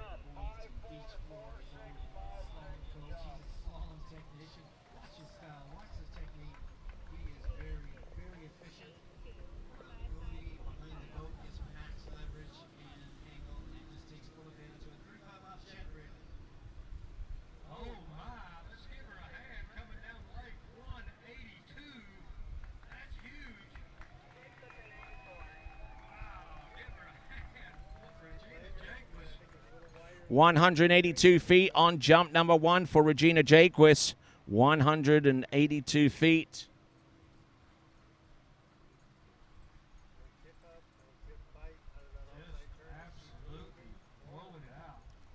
All right, 182 feet on jump number one, and taking a look at the instant replay once again.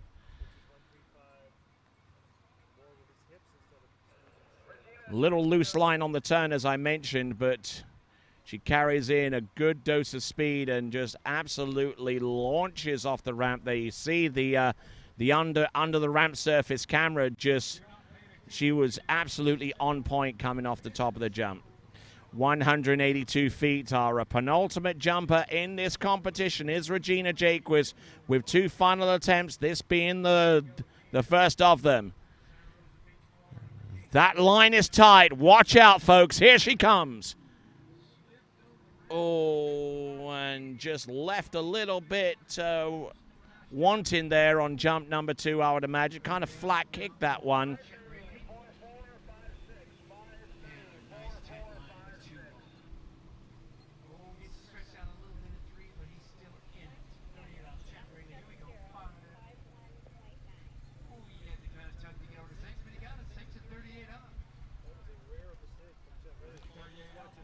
Right, 51.9 meters, 170 feet. 51.9.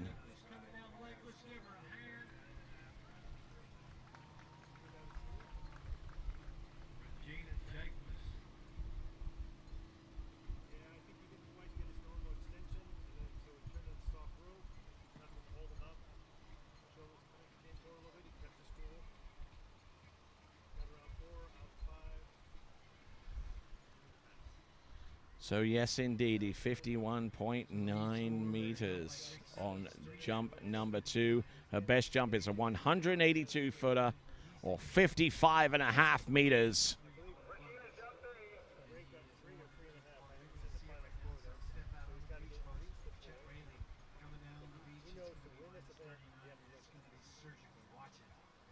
All right, here we go. Regina Jaquist, your number 2 seed, open women's jumper on the water. She's got a 182 in the scorebook. She's looking for more. Regina Jaquist, Santa Rosa Beach, Florida, jump number 3. Here she comes, jump number 3 on, passing it up. So she's going to have to make do with that jump of 55.5 meters, or 182 feet.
All right then, so Lauren Morgan, our very last competitor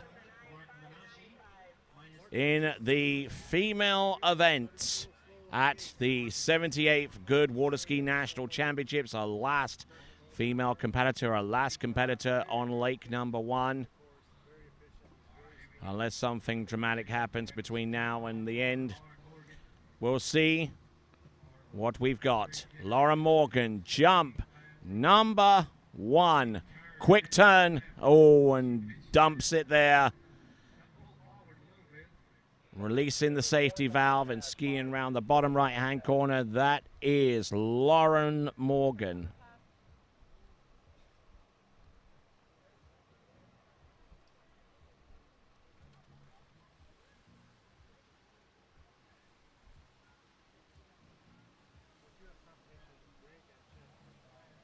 Hey, Vito, this is an announcement to Vito when the jumping's done. Hit the scoreboard now. Vito, you got voluntold.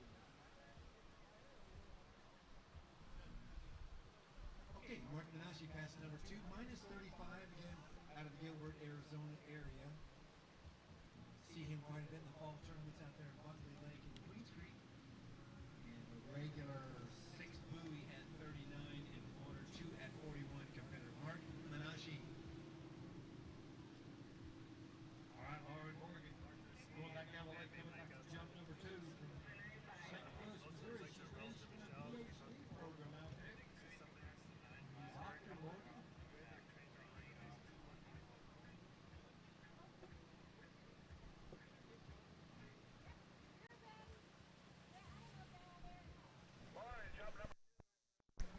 Jump number 2 now. Lauren Morgan has put herself under a little bit of a duress here without having put a score up on jump number 1.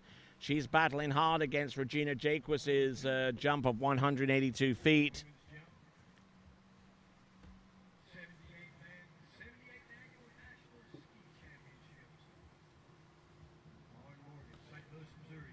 Here she comes. Whoa, almost rolling over the left skier. She comes off the top of the jump. Whoa. She definitely took a bunch of speed in there, but the control was lacking there.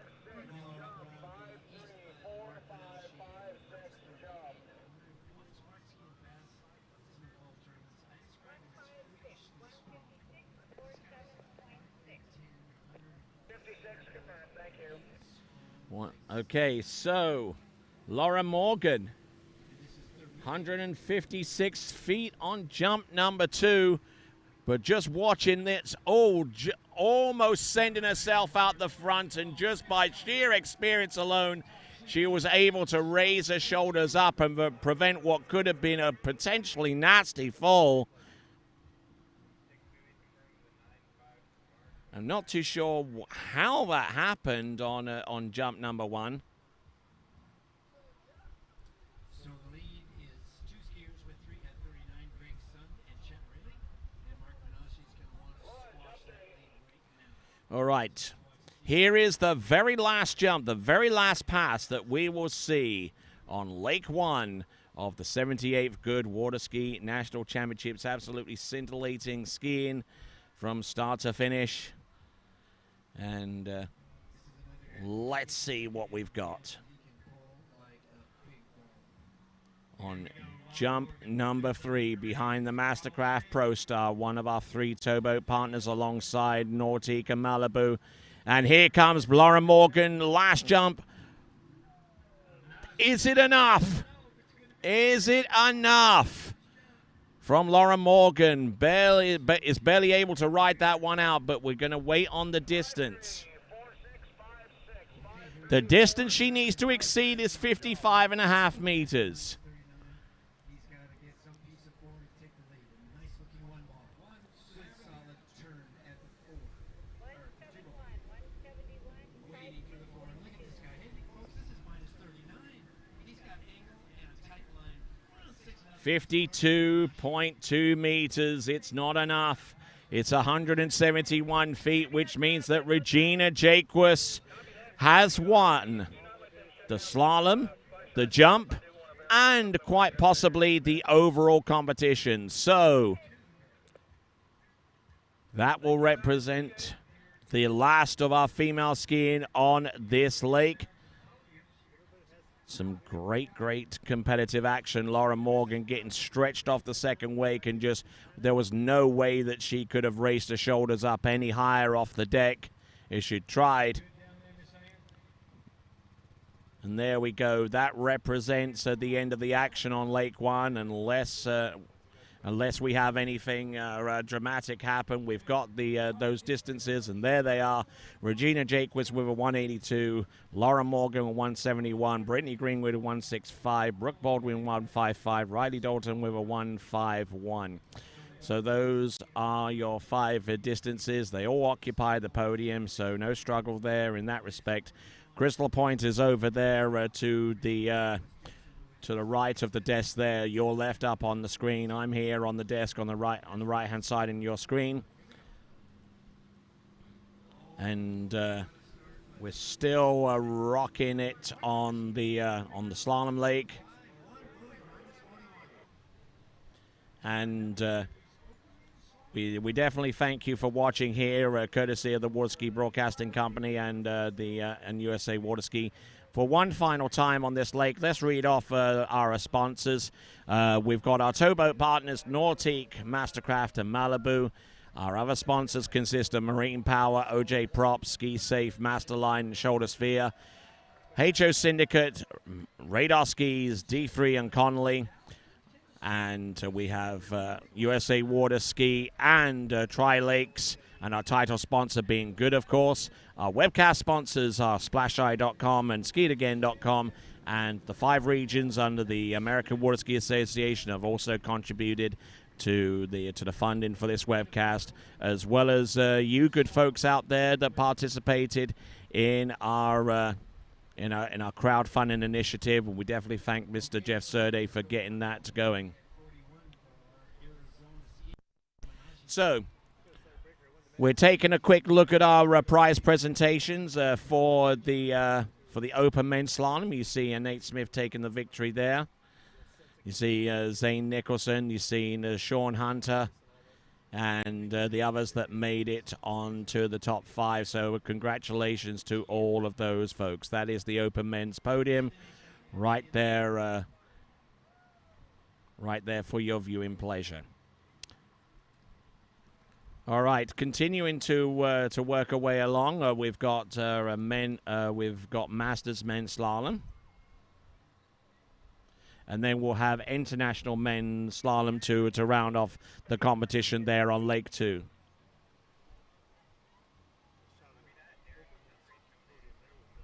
And next up over here on lake number 2, Darren Montgomery. He's a real estate developer, likes to do a little bit of running. And he lives in Richmond, Florida. He'll be coming off the dock at -32. Darren Montgomery.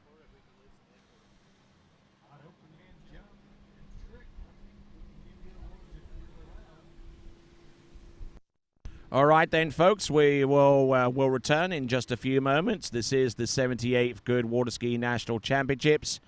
Back after this.